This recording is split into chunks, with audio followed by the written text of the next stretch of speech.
Poetry by Oscar Wilde. Colophon poetry includes poems first published between 1875 and 1909 by Oscar Wilde. This ebook was produced for Standard eBooks by Christopher Hapka and is based on transcriptions from various sources and on digital scans from various sources. The cover page is adapted from Birds, a painting completed in 1878 by Albert Joseph Moore. The cover and title pages feature the League Spartan and Sots Mill Gaudy typefaces created in 2014 and 2009 by the League of Movable Type. This edition was released on December 1, 2025, 1:47 a.m., and is based on revision 864K51. The first edition of this ebook was released on January 5, 2024, 7:32 p.m. You can check for updates to this ebook, view its revision history, or download it for different e-reading systems at standardbooksorg/ebooks/oscarwilde/poetry. The volunteer-driven Standard eBooks project relies on readers like you to submit typos, corrections, and other improvements. Anyone can contribute at standardbooksorg. Imprint this ebook is the product of many hours of hard work by volunteers for Standard eBooks, and builds on the hard work of other literature lovers made possible by the public domain. This particular ebook is based on transcriptions from various sources and on digital scans from various sources. The source text and artwork in this ebook are believed to be in the United States public domain. That is, they are believed to be free of copyright restrictions in the United States. They may still be copyrighted in other countries, so users located outside of the United States must check their local laws before using this ebook. The creators of, and contributors to, this ebook dedicate their contributions to the worldwide public domain via the terms in the CC 01.0 Universal Public Domain Dedication. For full license information, see the uncopyright at the end of this ebook. Standard eBooks is a volunteer-driven project that produces ebook editions of public domain literature using modern typography, technology, and editorial standards, and distributes them free of cost. You can download this and other ebooks carefully produced for true book lovers at standardbooksorg. Chorus of Cloud Maidens, Letter 1F00 Rho Iota Sigma Tau Omicron Phi Alpha Nu Omicron Upsilon Sigma Nu Epsilon Phi Epsilon Lambda Alpha Iota 275 290 298 313 Sigma Tau Rho Omicron Phi Eta Cloud Maidens that float on forever, dew-sprinkled, fleet bodies, and fair, let us rise from our sire's loud river, great ocean, and soar through the air to the peaks of the pine-covered mountains where the pines hang as tresses of hair. Let us seek the watchtowers undaunted, where the well-watered cornfields abound, and through murmurs of rivers Nim, haunted the songs of the sea waves resound, and the sun in the sky never wearies of spreading his radiance around. Let us cast off the haze of the mists from our band, till with far-seeing gaze we may look on the land. Alpha Nu Tau Iota Sigma Tau Rho Omicron Phi Eta Cloud Maidens that bring the rain shower, to the palace-loved land let us wing, to the land of stout heroes and power, where Kekrops was hero and king, where honor and silence is given to the mysteries that none may declare, where are gifts to the high gods in heaven when the house of the gods is laid bare, where are lofty roofed temples, and statues well carven and fair, where are feasts to the happy immortals when the sacred procession draws near, where garlands make bright the bright portals at all seasons and months in the year. And when spring days are here, then we tread to the wine god a measure, in bacchanal dance and in pleasure, mid the contests of sweet singing choirs, and the crash of loud lyres. From spring days to winter, for music, in the glad springtime when leaves were green, oh merrily the throstle sings. I sought, amid the tangled sheen, love whom mine eyes had never seen, oh the glad dove has golden wings. Between the blossoms red and white, oh merrily the throstle sings. My love first came into my sight, oh perfect vision of delight, oh the glad dove has golden wings. The yellow apples glowed like fire, oh merrily the throstle sings. Oh love too great for lip all lyre, blown rose of love and of desire, oh the glad dove has golden wings. But now with snow the tree is gray, ah, sadly now the throstle sings. My love is dead. Ah, well a day, see at her silent feet I lay a dove with broken wings. Ah, love, that thou wert slain, fond dove, return again. A lament alpha letter 1F3 fa lambda, iota nu omicron nu, alpha letter 1F3 fa lambda, iota nu omicron nu epsilon leta 1 f30 pi epsilon tau leta 1 f78 delta epsilon leta 1 f56 nu iota kappa alpha tau omega. Oh well for him who lives at ease with garnered gold in wide domain, nor heeds the splashing of the rain, the crashing down of forest trees. Oh well for him who ne'er hath known the travail of the hungry years, a father grey with grief and tears, a mother weeping all alone. But well for him whose foot hath trod the weary road of toil and strife, yet from the sorrows of his life builds ladders to be nearer God. The true knowledge, leta 1 f00 nu alpha gamma kappa alpha iota omega sigma delta leta 1 f1 phi chi epsilon iota beta iota omicron nu theta epsilon rho iota zeta epsilon iota nu leta 1 f65 sigma tau epsilon kappa alpha rho pi iota mu omicron nu sigma tau alpha chi epsilon nu kappa alpha leta 1 f76 tau leta 1 f78 nu mu leta 1 f72 nu epsilon leta 1 f36 nu alpha iota tau leta 1 f78 nu delta leta 1 f72 mu eta. Thou knowest all. I seek in vain what lands to till a sow with seed. The land is black with briar and weed, nor cares for falling tears or rain. Thou knowest all. I sit and wait with blinded eyes and hands that fail, till the last lifting of the veil and the first opening of the gate. Thou knowest all. I cannot see. I trust I shall not live in vain. I know that we shall meet again in some divine eternity. Theta rho eta nu leta 1 ff3 delta iota alpha ua. Heck. 483, songs sung by captive women of Troy on the sea beach at Aulis, while the Achaeans were there storm-bound through the wrath of dishonored Achilles, and waiting for a fair wind to bring them home. Sigma tau rho omicron phi eta o fair wind blowing from the sea, who through the dark and mist dost guide the ships that on the billows ride, unto what land, ah, misery? Shall I be borne, across what stormy wave, or to whose house a purchased slave? O sea wind blowing fair and fast, is it unto the Dorian strand, or to those far and fabled shores, where great Apidanus outpours his streams upon the fertile land? Or shall I tread the Phthian sand, borne by the swift breath of the blast? Alpha nu tau iota sigma tau rho omicron phi eta o blowing wind? You bring my sorrow near, for surely borne with splashing of the awe, and hidden in some gala prison drear, I shall be led unto that distant shore where the tall palm tree first took root, and made, with clustering laurel leaves, a pleasant shade for Leto, when with travail great she bore a god and goddess in love's bit of fight, her body's anguish, and her soul's delight. It may be in Delos, encircled of seas, I shall sing with some maids from the Cyclades, of Artemis goddess and queen and maiden, sing of the gold in her hair heavy laden, sing of her hunting, her arrows and bow, and in singing find solace from weeping and woe. Sigma tau rho omicron phi eta beta, or it may be my bitter doom to stand a handmaid at the loom, in distant Athens of supreme renown, and weave some wondrous tapestry, I'll work in bright embroidery. Upon the crocus-flowered robe and saffron-colored gown, the flying horses wrought in gold, the silver chariot onward rolled that bears Athena through the town, all the warring giants that strove to climb from earth to heaven to reign as kings, and Zeus the conquering son of time borne on the hurricane's eagle wings, and the lightning flame, and the bolts that fell from the risen cloud at the god's behest, and hurled the rebels to darkness of hell, to a sleep without slumber, or waking or rest. Alpha nu tau iota sigma tau rho omicron phi eta beta. Alas, our children's sorrow, and their pain in slavery. Alas, our warrior sires nobly slain for liberty. Alas, our country's glory, and the name of Troy's fair town, by the lances and the fighting and the flame tall Troy is down. I shall pass with my soul overladen to a land far away and unseen, for Aesir is slave and handmaiden, Europa is mistress and queen.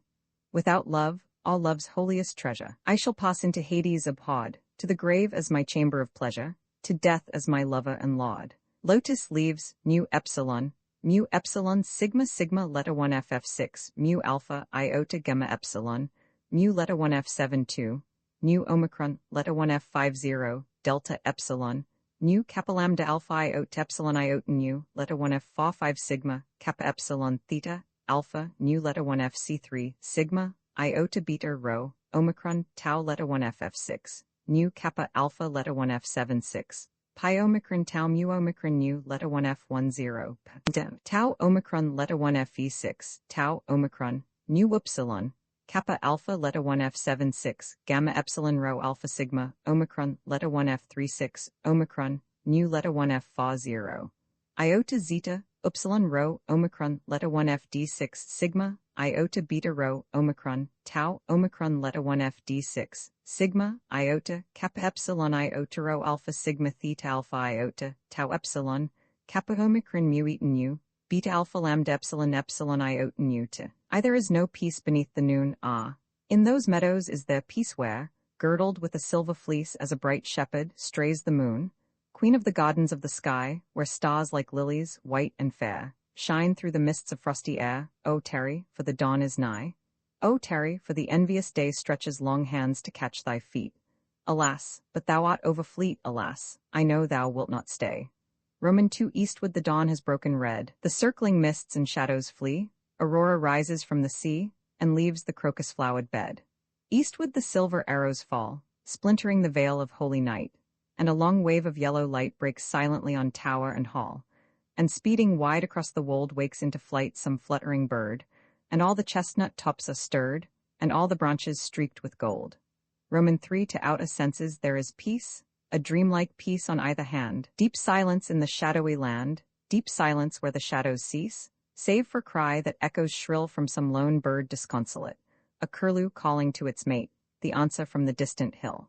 And herald of my love to him who, waiting for the dawn, doth lie, the aubed maiden leaves the sky, and the white firs grow more dim. Roman 4 Up sprang the sun to run his race, the breeze blew fair on meadow and lea, but in the west I seemed to see the likeness of a human face. A linnet on the hawthorn spray sang of the glories of the spring, and made the flowering copses ring with gladness for the newborn day. A lark from out the grass I trod flew wildly, and was lost to view in the great seamless veil of blue that hangs before the face of God. The willow whispered overhead that death is but a newer life, and that with idle words of strife we bring dishonor on the dead. I took a branch from off the tree, and hawthorn branches drenched with dew. I bound them with a sprig of yew, and made a garland fair to see. I laid the flowers where he lies, warm leaves and flowers on the stones. What joy I had to sit alone till evening broke on tired eyes, till all the shifting clouds had spun a robe of gold for God to wear, and into seas of purple, ere sank the bright galley of the sun. Shall I be gladdened for the day, and let my inner heart be stirred by murmuring tree or song of bird, and sorrow at the wild wind's play? Not so. Such idle dreams belong to souls of lesser depth than mine. I feel that I am half divine. I know that I am great and strong. I know that every forest tree by labor rises from the root. I know that none shall gather fruit by sailing on the barren sea. Wasted days from a picture painted by Miss V.T., a fair, slim boy not made for this world's pain, with hair of gold thick clustering round his ears, and longing eyes half-veiled by foolish tears like bluest water seen through mists of rain, pale cheeks whereon no kiss hath left its stain, red underlip drawn in for fear of love, and white throat whiter than the breast of dove. Alas, alas, if all should be in vain! Cornfields behind, and reapers all arrow in weariest labor toiling wearily, to no sweet sound of laughter or of lute. And careless of the crimson sunset glow, the boy still dreams, nor knows that night is night, and in the night time no man gathers fruit.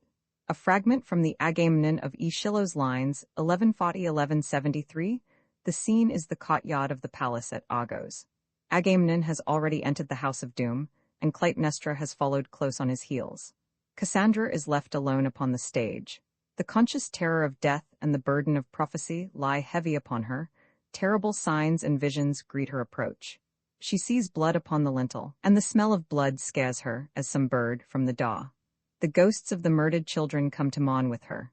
Her second sight pierces the palace walls. She sees the fatal bath, the trammeling net, and the axe sharpened for her own ruin and her lauds.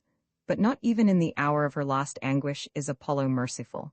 Her warnings are unheeded, her prophetic utterances made mock of.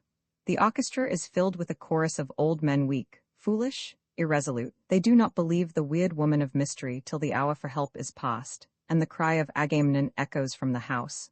"O me, I am stricken with a stroke of death. Thy prophecies are but a lying tale, for cruel gods have brought thee to this state, and of thyself and thine own wretched fate sing you this song and these unhallowed lays, like the brown bird of grief insatiate crying for sorrow of its dreary days, crying for Ites, Ites, in the vale. The nightingale. Yet I would that to me they had given the fate of that singer so clear, fleet wings to fly up unto heaven, away from all mourning and fear. For ruin and slaughter await me, the cleaving with sword and the spear. Whence come these crowding fancies on thy brain, sent by some god it may be, yet for naught? Why dost thou sing with evil-tongued refrain, moulding thy terrors to this hideous strain with shrill, sad cries, as if by death distraught? Why dost thou tread that path of prophecy, where upon either hand landmarks forever stand with horrid legend for all men to see? O bitter bridegroom who didst bear ruin to those that loved thee true! O holy stream Scamander, where with gentle nurturement I grew in the first days, when life and love were new. And now, it seems that I must lie in the dark land that never sees the sun, sing my sad songs of fruitless prophecy by the black stream Caquitos that doth run through long, low hills of dreary Akron. Ah, but thy word is clear. Even a child among men, even a child might see what is lying hidden here. Ah, I am smitten deep to the heart with a deadly blow at the evil fate of the maid, at the cry of her song of woe. Sorrows for her to bear? Wonders for me to hear? Oh, my poor land laid waste with flame and fire! O ruined city, overthrown by fate! Ah, what availed the offerings of my sire to keep the foreign foeman from the gate? Ah, what availed the herds of pasturing kine to save my country from the wrath divine? Ah, neither prayer nor priest availed aught, nor the strong captains that so stoutly fought, for the tall town lies desolate and low. And I, the singer of this song of woe, know, by the fire burning in my brain, that death, the healer of all earthly pain, is close at hand. I will not shirk the blow. The theatre at Argos nettles, and poppy mar each rock-hewn, see no poet crowned with olive deathlessly chants his glad song, nor clamorous tragedy startles the air. Green corn is waving sweet where once the chorus danced to measures fleet. Far to the east a purple sea, the cliffs of gold that prisoned Danny, and desecrated Argos at my feet. No season now to mourn the days of old, a nation's shipwreck on the rocks of time, or the dread storms of all-devouring fate. For now the peoples clamor at our gate, the world is full of plague and sin and crime, and God himself is half dethroned for gold? Argos, 1877, Ravener to my friend George Fleming, author of the Nile novel and Mirage. A year ago I breathed the Italian air. And yet, methinks this northern spring is fair? These fields made golden with the flower of March, the thrustle singing on the feathered larch, the cawing rooks, the wood doves fluttering by, the little clouds that race across the sky, and fair the violet's gentle drooping head, the primrose, pale for love uncomforted, the rose that burgeons on the climbing briar, the crocus bed. That seems a moon of fire round-girdled with a purple marriage ring, and all the flowers of our English spring, fond snowdrops and the bright-starred daffodil. Up starts the loch beside the murmuring mill, and breaks the gossamer threads of early dew, and down the river, like a flame of blue, keen as an arrow flies the water-king, while the brown linnets in the greenwood sing. A year ago. It seems a little time since last I saw that lordly southern clime, where flower and fruit to purple radiance blow, and like bright lamps the fabled apples glow. Full spring it was, and by rich flowering vines, dark olive groves and noble forest pines, I rode at will. The moist glad air was sweet, the white road rang beneath my horse's feet, and musing on Ravena's ancient name, I watched the day till, marked with wounds of flame, the turquoise sky to burnished gold was turned. Oh, how my heart with boyish passion burned, when far away across the sedge and mere I saw that holy city rising clear, crowned with her crown of towers. On and on I galloped, racing with the setting sun, and ere the crimson afterglow was past, I stood within Ravena's walls at last. Roman 2. How strangely still. No sound of life or joy startles the air, no laughing shepherd boy pipes on his reed, nor ever through the day comes the glad sound of children at their play. Oh, sad and sweet and silent? Surely here a man might dwell apart from troublous fear, watching the tide of seasons as they flow from amorous spring to winter's rain and snow, and have no thought of sorrow. Here, indeed, are lead's waters, and that fatal weed which makes a man forget his fatherland. Aye, amid lotus meadows dost thou stand, like Proserpine, with poppy-laden head, guarding the holy ashes of the dead. For though thy brood of warrior sons hath ceased, thy noble dead are with thee. They at least are faithful to thine honor. Guard them well, O childless city. For a mighty spell, to wake men's hearts to dreams of things sublime, are the lone tombs where rest the great of time. Roman 3. Yon lonely pillar, rising on the plain, mocks where the bravest knight of France was slain. The prince of chivalry, the laud of Wa, Gaston de Foix. For some untimely star led him against thy city, and he fell, as falls some forest lion fighting well. Taken from life while life and love were new, he lies beneath God's seamless veil of blue. Tall lance-like reeds wave sadly o'er his head, and oleanders bloom to deeper red, where his bright youth flowed crimson on the ground.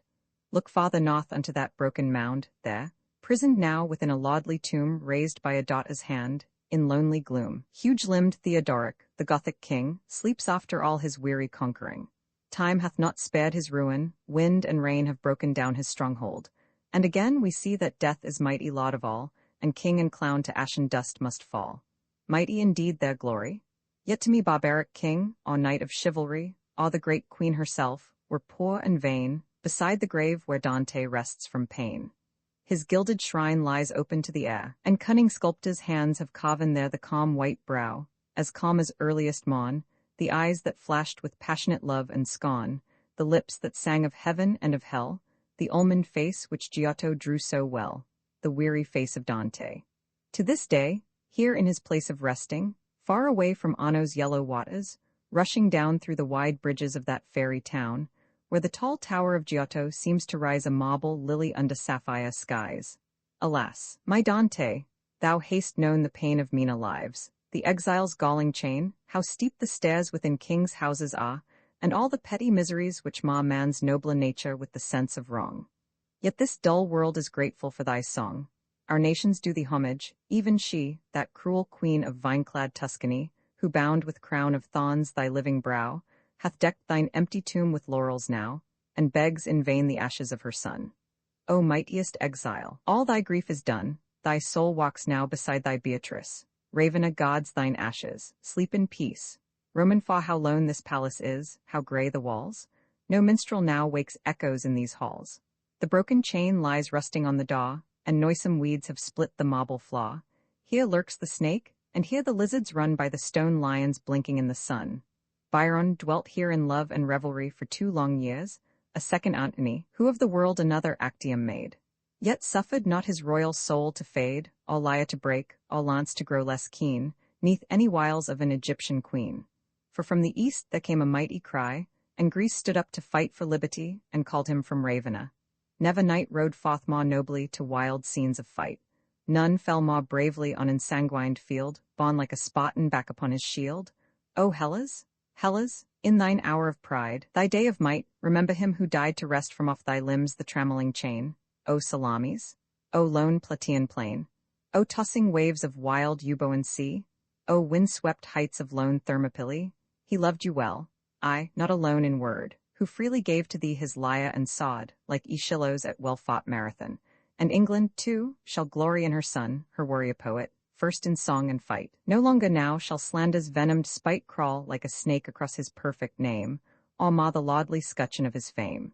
For as the olive garland of the race, which lights with joy each eager runner's face, as the red cross which saveth men in war, as a flame-bearded beacon seen from far by mariners upon a storm-tossed sea, such was his love for Greece and liberty. Byron, thy crowns are ever fresh and green. Red leaves of rose from sapphic Mytilene shall bind thy brows. The myrtle blooms for thee, in hidden glades by lonely Castaly.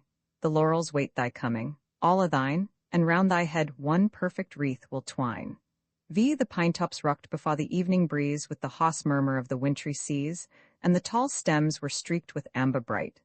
I wandered through the wood in wild delight. Some startled bird, with fluttering wings and fleet, made snow of all the blossoms. At my feet, like silver crowns, the pale narcissi lay, and small birds sang on every twining spray. O waving trees, O forest liberty! Within your haunts at least a man is free, and half forgets the weary world of strife. The blood flows hotter, and a sense of life wakes aye the quickening veins, while once again the woods are filled with gods we fancied slain. Long time I watched, and surely hoped to see some goat-foot Pan make merry minstrelsy amid the reeds, some startled dryad maid in girlish flight, all lurking in the glade, the soft brown limbs, the wanton treacherous face of woodland god, Queen Diane in the chase, white-limbed and terrible, with look of pride, and leash of boar-hounds leaping at her side. All Hylas mirrored in the perfect stream. O idle hot, O fond Hellenic dream! Ere long, with melancholy rise and swell, the evening chimes, the convent's vesper bell, struck on mine ears amid the amorous flowers. Alas, alas! These sweet and honeyed hours had whelmed my heart like some encroaching sea, and drowned all thoughts of black Gethsemane. Vi, O lone Ravener, many a tale is told of thy great glories in the days of old. 2,000 years have passed since thou didst see Caesar ride forth to royal victory. Mighty thy name when Rome's lean eagles flew from Britain's isles to far Euphrates blue, and of the peoples thou wast noble queen, till in thy streets the Goth and Hun were seen. Discrowned by man, deserted by the sea, thou sleepest, rocked in lonely misery. No longer now upon thy swelling tide, pine forest-like, thy myriad galleys ride. For where the brass-beaked ships were wont to float, the weary shepherd pipes his mournful note, and the white sheep are free to come and go where Adria's purple waters used to flow. O fair, O sad, O queen uncomforted, in ruined loveliness thou liest dead, alone of all thy sisters, for at last Italia's royal warrior hath passed Rome's lordliest entrance, and hath won his crown in the high temples of the eternal town. The Palatine hath welcomed back her king, and with his name the 7 mountains ring, and Naples hath outlived her dream of pain, and mocks her tyrant. Venice lives again, new risen from the waters, and the cry of light and truth, of love and liberty, is heard in lordly Genoa, and where the marble spires of Milan wound the air, rings from the Alps to the Sicilian shore, and Dante's dream is now a dream no more. But thou, Ravener, better loved than all, thy ruined palaces are but a pall that hides thy fallen greatness, and thy name burns like a gray and flickering candle flame beneath the noonday splendor of the sun of New Italia. For the night is done, the night of dark oppression, and the day hath dawned in passionate splendor.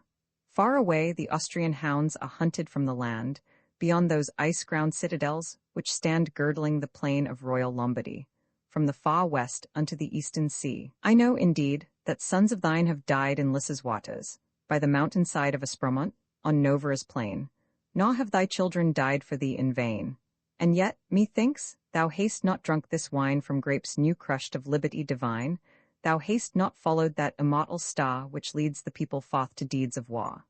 Weary of life, thou liest in silent sleep, as one who mocks the lengthening shadows creep, careless of all the hurrying hours that run, mourning some day of glory, for the Son of Freedom hath not shown to thee his face, and thou hast caught no flambeau in the race.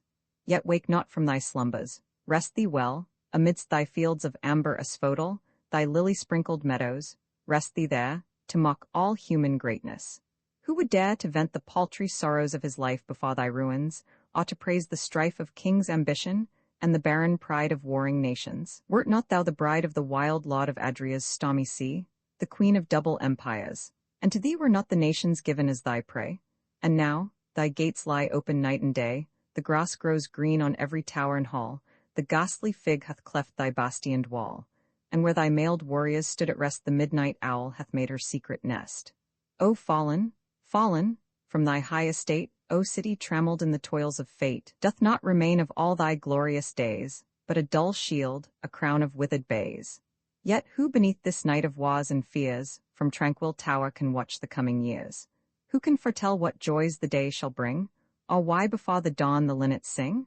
Thou, even thou, mayst wake, as wakes the rose to crimson splendor from its grave of snows, as the rich cornfields rise to red and gold from these brown lands, now stiff with winter's cold. As from the storm-rack comes a perfect star.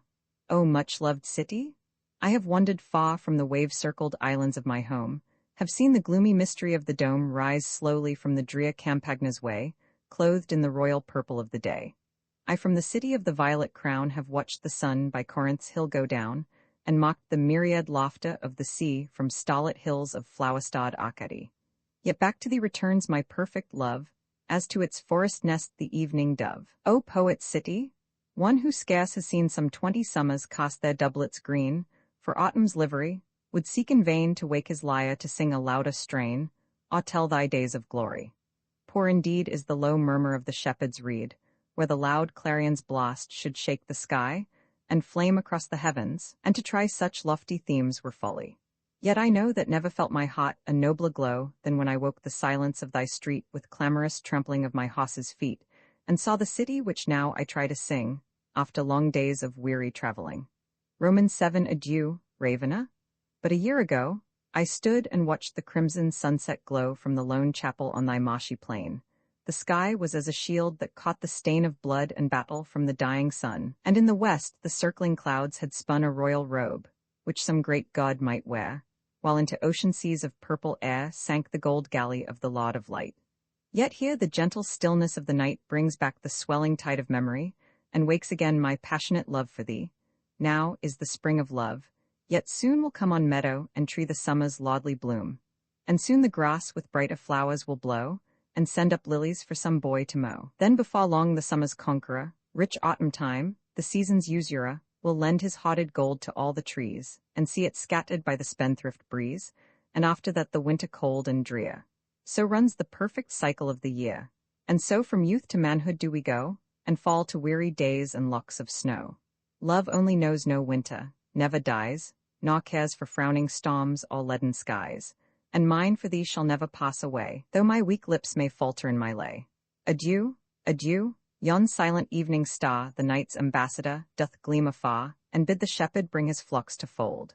Perchance before our inland seas of gold are garnered by the reapers into sheaves, perchance before I see the autumn leaves, I may behold thy city, and lay down low at thy feet the poet's laurel crown. Adieu, adieu, yon silver lamp, the moon, which turns our midnight into perfect noon, doth surely light thy towers, guarding well where Dante sleeps, where Byron loved to dwell. Sen artisti, the artist's dream from the Polish of Madame Helena Modjesker, I too have had my dreams. I, indeed, known the crowded visions of a fiery youth which haunt me still. Methought that once I lay within some garden close, what time the spring breaks like a bird from winter, and the sky is sapphire vaulted. The pure air was soft, and the deep grass I lay on soft as air. The strange and secret life of the young trees swelled in the green and tender bark, or burst to buds of sheathed emerald. Violets peered from their nooks of hiding, half afraid of their own loveliness. The vermeil rose opened its heart, and the bright starflower shone like a star of morning. Butterflies, in painted liveries of brown and gold, took the shy bluebells as their pavilions and seats of pleasance. Overhead a bird made snow of all the blossoms as it flew to charm the woods with singing. The whole world seemed waking to delight. And yet, my soul was filled with leaden heaviness. I had no joy in nature. What to me, ambition's slave, was crimson-stained rose or the gold-sceptred crocus. The bright bird sang out of tune for me, and the sweet flowers seemed but a pageant and an unreal show that mocked my heart. For like the fabled snake that stings itself to anguish, so I lay self-tortured, self-tormented. The day crept unheeded on the dial, till the sun dropped, purple-sailed, into the gorgeous east, when, from the fiery heart of that great orb, came one whose shape of beauty far outshone the most bright vision of this common earth. Girt was she in a robe more white than flame or furnace-heated brass. Upon her head she bare a laurel crown, and like a star that falls from the high heavens suddenly, passed to my side. Then kneeling low, I cried, O much desired, O long waited for, immortal glory, great world conqueror, O let me not die crownless, once at least, let thine imperial laurels bind my brows, ignoble else. Once let the clarion note and trump of loud ambition sound my name, and for the rest I care not. Then to me, in gentle voice, the angel made reply, Child, ignorant of the true happiness, nor knowing life's best wisdom, thou wert made for light and love and laughter, not to waste thy youth in shooting arrows at the sun, or nurturing that ambition in thy soul, whose deadly poison will infect thy heart, marring all joy and gladness. Tarry here in the sweet confines of this garden close, whose level meads and glades delectable invite for pleasure. The wild bird that wakes these silent dells with sudden melody shall be thy playmate, and each flower that blows shall twine itself unbidden in thy hair, garland more meet for thee than the dread weight of glory's laurel wreath. Ah, fruitless gifts, I cried, unheeding of her prudent word, are all such mottled flowers, whose brief lives abounded by the dawn and setting sun.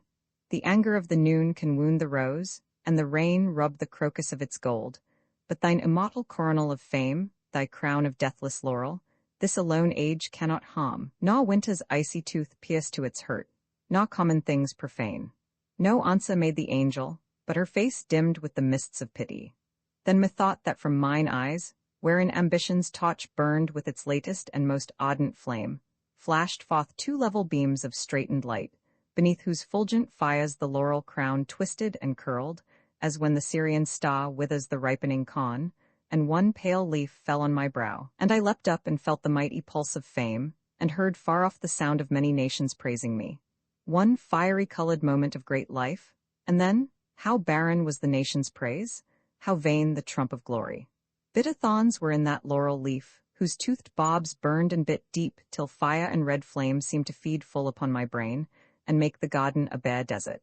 With wild hands I strove to tear it from my bleeding brow, but all in vain, and with a dolorous cry that paled the lingering stars before their time, I waked at last, and saw the timorous dawn peer with grey face into my darkened room, and would have deemed it a mere idle dream, but for this restless pain that gnaws my heart, and the red wounds of thorns upon my brow.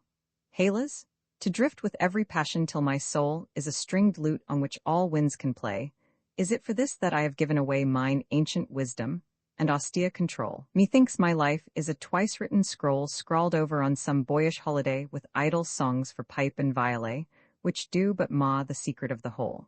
Surely there was a time I might have trod the sunlit heights, and from life's dissonance struck one clear chord to reach the ears of God. Is that time dead?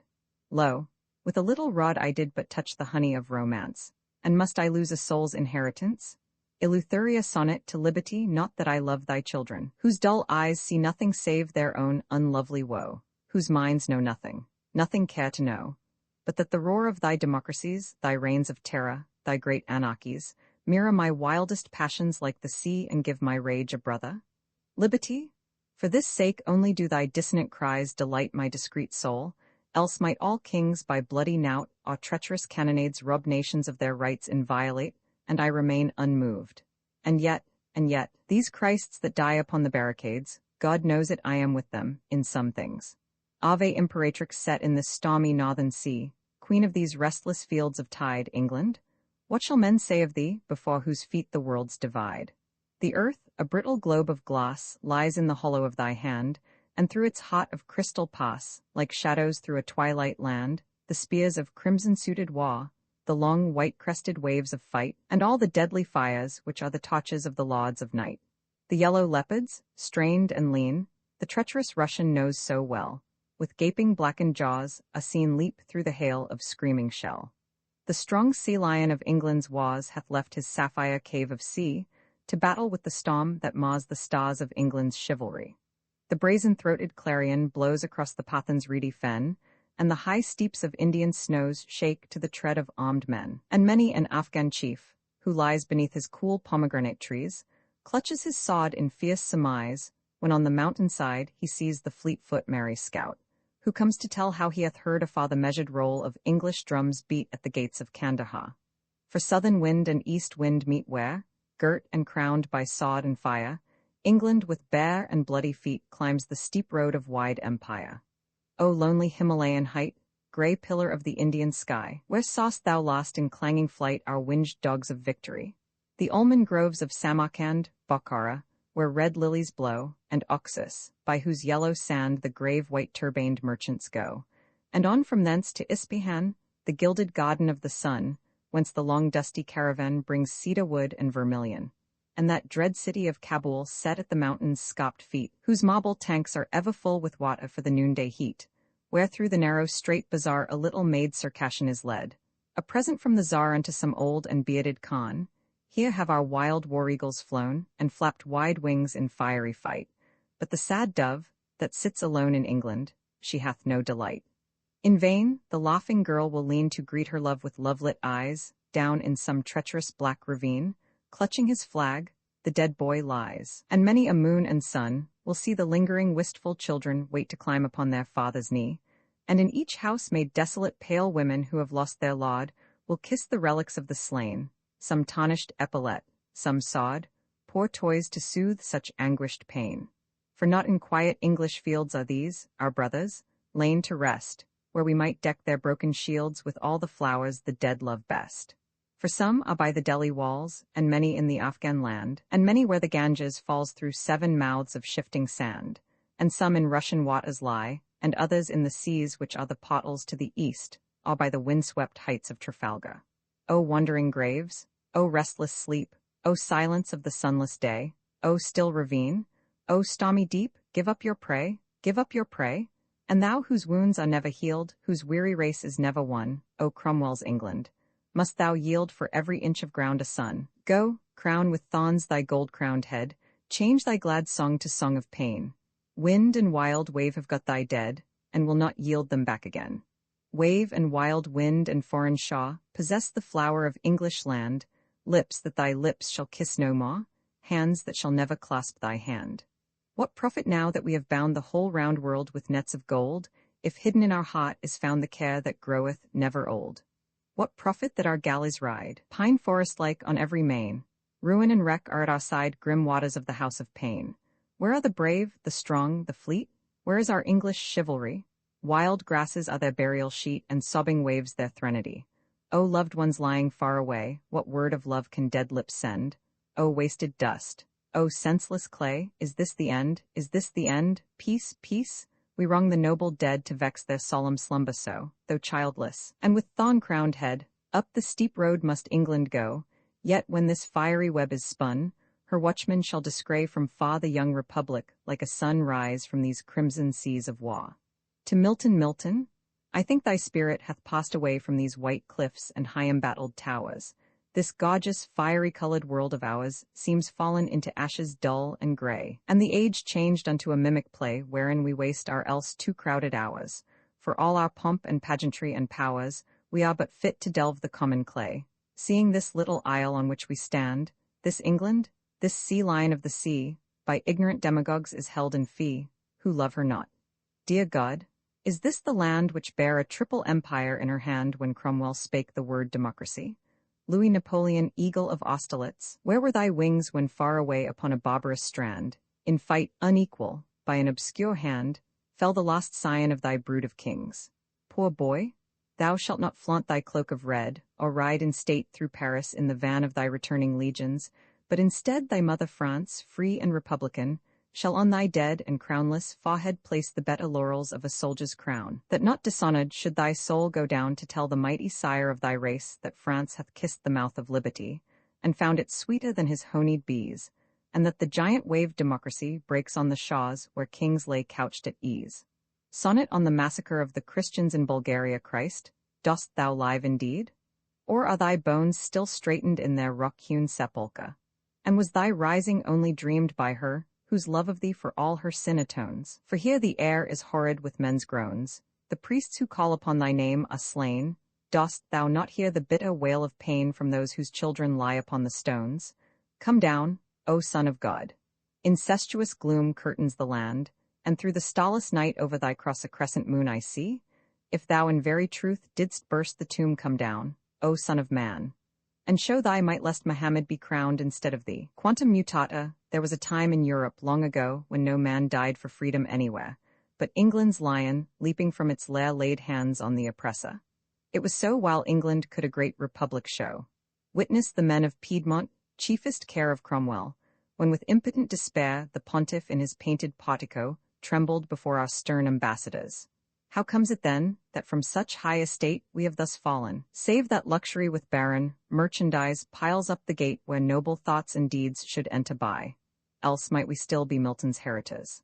Libertatis sacra fames, albeit nurtured in democracy, and liking best that state republican, where every man is kinglike, and no man is crowned above his fellows.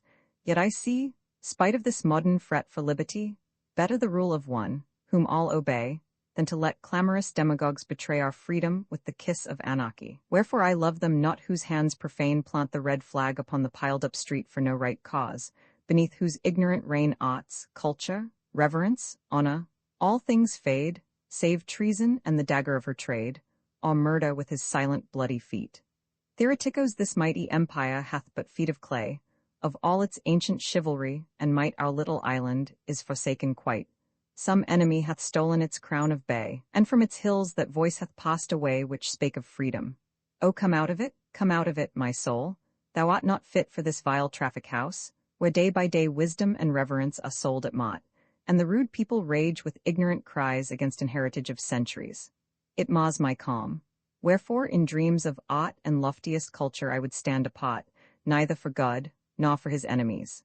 The garden of Eros, it is full summer now, the heart of June. Not yet the sunburnt reapers are astir upon the upland meadow, where too soon rich autumn time, the season's usurer, will lend his hodded gold to all the trees, and see his treasure scattered by the wild and spendthrift breeze. Too soon indeed.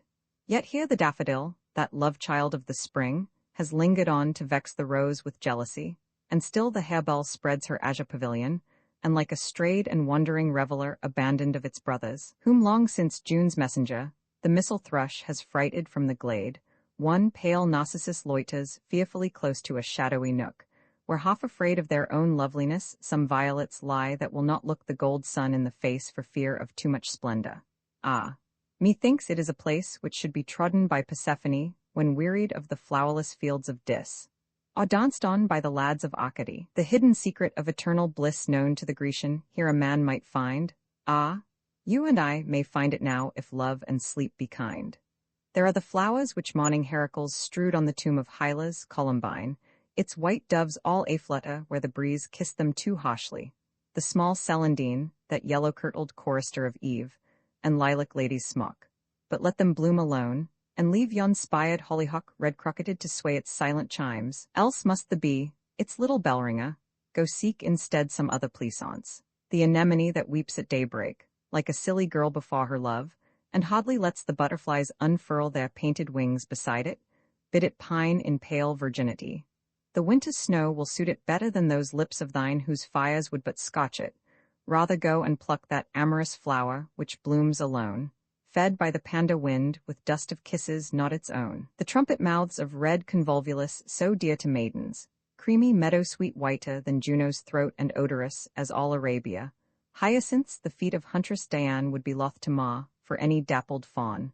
Pluck these, and those fond flowers which are fairer than what Queen Venus trod upon beneath the pines of Ida, Eucharis, that morning star which does not dread the sun, and budding marjoram, which but to kiss would sweeten Cytherea's lips and make Adonis jealous. These for thy head. And for thy girdle take yon curving spray of purple clematis, whose gorgeous dye outflames the Tyrian king, and foxgloves with their nodding chalices, but that one Narcissus which the startled spring let from her kirtle fall, when first she heard in her own woods the wild, tempestuous song of summer's bird. Ah, leave it for a subtle memory of those sweet, tremulous days of rain and sun, when April laughed between her tears to see the early primrose with shy footsteps run from the gnarled oak tree roots, till all the wold, spite of its brown and trampled leaves, grew bright with shimmering gold. Nay, pluck it too? It is not half so sweet as thou thyself, my soul's idolatry. And when thou art a-wearied at thy feet shall oxlips weave their brightest tapestry. For thee the woodbine shall forget its pride and veil its tangled walls, and thou shalt walk on daisies pied. And I will cut a reed by yonder spring, and make the wood gods jealous. And old Pan, wonder what young intruder dares to sing in these still haunts, where never foot of man should tread at evening, lest he chance to spy the marble limbs of Artemis and all her company.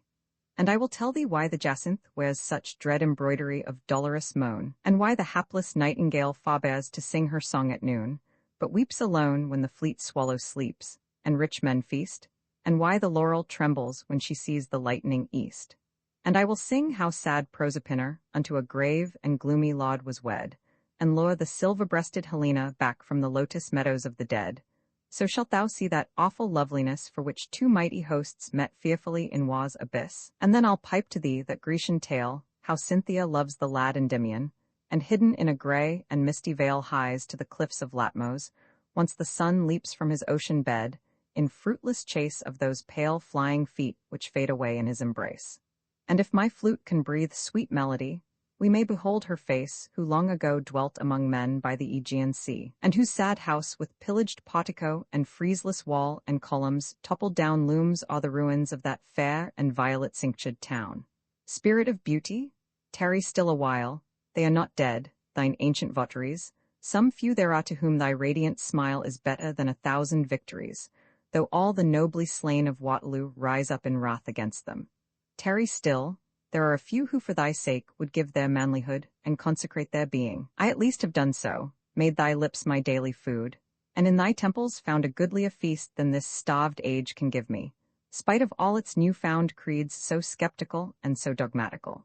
Here not Cephissos, not Ilissos flows, the woods of white Colonos are not here, on our bleak hills the olive never blows, No simple priest conducts his lowing steer up the steep marble way.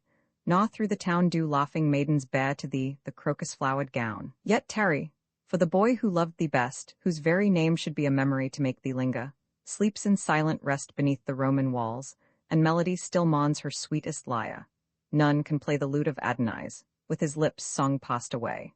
Nay, when Keats died the muses still had left one silver voice to sing his threnody, but too soon of it we were bereft when on that riven night and stormy sea Panthea claimed her singer as her own, and slew the mouth that praised her. Since which time we walk alone, save for that fiery heart, that morning star of re-risen England, whose clear eye saw from our tottering throne and waste of war the grand Greek limbs of young democracy rise mightily like Hesperus, and bring the great republic. Him at least thy love hath taught to sing, and he hath been with thee at Thessaly, and seen white Atalanta fleet of foot in passionless and fierce virginity hunting the tusked boar. His honeyed lute hath pierced the cavern of the hollow hill, and Venus laughs to know one knee will bow before her still. And he hath kissed the lips of Proserpine, and sung the Galilean's requiem, that wounded forehead dashed with blood and wine he hath discrowned. The ancient gods in him have found their lost, most ardent worshipper, and the new sign grows grey and dim before its conqueror. Spirit of beauty, tarry with us still, it has not quenched the torch of Poesy. The star that shook above the eastern hill holds unassailed its argent armory from all the gathering gloom and fretful fight. O tarry with us still. For through the long and common night, Morris, our sweet and simple Chaucer's child, dear heritor of Spence's tuneful reed, with soft and sylvan pipe has oft beguiled the weary soul of man in troublous need, and from the far and flowerless fields of ice has brought fair flowers to make an earthly paradise. We know them all. Gudrun the strong men's bride, Aslog and Olafson, we know them all, how giant Grettir fought and Sigurd died, and what enchantment held the king in thrall when lonely Brynhild wrestled with the powers that war against all passion. Ah, how oft through summer hours, long listless summer hours, when the noon being enamoured of a damask rose, forgets to journey westward, till the moon, the pale usurper of its tribute, grows from a thin sickle to a silver shield, and chides its loitering car. How oft, in some cool, grassy field far from the cricket ground and noisy ate, at Bagley, where the rustling bluebells come almost before the blackbird finds a mate and overstay the swallow, and the hum of many murmuring bees flits through the leaves, have I lain poring on the dreamy tales his fancy weaves, and through their unreal woes and mimic pain wept for myself, and so was purified, and in their simple mirth grew glad again. For as I sailed upon that pictured tide, the strength and splendor of the storm was mine without the storm's red ruin. For the singer is divine, the little laugh of water falling down is not so musical. The clammy gold close hodded in the tiny waxen town has less of sweetness in it, and the old half-withered reeds that waved in Arcady touched by his lips break forth again to fresher harmony. Spirit of beauty, tarry yet a while, although the cheating merchants of the motte with iron roads profane our lovely isle, and break on whirling wheels the limbs of aught, aye? Though the crowded factories beget the blindworm ignorance that slays the soul, O tarry yet. For one at least there is. He bears his name from Dante and the seraph Gabriel, whose double laurels burn with deathless flame to light thine altar. He too loves thee well, who saw old Merlin lured in Vivian's snare, and the white feet of angels coming down the golden stair, loves thee so well, that all the world for him a gorgeous-colored vestiture must wear, and sorrow take a purple diadem, or else be no more sorrow, and despair gild its own thorns, and pain, like Adon, be even in anguish beautiful. Such is the empery which painters hold, and such the heritage this gentle solemn spirit doth possess, being a better mirror of his age in all his pity, love, and weariness, than those who can but copy common things, and leave the soul unpainted with its mighty questionings. But they are few, and all romance has flown, and men can prophesy about the sun, and lecture on his arrows.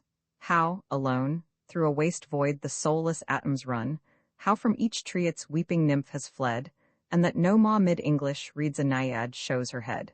Methinks these new Actaeons boast too soon that they have spied on beauty. What if we have analyzed the rainbow, robbed the moon of her most ancient, chastest mystery? Shall I, the lost Endymion, lose all hope because rude eyes peer at my mistress through a telescope? What profit if this scientific age burst through our gates with all its retinue of modern miracles?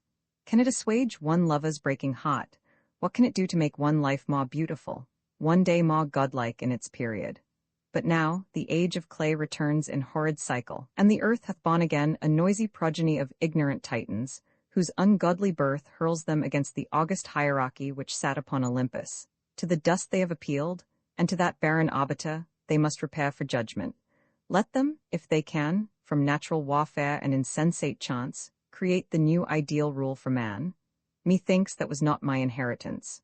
For I was nurtured otherwise, my soul passes from higher heights of life to a more supreme goal. Lo, while we spake the earth did turn away her visage from the god, and Hecate's boat rose silver-laden, till the jealous day blew all its torches out. I did not note the waning hours, to young Endymion's time's palsied fingers count in vain his rosary of suns. Mark how the yellow iris wearily leans back its throat, as though it would be kissed by its false chamberer, the dragonfly, who, like a blue vein on a girl's white wrist, sleeps on that snowy primrose of the night, which gins to flush with crimson shame, and die beneath the light. Come let us go, against the pallid shield of the wan's sky the almond blossoms gleam, the concrake nested in the unmown field answers its mate, across the misty stream on fitful wing the startled curlews fly, and in his sedgy bed the lark, for joy that day is nigh, scatters the pearled dew from off the grass, in tremulous ecstasy to greet the sun, who soon in gilded panoply will pass forth from yon orange-curtained pavilion hung in the burning east. See, the red rim autops the expectant hills. It is the god. For love of him already the shrill lark is out of sight, flooding with waves of song this silent dell. Ah, there is something more in that bird's flight than could be tested in a crucible. But the air freshens, let us go. Why, soon the woodman will be here. How we have lived this night of June. Rosa mystica requiescat, tread lightly, she is near under the snow, speak gently, she can hear the daisies grow. All her bright golden hair tarnished with rust, she that was young and fair fallen to dust. Lily-like, white as snow, she hardly knew she was a woman, so sweetly she grew. Coffin-bod, heavy stone, lie on her breast, I vex my heart alone, she is at rest. Peace, peace, she cannot hear lyre or sonnet, all my life's buried here, heap earth upon it. Avignon. Sonnet on approaching Italy, I reached the Alps. The soul within me burned, Italia, my Italia, at thy name.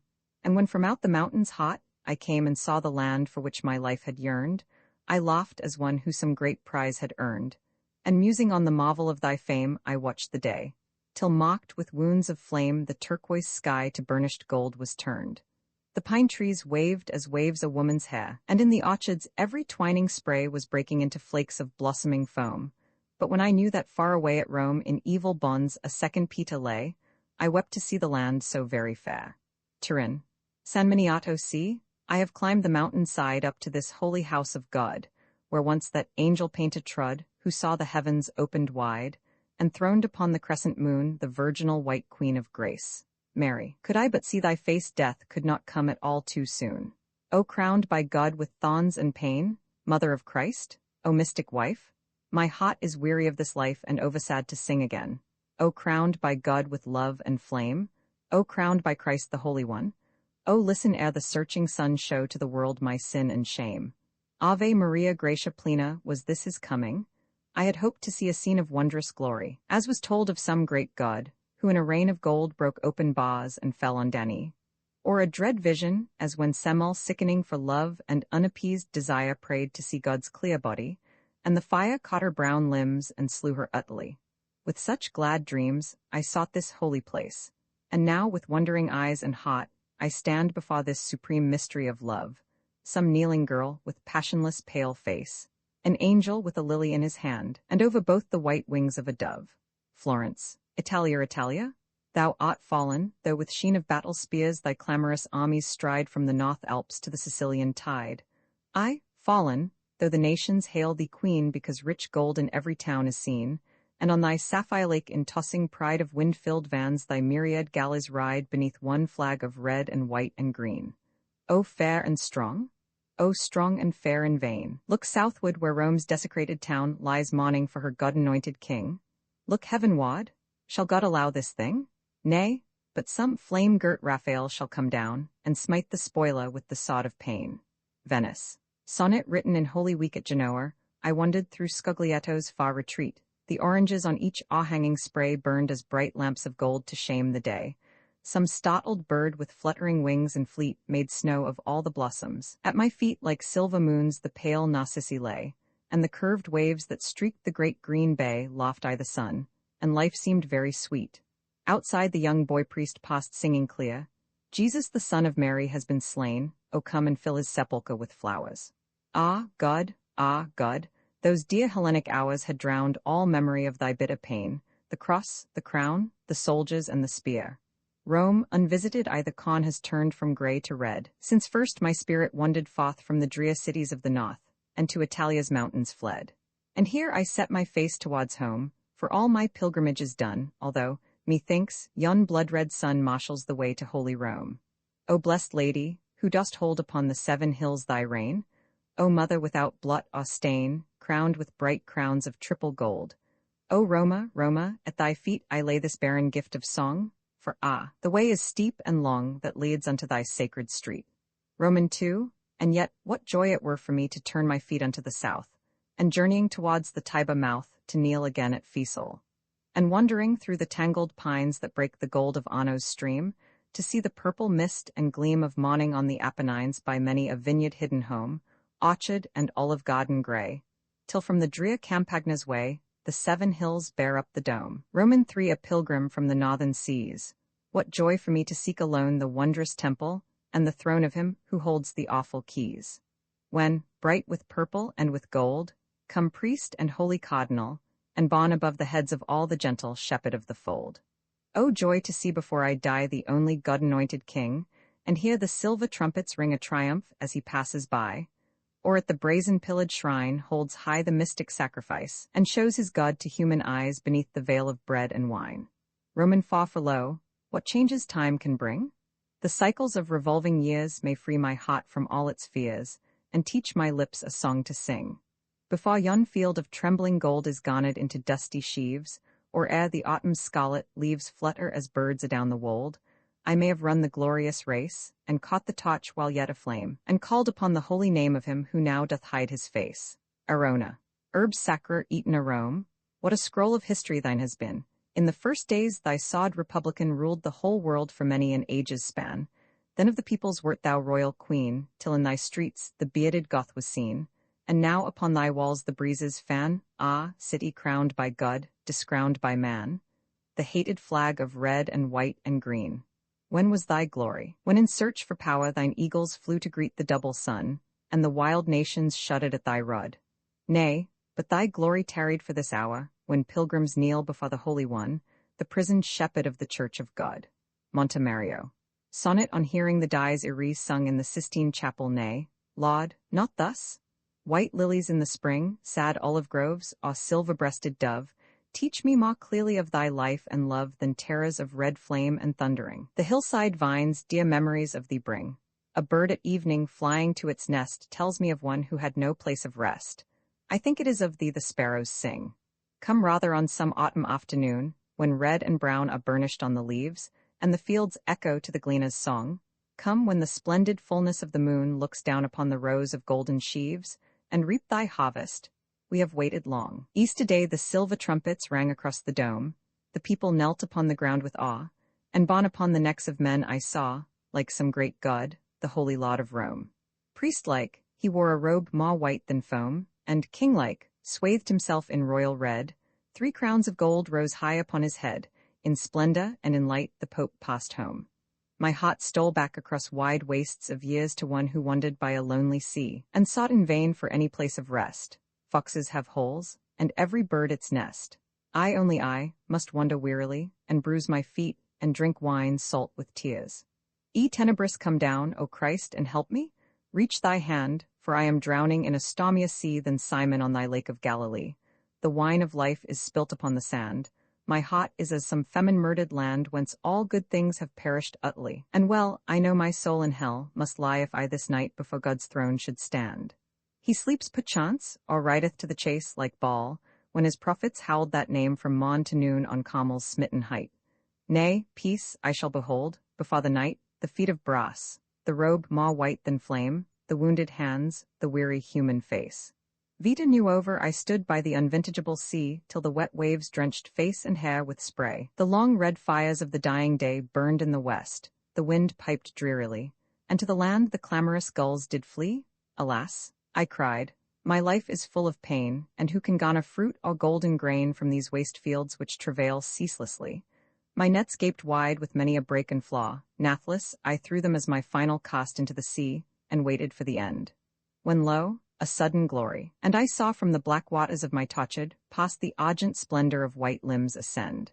Madonna, mere a lily girl, not made for this world's pain, with brown, soft hair close braided by her ears, and longing eyes half-veiled by slumberous tears like bluest water seen through mists of rain, pale cheeks whereon no love hath left its stain, red underlip drawn in for fear of love, and white throat, whiter than the silvered dove, through whose wan marble creeps one purple vein. Yet, though my lips shall praise her without cease, even to kiss her feet I am not bold, being overshadowed by the wings of awe, like Dante, when he stood with Beatrice beneath the flaming lion's breast, and saw the seventh crystal, and the stair of gold. The new Helen, where hast thou been since round the walls of Troy, the sons of God fought in that great emprise? Why dost thou walk our common earth again? Hast thou forgotten that impassioned boy, his purple galley, and his Tyrian men, and treacherous Aphrodite's mocking eyes? For surely it was thou, who, like a star hung in the silver silence of the night, didst lure the old world's chivalry and might into the clamorous crimson waves of war? Or didst thou rule the fire-laden moon? In amorous Sidon was thy temple built over the light and laughter of the sea where, behind lattice scalatrot and gilt, some brown-limbed girl did weave thee tapestry, all through the waste and wearied hours of noon, till her wan cheek with flame of passion burned, and she rose up the sea-washed lips to kiss of some glad Cyprian sailor, safe returned from Calpe and the cliffs of Heracles. No, thou art Helen, and none other one. It was for thee that young Sarpedon died, and Memnon's manhood was untimely spent. It was for thee gold-crested Hector tried with Thetis' child that evil race to run, in the last year of thy belegament. Aye, even now the glory of thy fame burns in those fields of trampled asphodel, where the high lauds whom Ilion knew so well clash ghostly shields, and call upon thy name. Where hast thou been? In that enchanted land whose slumbering veils fall on Calypso new, where never mower rose at break of day, but all unswathed the trammeling grasses grew, and the sad shepherds saw the tall corn stand, till summer's red had changed to withered grey. Didst thou lie there by some Lethean stream deep brooding on thine ancient memory, the crash of broken spears, the fiery gleam from shivered helm, the Grecian battle cry? Nay, thou wert hidden in that hollow hill with one who is forgotten utterly, that discrowned queen men call the Uracene, hidden away that never mightst thou see the face of her, before whose mouldering shrine today at Rome the silent nations kneel, who gat from love no joyous gladdening, but only love's intolerable pain, only a sod to pierce her heart in twain, only the bitterness of childbearing. The lotus leaves which heal the wounds of death lie in thy hand. Oh, be thou kind to me, while yet I know the summer of my days. For hardly can my tremulous lips draw breath to fill the silver trumpet with thy praise, so bowed am I before thy mystery, so bowed and broken on love's terrible wheel, that I have lost all hope and heart to sing. Yet care I not what ruin time may bring if in thy temple thou wilt let me kneel. Alas, alas, thou wilt not tarry here, but like that bird, the servant of the sun, who flies before the north wind and the night, so wilt thou fly our evil land and drear, back to the tower of thine old delight, and the red lips of young Euphorion. Nor shall I ever see thy face again, but in this poisonous garden close must stay, crowning my brows with the thorn crown of pain, till all my loveless life shall pass away. O Helen, Helen, Helen, yet a while, yet for a little while, O tarry here, till the dawn cometh and the shadows flee? For in the gladsome sunlight of thy smile of heaven or hell I have no thought or fear, seeing I know no other God but thee, no other God save him, before whose feet in nets of gold the tired planets move, the incarnate spirit of spiritual love who in thy body holds his joyous seat. Thou wert not born as common women are, but girt with silver splendor of the foam, didst from the depths of sapphire seas arise, and at thy coming some immortal star, bearded with flame, blazed in the eastern skies and waked the shepherds on thine island home. Thou shalt not die. No asps of Egypt creep close at thy heels to taint the delicate air, no sullen blooming poppies stain thy hair, those scarlet heralds of eternal sleep. Lily of love, pure and inviolate, tower of ivory, red rose of fire, thou haste come down our darkness to illume, for we, close caught in the wide nets of fate, wearied with waiting for the world's desire, aimlessly wandered in the house of gloom, aimlessly sought some slumberous anodyne for wasted lives, for lingering wretchedness, till we beheld thy re-arisen shrine, and the white glory of thy loveliness. The burden of Itys this English Thames is holier far than Rome. Those harebells like a sudden flush of sea breaking across the woodland, with the foam of meadow-sweet and white anemone to fleck their blue waves.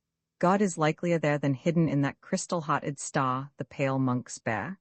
Those violet-gleaming butterflies that take yon creamy lily for their pavilion are Monsignor's, and where the rushes shake a lazy pike lies basking in the sun, his eyes half shut. He is some mitred old bishop in Partibus.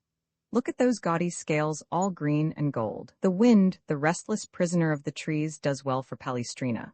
One would say the mighty master's hands were on the keys of the Maria organ, which they play when early on some sapphire Easter morn in a high litter red as blood or sin, the Pope is borne from his dark house out to the balcony, above the bronze gates and the crowded square, whose very fountains seem for ecstasy to toss their silver lances in the air, and stretching out weak hands to east and west in vain, sends peace to peaceless lands, to restless nations rest. Is not yon lingering orange afterglow that stays to vex the moon more fair than all Rome's laudliest pageants? Strange, a year ago I knelt before some crimson cardinal who bare the host across the Esquiline, and now, those common poppies in the wheat seem twice as fine. The blue-green bean fields yonder, tremulous with the last shower, sweeter perfume bring through this cool evening than the odorous flame-jeweled censers the young deacons swing, when the grey priest unlocks the curtained shrine, and makes God's body from the common fruit of corn and vine.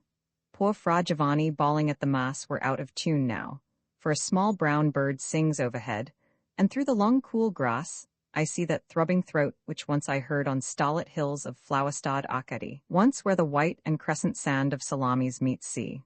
Sweet is the swallow twittering on the eaves at daybreak, when the mower whets his scythe, and stock doves murmur, and the milkmaid leaves her little lonely bed, and carols blithe to see the heavy lowing cattle wait stretching their huge and dripping mouths across the farmyard gate.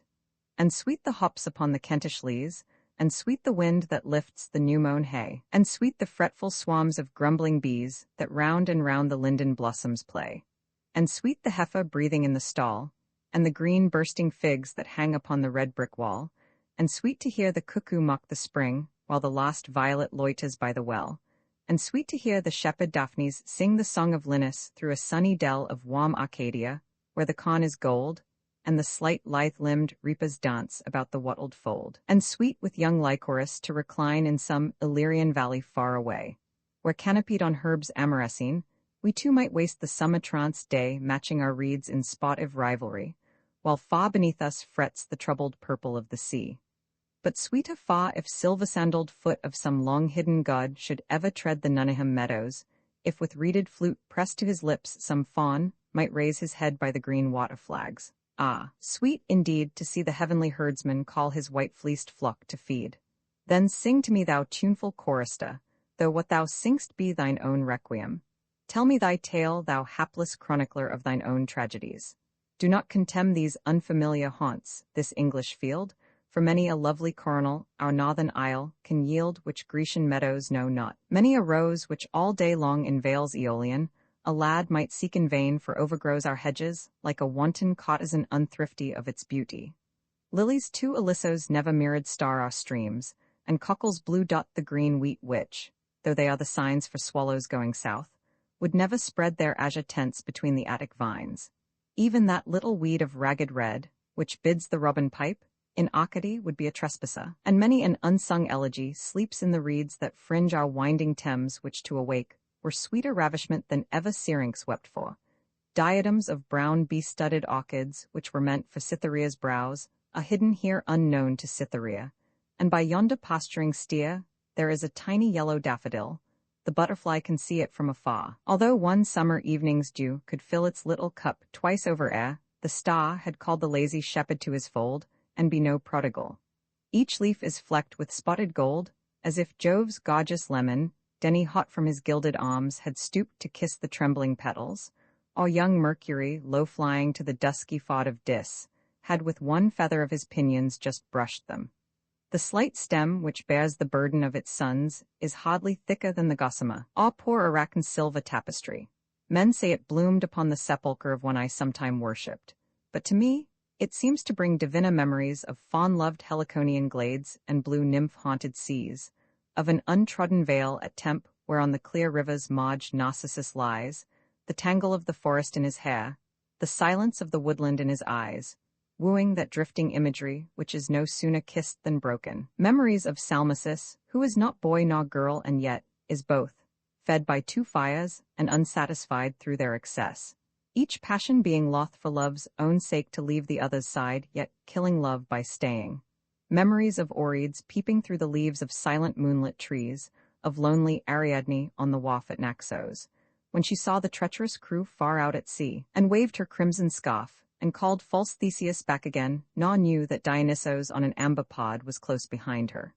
Memories of what Maeonia's bard with sightless eyes beheld, the wall of Troy, Queen Helen lying in the ivory room, and at her side, an amorous red-lipped boy trimming with dainty hand his helmet's plume, and far away the moil, the shout, the groan, as Hector shielded off the spear and Ajax hurled the stone, of winged Perseus with his flawless sword cleaving the snaky tresses of the witch, and all those tales imperishably stowed in little Grecian urns, freightage more rich than any gaudy galleon of Spain bare from the Indies ever. These at least bring back again, for well, I know they are not dead at all, the ancient gods of Grecian poesy, they are asleep, and when they hear thee call will wake and think 'tis very Thessaly. This Thames the Daulian waters, this cool glade the yellow-ear-eyed mead, where once young Aeetes laughed and played.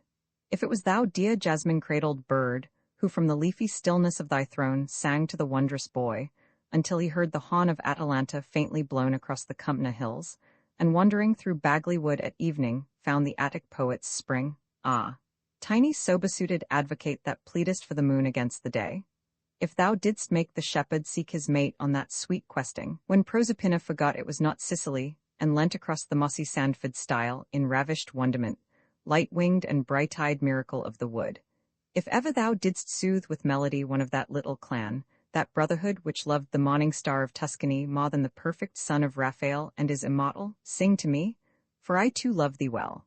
Sing on, let the dull world grow young, let elemental things take form again, and the old shapes of beauty walk among the simple garths and open crofts, as when the son of Leto bare the willow rod, and the soft sheep and shaggy goats followed the boyish god.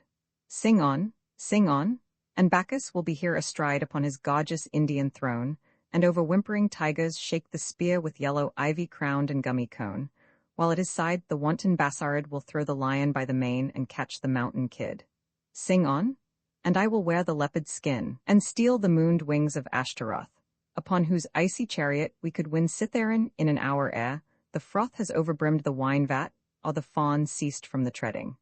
I, before the flickering lamp of dawn has scared the hooting owlet to its nest, and wan the bat to close its filmy vans, some Maenad girl with vine leaves on her breast will filch their beech nuts from the sleeping pans so softly that the little nested thrush will never wake, and then with shrilly laugh and leap will rush down the green valley where the fallen dew lies thick beneath the elm and count her star, till the brown satyrs in a jolly crew trample the Lucistrife down along the shaw, and where their horned master sits in state brings strawberries and bloomy plums upon a wicker crate. Sing on, and soon with passion-wearied face through the cool leaves Apollo's lad will come, the Tyrian prince his bristled bow will chase adown the chestnut copses all a-bloom, and ivory-limbed, grey-eyed, with look of pride, after yon velvet-coated dear the virgin maid will ride. Sing on, and I the dying boy will see stain with his purple blood the waxen bell that overweighs the jacinth, and to me the wretched Cyprian her woe will tell, and I will kiss her mouth and streaming eyes, and lead her to the myrtle-hidden grove where Adon lies, cry out aloud on Aeetes, memory that foster-brother of remorse and pain drops poison in mine ear, oh to be free, to burn one's old ships, and to launch again into the white-plumed battle of the waves and fight old Proteus for the spoil of coral-flowered caves. Oh for Medea with her popped spell, oh for the secret of the Colchian shrine, oh for one leaf of that pale asphodel which binds the tired brows of Proserpine, and sheds such wondrous dews at eve that she dreams of the fields of Enna, by the far Sicilian sea, where oft the golden-girdled bee she chased from lily to lily on the level mead, ere yet her sombre lord had bid her taste the deadly fruit of that pomegranate seed, ere the black steeds had harried her away down to the faint and flowerless land, the sick and sunless day. Oh, for one midnight, and as paramour the Venus of the little Melian farm. Oh, that some antique statue for 1 hour might wake to passion, and that I could charm the dawn at Florence from its dumb despair, mix with those mighty limbs and make that giant breast my lair. Sing on, I would be drunk with life, drunk with the trampled vintage of my youth. I would forget the wearying wasted strife, the riven veil, the Gorgon eyes of truth, the preless vigil and the cry for prayer, the barren gifts, the lifted arms, the dull insensate air. Sing on, O feathered Niobe, thou canst make sorrow beautiful, and steal from joy its sweetest music, not as we who by dead voiceless silence strive to heal our too untented wounds, and do but keep pain barricadoed in our hearts, and murder pillowed sleep. Sing louder yet, why must I still behold the wan white face of that deserted Christ, whose bleeding hands my hands did once enfold, whose smitten lips my lips so oft have kissed, and now in mute and marble, misery sits in his lone dishonoured house and weeps, perchance for me. O memory, cast down thy wreathed shell. Break thy haughty lute, O sad Melpomene. O sorrow, keep thy cloistered cell not dim with tears this limpid castily. Cease, Philomel, thou dost the forest wrong to vex its sylvan quiet with such wild impassioned song. Cease, or if 'tis anguish to be dumb, take from the pastoral thrush her simpler air, whose jocund carelessness doth more become this English woodland than thy keen despair. Ah, cease, and let the north wind bear thy lay back to the rocky hills of Thrace, the stormy Daulian Bay. A moment more, the startled leaves had stirred, Endymion would have passed across the mead moonstruck with love, and this still Thames had heard pan plash and paddle groping for some reed to lure from her blue cave that Naiad made who for such piping listens half in joy and half afraid. A moment more, the waking dove had cooed, the silver daughter of the silver sea with the fond gyves of clinging hands had wooed her wanton from the chase, and Dryope had thrust aside the branches of her oak to see the lusty gold-haired lad rein in his snorting yoke. A moment more, the trees had stooped to kiss pale Daphne, just awakening from the swoon of tremulous laurels. Lonely Salmacis had bared his barren beauty to the moon, and through the veil with sad voluptuous smile Antinous had wandered, the red lotus of the Nile down leaning from his black and clustering hair, to shade those slumberous eyelids caverned bliss. Or else on yonder grassy slope with bare height-unist limbs unravished Artemis had bade her hounds give tongue, and roused the deer from his green ambuscade with shrill halloo and pricking spear. Lie still, O passionate heart, lie still.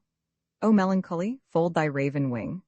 O sobbing Dryad, from thy hollow hill come not with such despondent answering. No more thou winged Marsyas complain, Apollo loveth not to hear such troubled songs of pain. It was a dream. The glade is tenantless. No soft Ionian laughter moves the air. The Thames creeps on in sluggish leadenness, and from the copse left desolate and bare fled is young Bacchus with his revelry. Yet still from Nuneham wood there comes that thrilling melody so sad, that one might think a human heart break in each separate note, a quality which music sometimes has, being the art which is most nigh to tears and memory. Poor mourning Philomel, what dost thou fear? Thy sister doth not haunt these fields, Pandion is not here. Here is no cruel laud with murderous blade, no woven web of bloody heraldries, but mossy dells for roving comrades made, warm valleys where the tired student lies with half-shut book, and many a winding walk where rustic lovers stray at eve in happy simple talk. The harmless rabbit gambols with its young across the trampled towing path, where late a troop of laughing boys in jostling throng cheered with their noisy cries the racing eight. The gossamer, with ravelled silver threads, works at its little loom, and from the dusky red-eaved sheds of the lone farm, a flickering light shines out where the swinked shepherd drives his bleating flock back to their wattled sheepcotes. A faint shout comes from some Oxford boat at Sandford Lock, and starts the moor-hen from the sedgy rill, and the dim lengthening shadows flit like swallows up the hill. The heron passes homeward to the mere, the blue mist creeps among the shivering trees, gold world by world the silent stars appear, and like a blossom blown before the breeze, a white moon drifts across the shimmering sky, mute arbitress of all thy sad, thy rapturous threnody. She does not heed thee, wherefore should she heed? She knows Endymion is not far away, 'tis I, whose soul is as the reed which has no message of its own to play, so pipes another's bidding, it is I, drifting with every wind on the wide sea of misery. Ah, the brown bird has ceased. One exquisite trill about the sombre woodland seems to cling dying in music, else the air is still, so still that one might hear the bat's small wing wander and wheel above the pines, or tell each tiny dewdrop dripping from the bluebell's brimming cell. And far away across the lengthening wold, across the willowy flats and thickets brown, Magdalen's tall tower, tipped with tremulous gold, mocks the long high street of the little town, and warns me to return. I must not wait, hark! 'Tis the curfew booming from the bell at Christ Church gate. Wind flowers impression du matin, the Thames nocturne of blue and gold, changed to a harmony in grey. A barge with ochre-coloured hay dropped from the wharf, and chill and cold the yellow fog came creeping down the bridges, till the houses' walls seemed changed to shadows and St. Paul's loomed like a bubble o'er the town. Then suddenly arose the clang of waking life. The streets were stirred with country wagons, and a bird flew to the glistening roofs and sang. But one pale woman all alone, the daylight kissing her wan hair, loitered beneath the gas lamp's flare, with lips of flame and heart of stone. Magdalen walks, the little white clouds are racing over the sky, and the fields are strewn with the gold of the flower of March. The daffodil breaks underfoot, and the tasseled larch sways and swings as the thrush goes hurrying by. A delicate odor is borne on the wings of the morning breeze, the odor of deep wet grass and of brown new-furrowed earth. The birds are singing for joy of the spring's glad birth, hopping from branch to branch on the rocking trees. And all the woods are alive with the murmur and sound of spring, and the rosebud breaks into pink on the climbing briar, and the crocus bed is a quivering moon of fire girdled round with the belt of an amethyst ring. And the plane to the pine tree is whispering some tale of love till it rustles with laughter and tosses its mantle of green, and the gloom of the wych elm's hollow is lit with the iris sheen of the burnished rainbow throat and the silver breast of a dove. See, the lark starts up from his bed in the meadow there, breaking the gossamer threads and the nets of dew, and flashing adown the river, a flame of blue. The kingfisher flies like an arrow, and wounds the air. Athanasia, to that gaunt house of art which lacks for naught of all the great things men have saved from time, the withered body of a girl was brought dead ere the world's glad youth had touched its prime, and seen by lonely Arabs lying hid in the dim womb of some black pyramid. But when they had unloosed the linen band which swathed the Egyptian's body, lo, was found closed in the wasted hollow of her hand a little seed, which sown in English ground did wondrous snow of starry blossoms bear, and spread rich odors through our springtide air. With such strange arts this flower did allure that all forgotten was the asphodel, and the brown bee, the lily's paramour, forsook the cup where he was wont to dwell, for not a thing of earth it seemed to be, but stolen from some heavenly Arcady. In vain the sad Narcissus, wan and white at its own beauty, hung across the stream. The purple dragonfly had no delight with its gold dust to make his wings a-gleam, no delight the jasmine bloom to kiss, or brush the rain pearls from the Eucharis. For love of it, the passionate nightingale forgot the hills of Thrace, the cruel king, and the pale dove no longer cared to sail through the wet woods at time of blossoming, but round this flower of Egypt sought to float, with silvered wing and amethystine throat.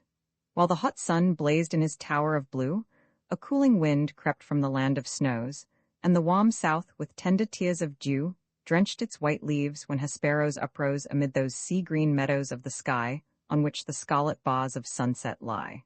But when all wastes of lily-haunted field the tired birds had stayed their amorous tune, and broad and glittering like an argent shield high in the sapphire heavens hung the moon, did no strange dream or evil memory make each tremulous petal of its blossoms shake?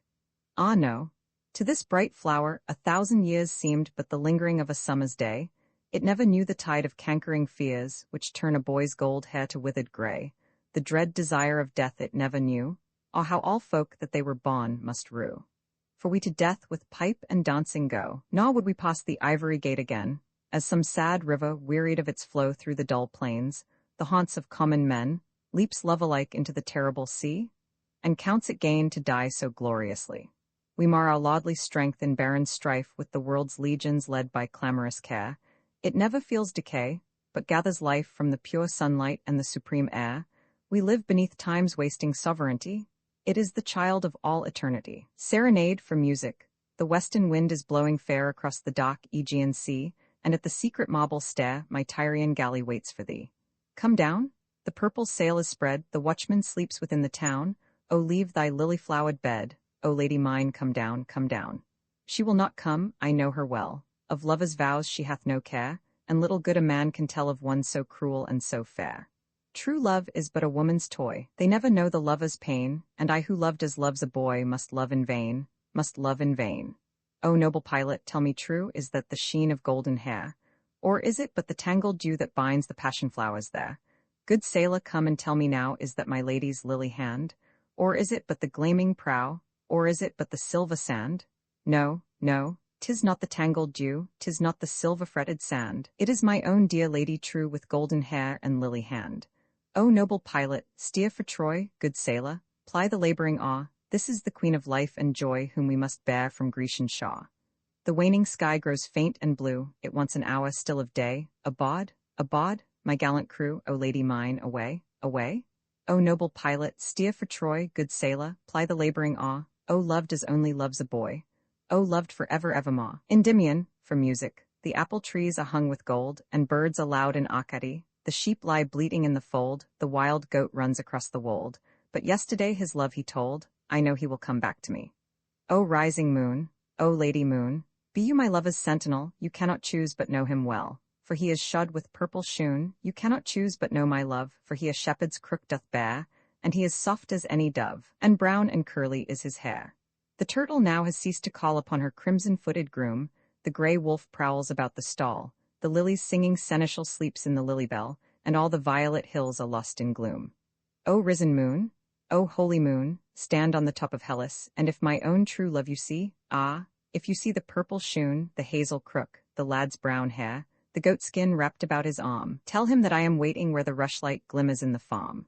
The falling dew is cold and chill, and no bird sings in Arcady, the little fawns have left the hill, even the tired daffodil has closed its gilded doors, and still my lover comes not back to me. False moon, O waning moon, where is my own true lover gone? Where are the lips vermilion, the shepherd's crook, the purple shoon? Why spread that silver pavilion? Why wear that veil of drifting mist? Ah, thou haste young Endymion, thou haste the lips that should be kissed. La bella Donadella, me meant my limbs are wasted with a flame, my feet are saw with travelling, for calling on my lady's name, my lips have now forgot to sing. O linnet in the wild rose, break strain for my love thy melody. O lock, sing louder for love's sake, my gentle lady passeth by. She is too fair for any man to see or hold his heart's delight, fairer than queen or courtesan or moonlit water in the night. Her hair is bound with myrtle leaves, green leaves upon her golden hair. Green grasses through the yellow sheaves of autumn corn are not more fair. Her little lips, more made to kiss than to cry bitterly for pain, are tremulous as brook water is, or roses after evening rain. Her neck is like white melilot flushing for pleasure of the sun. The throbbing of the linnet's throat is not so sweet to look upon. As a pomegranate, cut in twain, white-seeded, is her crimson mouth. Her cheeks are as the fading stain where the peach reddens to the south. O twining hands, O delicate white body made for love and pain, O house of love, O desolate pale flower beaten by the rain, Chanson, a ring of gold and a milk-white dove are goodly gifts for thee, and a hempen rope for your own love to hang upon a tree. For you a house of ivory, roses are white in the rose bower, a narrow bed for me to lie, white, oh white is the hemlock flower, myrtle and jessamine for you, oh the red rose is fair to see, for me the cypress and the rue, fairest of all is rosemary, for you 3 lovers of your hand, green grass where a man lies dead, for me 3 paces on the sand, plant lilies at my head. Charmides he was a Grecian lad, who coming home with pulpy figs and wine from Sicily stood at his galley's prow, and let the foam blow through his crisp brown curls unconsciously, and holding wave and wind in boy's despite peered from his dripping seat across the wet and stormy night. Till with the dawn, he saw a burnished spear like a thin thread of gold against the sky, and hoisted sail, and strained the creaking gear, and bade the pilot head her lustily against the nor'west gale, and all day long held on his way, and mocked the rowers' time with measured song. And when the faint Corinthian hills were red dropped anchor in a little sandy bay, and with fresh boughs of olive crowned his head, and brushed from cheek and throat the hoary spray, and washed his limbs with oil, and from the hold brought out his linen tunic, and his sandals brazen-soled, and a rich robe stained with the fish's juice, which of some swarthy trader he had bought upon the sunny quay at Syracuse, and was with Tyrian broideries inwrought, and by the questioning merchants made his way up through the soft and silver woods, and when the laboring day had spun its tangled web of crimson cloud, clomb the high hill, and with swift silent feet crept to the fane unnoticed by the crowd of busy priests. And from some dark retreat watched the young swains his frolic playmates bring the firstling of their little flock. And the shy shepherd fling the crackling salt upon the flame, or hang his studded crook against the temple wall to her, who keeps away the ravenous fang of the base wolf from homestead and from stall. And then the clear-voiced maidens gan to sing, and to the altar each man brought some goodly offering, a beechen cup brimming with milky foam, a fair cloth wrought with cunning imagery of hounds in chase, a waxen honeycomb dripping with oozy gold which scarce the bee had ceased from building, a black skin of oil meet for the wrestlers, a great boar the fierce and white-tusked spoil stolen from Artemis that jealous made to please Athena, and the dappled hide of a tall stag who in some mountain glade had met the shaft. And then the herald cried, and from the pillared precinct, one by one, went the glad Greeks well pleased that they their simple vows had done. And the old priest put out the waning fires save that one lamp whose restless ruby glowed for ever in the cell, and the shrill lyres came fainter on the wind, as down the road in joyous dance these country folk did pass, and with stout hands the Wada closed the gates of polished brass. Long time he lay and hardly dared to breathe, and heard the cadenced drip of spilt-out wine, and the rose petals falling from the wreath as the night breezes wandered through the shrine, and seemed to be in some entranced swoon till through the open roof above the full and brimming moon flooded with sheeny waves the marble flaw, when from his nook up leapt the venturous lad, and flinging wide the cedar-carven daw, beheld an awful image, saffron-clad and armed for battle. The gaunt griffin glared from the huge helm, and the long lance of wreck and ruin flared like a red rod of flame. Stony and steeled the Gorgon's head, its leaden eyeballs rolled, and writhed its snaky horrors through the shield, and gaped aghast with bloodless lips and cold in passion impotent, while with blind gaze the blinking owl between the feet hooted in shrill amaze. The lonely fisher, as he trimmed his lamp far out at sea off Sunium, or cast the net for tunnies, heard a brazen tramp of hosses smite the waves, and a wild blast divide the folded curtains of the night, and knelt upon the little poop, and prayed in holy fright. And guilty lovers in their venery forgat a little while their stolen sweets, deeming they heard dread Dian's bitter cry. And the grim watchmen on their lofty seats ran to their shields in haste precipitate, or strained black-bearded throats across the dusky parapet. For round the temple rolled the clang of arms, and the 12 gods leapt up in marble fear, and the air quaked with dissonant alarms till huge Poseidon shook his mighty spear, and on the frieze the prancing hosses neighed, and the low tread of hurrying feet rang from the cavalcade. Ready for death with parted lips he stood, and well content at such a price to see that calm wide brow, that terrible maidenhood, the marvel of that pitiless chastity, well content indeed, for never wight since Troy's young shepherd prince had seen so wonderful a sight. Ready for death he stood, but lo! The air grew silent, and the hosses ceased to neigh, and off his brow he tossed the clustering hair, and from his limbs he threw the cloak away. For whom would not such love make desperate? And Naya came and touched her throat, and with hands violate undid the cuirass and the crocus gown, and bared the breasts of polished ivory, till from the waist the peplos falling down left visible the secret mystery which to no lover will Athena show, the grand cool flanks, the crescent thighs, the bossy hills of snow. Those who have never known a lover's sin, let them not read my ditty. It will be to their dull ears so musicless and thin that they will have no joy of it. But ye to whose wan cheeks now creeps the lingering smile, ye who have learned who Eros is, oh listen yet a while. A little space he let his greedy eyes rest on the burnished image, till me a sight half swooned for surfeit of such luxuries, and then his lips in hungering delight fed on her lips, and round the towered neck he flung his arms, nor cared at all his passion's will to check. Never I ween did lover hold such tryst, for all night long he murmured honeyed word, and saw her sweet unravished limbs, and kissed her pale and argent body, undisturbed, and paddled with the polished throat, and pressed his hot and beating heart upon her chill and icy breast. It was as if Numidian javelins pierced through and through his wild and whirling brain, and his nerves thrilled like throbbing violins in exquisite pulsation, and the pain was such sweet anguish that he never drew his lips from hers till overhead the lock of wanting flew. They who have never seen the daylight peer into a darkened room, and drawn the curtain, and with dull eyes and wearied from some dear and worshipped body risen, they for certain will never know of what I try to sing, how long the lost kiss was, how fond and late his lingering. The moon was girdled with a crystal rim, the sign which shipmen say is ominous of wrath in heaven. The wan stars were dim, and the low lightning east was tremulous with the faint fluttering wings of flying dawn, ere from the silent sombre shrine this lover had withdrawn. Down the steep rock with hurried feet and fast clomb the brave lad, and reached the cave of Pan, and heard the goat-foot snoring as he passed, and leapt upon a grassy knoll, and ran like a young fawn unto an olive wood which in a shady valley by the well-built city stood, and sought a little stream, which well he knew, for oftentimes with boyish careless shout the green and crested grebe he would pursue, or snare in woven net the silver trout, and down amid the startled reeds he lay panting in breathless sweet affright, and waited for the day.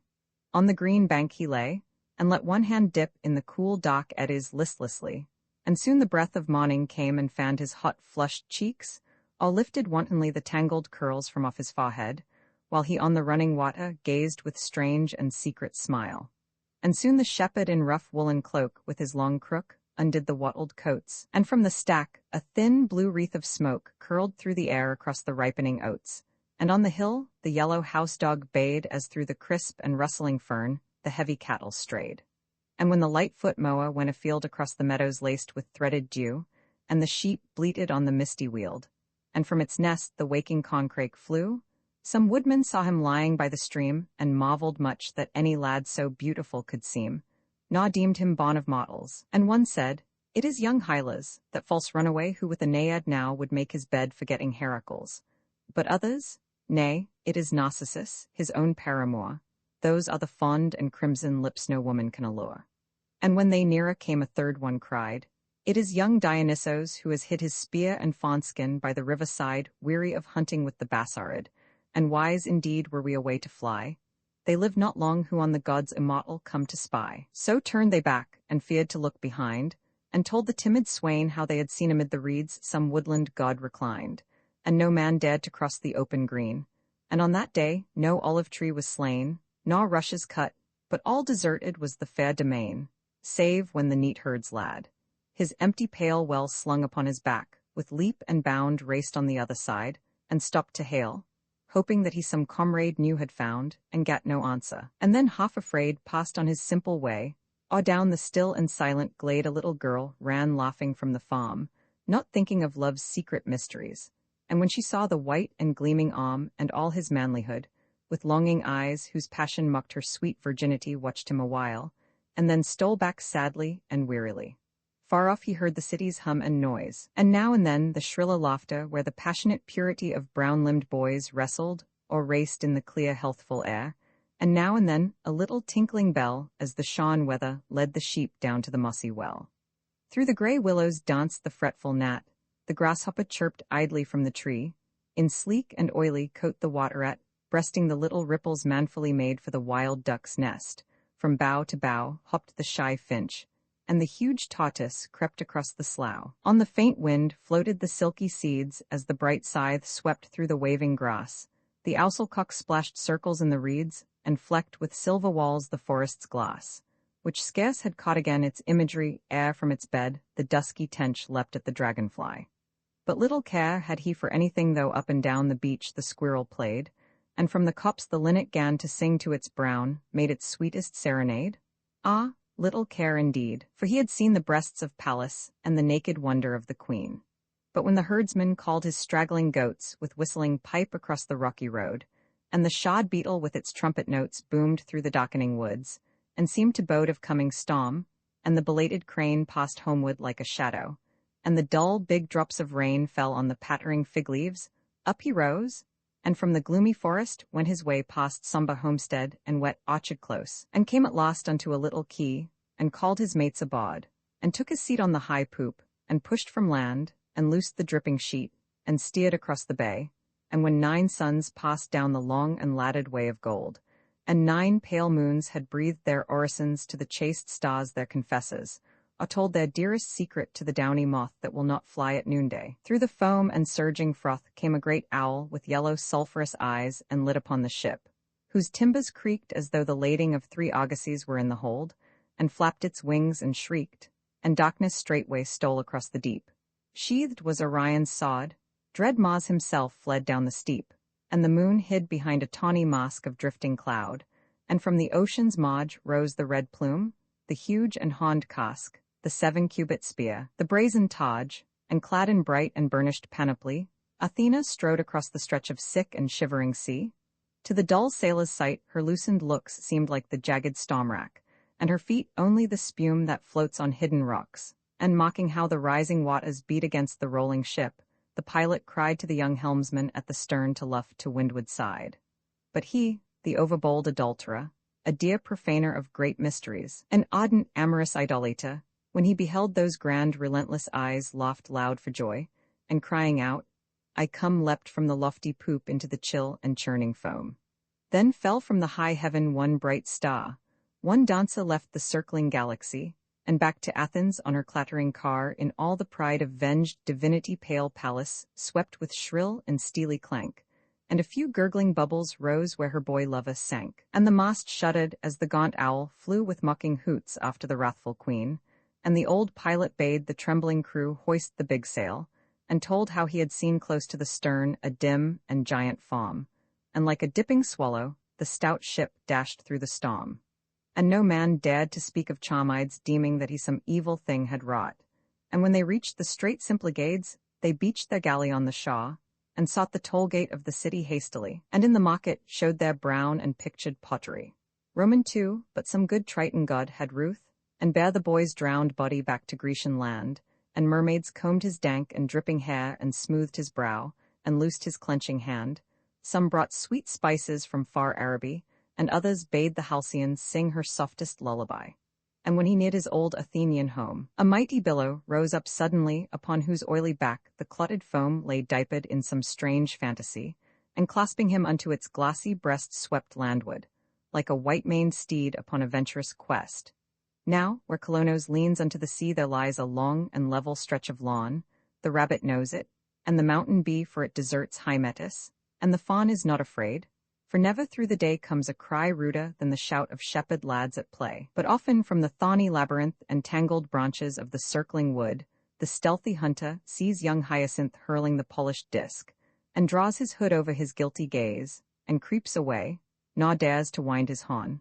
Or else at the first break of day, the dryads come and throw the leathern ball along the reedy shore, and circumvent some goat-eared Pan to be their seneschal for fear of bold Poseidon's ravishment, and loose their girdles, with shy timorous eyes, lest from the surf his azure arms and purple beard should rise. On this side, and on that a rocky cave, hung with the yellow-belled laburnum, stands, smooth is the beach, save where some ebbing wave leaves its faint outline etched upon the sands, as though it feared to be too soon forgot by the green rush, its playfellow. And yet it is a spot so small that the inconstant butterfly could steal the hoarded money from each flower ere it was noon, and still not satisfy its overgreedy love. Within an hour a sail a boy, were he but rude Eno to land and pluck a garland for his galley's painted prow, would almost leave the little meadow bare, for it knows nothing of great pageantry. Only a few narcissi here and there stand separate in sweet austerity, dotting the unmown grass with silver stars, and here and there a daffodil waves tiny scimitars. Hither the billow brought him, and was glad of such dear servitude, and where the land was virgin of all waters laid the lad upon the golden margent of the strand, and like a lingering lover, oft returned to kiss those pallid limbs which once with intense fire burned, ere the wet seas had quenched that holocaust, that self-fed flame, that passionate lustihead, ere grisly death with chill and nipping frost had withered up those lilies white and red, which, while the boy would through the forest range, answered each other in a sweet antiphonal counterchange. And when at dawn the wood-nymphs, hand in hand, threaded the bosky dell, the satyr spied the boy's pale body stretched upon the sand, and feared Poseidon's treachery, and cried, and like bright sunbeams flitting through a glade, each startled dryad sought some safe and leafy ambuscade. Save one white girl, who deemed it would not be so dread a thing to feel a sea-god's arms crushing her breasts in amorous tyranny, and longed to listen to those subtle charms insidious lovers weave when they would win some fenced fortress, and stole back again, nor thought it sin to yield her treasure unto one so fair, and lay beside him, thirsty with love's drouth, called him soft names, played with his tangled hair, and with hot lips made havoc of his mouth, afraid he might not wake, and then afraid lest he might wake too soon, fled back. And then, fond renegade, returned to fresh assault, and all day long sat at his side, and laughed at her new toy, and held his hand, and sang her sweetest song, then frowned to see how froward was the boy who would not with her maidenhood entwine. Naw knew that 3 days since his eyes had looked on Proserpine, Naw knew what sacrilege his lips had done, but said, "He will awake, I know him well. He will awake at evening when the sun hangs his red shield on Corinth's citadel. This sleep is but a cruel treachery to make me love him more. And in some cavern of the sea deeper than ever falls the fish's line already, a huge Triton blows his horn, and weaves a garland from the crystalline and drifting ocean tendrils to adorn the emerald pillars of our bridal bed. Phosphored in foaming silver, and with coral-crowned head, we two will sit upon a throne of pearl, and a blue wave will be our canopy, and at our feet the water snakes will curl in all their amethystine panoply of diamonded mail, and we will mock the mullets swimming by the mast of some storm-founded bark, vermilion-finned with eyes of bossy gold like flakes of crimson light, and the great deep his glassy pot-tailed chamber will unfold, and we will see the painted dolphins sleep cradled by murmuring halcyons on the rocks where Proteus in quaint suit of green pastures his monstrous flocks, and tremulous opal-hued anemones will wave their purple fringes where we tread upon the mirrored flaw, and argosies of fishes flecked with tawny scales will thread the drifting cottage of the shattered wreck, and honey-colored amber beads our twining limbs will deck. But when that baffled lord of war the sun, with gaudy pennon flying, passed away into his brazen house, and one by one the little yellow stars began to stray across the field of heaven, then indeed she feared his lips upon her lips would never care to feed, and cried, "Awake, already the pale moon washes the trees with silver, and the wave creeps gray and chilly up this sandy dune, the croaking frogs are out, and from the cave the nightjar shrieks, the fluttering bats repass, and the brown stoat with hollow flanks creeps through the dusky grass. Nay, though thou art a god, be not so coy, for in yon stream there is a little reed that often whispers how a lovely boy lay with her once upon a grassy mead, who in his cruel pleasure he had done spread wings of rustling gold and sod aloft into the sun. Be not so coy. The laurel trembles still with great Apollo's kisses, and the fir whose clustering sisters fringe the seaward hill hath many a tale of that bold ravisher whom men call Boreas, and I have seen the mocking eyes of Hermes through the poplar's silvery sheen. Even the jealous naiads call me fair, and every morn a young and ruddy swain woos me with apples and with locks of hair, and seeks to soothe my virginal disdain by all the gifts the gentle wood-nymphs love. But yesterday he brought to me an iris-plumaged dove with little crimson feet, which with its store of 7 spotted eggs the cruel lad had stolen from the lofty sycamore at daybreak, when her amorous comrade had flown off in search of berried juniper, which most they love. The fretful wasp, that earliest vintager of the blue grapes, hath not persistency so constant as this simple shepherd boy for my poor lips. His joyous purity and laughing sunny eyes might well decoy a dryad from her oath to Artemis. For very beautiful is he, his mouth was made to kiss, his argent forehead, like a rising moon over the dusky hills of meeting brows, is crescent-shaped. The hot and Tyrian noon leads from the myrtle grove no goodlier spouse for Cytherea. The first silky down fringes his blushing cheeks, and his young limbs are strong and brown. And he is rich, and fat and fleecy herds of bleating sheep upon his meadows lie, and many an earthen bowl of yellow curds is in his homestead for the thievish fly to swim and drown in. The pink clover mead keeps its sweet star for him, and he can pipe on oaten reed. And yet I love him not. It was for thee I kept my love. I knew that thou wouldst come to rid me of this pallid chastity. Thou fairest flower of the flowerless foam of all the wide Aegean, brightest star of oceans, azure heavens where the mirrored planets are, I knew that thou wouldst come, for when at first the dry wood burgeoned, and the sap of spring swelled in my green and tender bark, or burst to myriad multitudinous blossoming, which mocked the midnight with its mimic moons that did not dread the dawn. And first the thrush's rapturous tunes startled the squirrel from its granary, and cuckoo flowers fringed the narrow lane.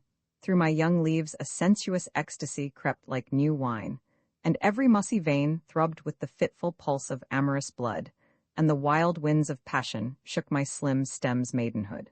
The trooping fawns at evening came and laid their cool black noses on my lowest boughs, and on my topmost branch the blackbird made a little nest of grasses for his spouse, and now and then a twittering wren would light on a thin twig which hardly bare the weight of such delight.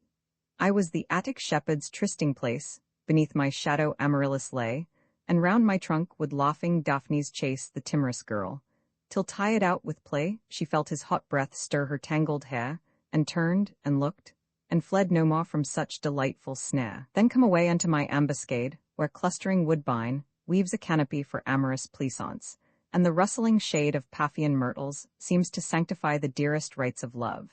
There in the cool and green recesses of its farthest depth there is a pool, the ouzel's haunt, the wild bee's pasturage, for round its rim great creamy lilies float through their flat leaves in verdant anchorage, each cup a white-sailed golden-laden boat steered by a dragonfly. Be not afraid to leave this wan and wave-kissed shaw, surely the place was made for lovers such as we. The Cyprian queen, one arm around her boyish paramour, strays often there at eve, and I have seen the moon strip off her misty vestiture for young Endymion's eyes. Be not afraid, the panther feet of Diane never tread that secret glade.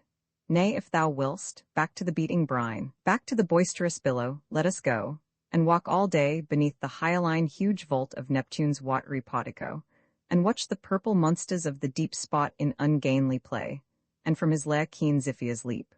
For if my mistress find me lying here, she will not ruth or gentle pity show, but lay her bospia down, and with austere relentless fingers string the connel bow, and draw the feathered notch against her breast, and loose the arched cod. Ay, even now upon the quest I hear her hurrying feet. Awake, awake, thou laggard in love's battle. Once at least let me drink deep of passion's wine, and slake my parched being with the nectarous feast which even gods affect. O come, love, come, still we have time to reach the cavern of thine azure home. Scarce had she spoken when the shuddering trees shook, and the leaves divided, and the air grew conscious of a god, and the grey seas crawled backward, and a long and dismal blare blew from some tasseled horn. A sleuth-hound bayed, and like a flame a bobbed reed flew whizzing down the glade. And where the little flowers of her breast just break into their milky blossoming, this murderous paramour, this unbidden guest, pierced and struck deep in horrid chambering, and ploughed a bloody furrow with its dot, and dug a long red road, and cleft with winged death her heart. Sobbing her life out with a bitter cry on the boy's body, fell the dryad maid, sobbing for incomplete virginity, and raptures unenjoyed, and pleasures dead, and all the pain of things unsatisfied, and the bright drops of crimson youth crept down her throbbing side. Ah, pitiful it was to hear her moan, and very pitiful to see her die ere she had yielded up her sweets, all known the joy of passion, that dread mystery which not to know is not to live at all, and yet to know is to be held in death's most deadly thrall. But as it happed the queen of Scytha, who with Adonis all night long had lain within some shepherd's hut in Arcady, on team of silver doves and gilded wain was journeying Paphos ward, high up afar from Mottle Ken between the mountains and the morning star, and when low down she spied the hapless pair, and heard the Oread's faint despairing cry, whose cadence seemed to play upon the air, as though it were a viol. Hastily she bade her pigeons fold each straining plume, and dropped to earth, and reached the strand, and saw their dolorous doom. For as a gardener turning back his head to catch the lost notes of the linnet, mows with careless scythe too near some flower bed, and cuts the thorny pillar of the rose, and with the flower's loosened loneliness strews the brown mold.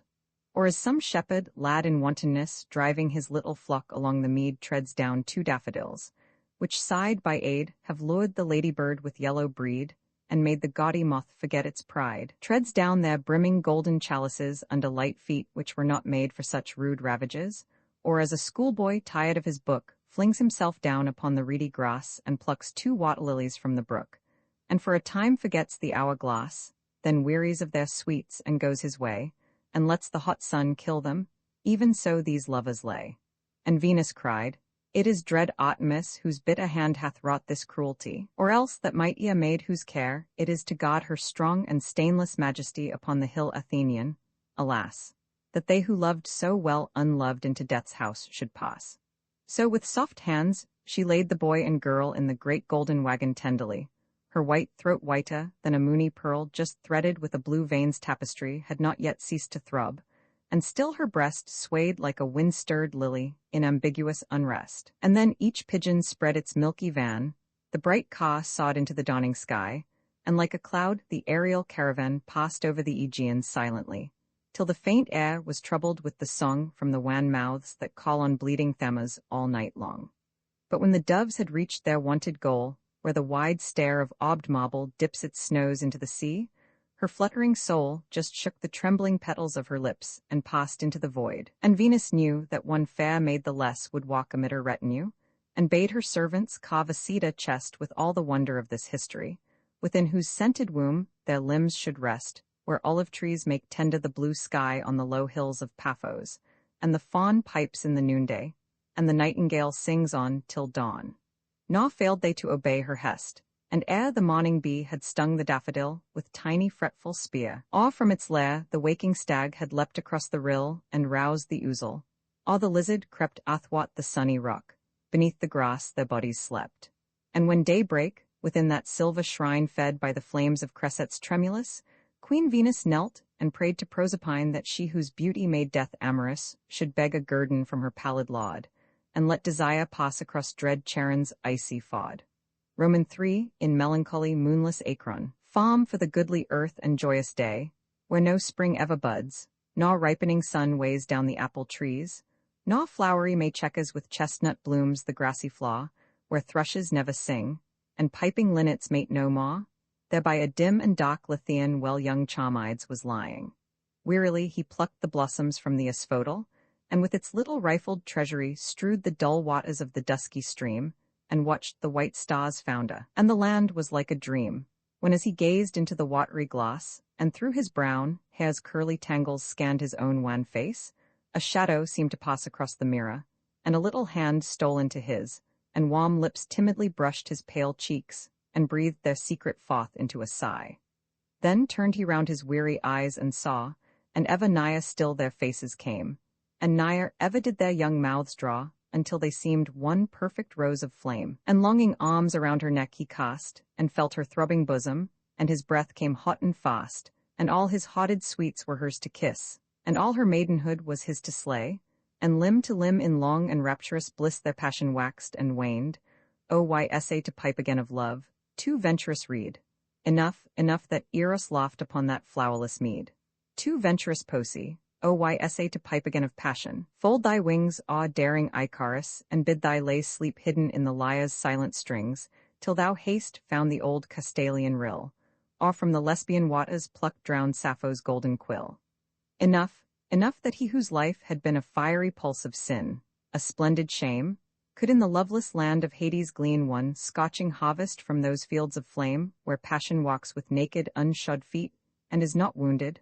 Ah, enough that once their lips could meet in that wild throb, when all existences seemed narrowed to one single ecstasy which dies through its own sweetness and the stress of too much pleasure. Ere Persephone had bade them serve her by the ebon throne of the pale god who in the fields of Ana loosed her zone. Flowers of gold impressions, eyeless silhouettes the sea is flecked with bars of gray, the dull dead wind is out of tune, and like a withered leaf, the moon is blown across the stormy bay. Etched clear upon the pallid sand lies the black boat. A sailor boy clambers aboard in careless joy, with laughing face and gleaming hand. And overhead the curlews cry, where through the dusky upland grass the young brown-throated reapers pass, like silhouettes against the sky. Roman 2 La fuite de la lune, to out a senses there is peace, a dreamy peace on either hand, deep silence in the shadowy land, deep silence where the shadows cease, save for cry that echoes shrill from some lone bird disconsolate, a concrete calling to its mate, the answer from the misty hill. And suddenly the moon withdraws her sickle from the lightening skies, and to her sombre cavern flies, wrapped in a veil of yellow gauze. The grave of Keats rid of the world's injustice, and his pain, he rests at last beneath God's veil of blue, taken from life when life and love were new. The youngest of the martyrs here is lain, fair as Sebastian, and as early slain. No cypress shades his grave, no funeral yew, but gentle violets weeping with the dew weave on his bones an ever-blossoming chain. O proudest heart that broke for misery! O sweetest lips since those of Mitylene! O poet-painter of our English land!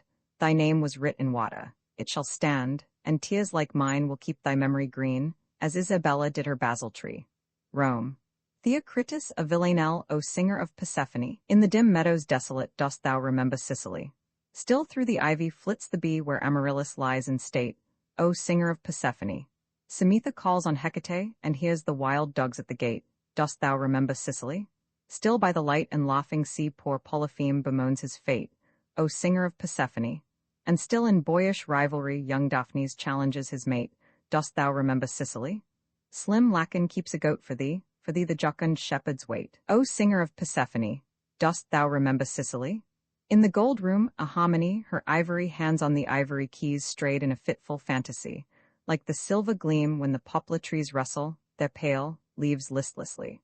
Or the drifting foam of a restless sea when the waves show their teeth in the flying breeze. Her gold hair fell on the wall of gold, like the delicate gossamer tangles spun on the burnished disk of the marigold. Or the sunflower turning to meet the sun when the gloom of the dark blue night is done, and the spear of the lily is aureoled. And her sweet red lips on these lips of mine burned like the ruby fire set in the swinging lamp of a crimson shrine. Or the bleeding wounds of the pomegranate, or the heart of the lotus drenched and wet with the spilt-out blood of the rose-red wine. Ballade de Marguerite, Normand. I am weary of lying within the chase when the knights are meeting in marketplace. Nay, go not thou to the red-roofed town, lest the hoofs of the war-horse tread thee down. But I would not go where the squires ride, I would only walk by my lady's side. Alack, and alack, thou art overbold, a forester's son may not eat off gold. Will she love me the less that my father is seen each Martinmas day in a doublet green? Perchance she is sewing at tapestry, spindle and loom are not meet for thee. Ah, if she is working the arras bright, I might ravel the threads by the firelight. Perchance she is hunting of the deer, how could you follow awe hill and mere? Ah, if she is riding with the cot, I might run beside her and win the mot. Perchance she is kneeling in St. Denis, on her soul may Our Lady have gramercy? Ah, if she is praying in lone chapel, I might swing the censer and ring the bell. Come in, my son, for you look sae pale, the father shall fill thee a stoup of ale. But who are these knights in bright array? Is it a pageant the rich folks play? 'Tis the King of England from over sea, who has come unto visit our fair country. But why does the curfew toll sae low, and why do the monas walk aero? Oh, 'tis Hugh of Amion's my sister's son who is lying stock, for his day is done. Nay, nay, for I see white lilies clear, it is no strong man who lies on the bier. Oh, 'tis old Dame Jeanette that kept the hall, I knew she would die at the autumn fall. Dame Jeanette had not that gold-brown hair, old Jeanette was not a maiden fair. Oh, 'tis none of our kith and none of our kin, her soul may Our Lady assoil from sin, but I hear the boy's voice chanting sweet, L'Est mot la Marguerite. Come in, my son, and lie on the bed, and let the dead folk bury their dead. O mother, you know I loved her true, O mother, hath one grave room for two? The dole of the king's daughter, Breton, 7 stars in the still water, and 7 in the sky, 7 sins on the king's daughter, deep in her soul to lie. Red roses are at her feet, roses are red in her red gold hair, and oh, where her bosom and girdle meet red roses are hidden there. Fair is the knight who lieth slain amid the rush and reed, see the lean fishes that are fain upon dead men to feed. Sweet is the page that lieth there, a cloth of gold is goodly prey. See the black ravens in the air, black, oh black as the night are they. What do they there so stark and dead? There is blood upon her hand, why are the lilies flecked with red? There is blood on the river sand.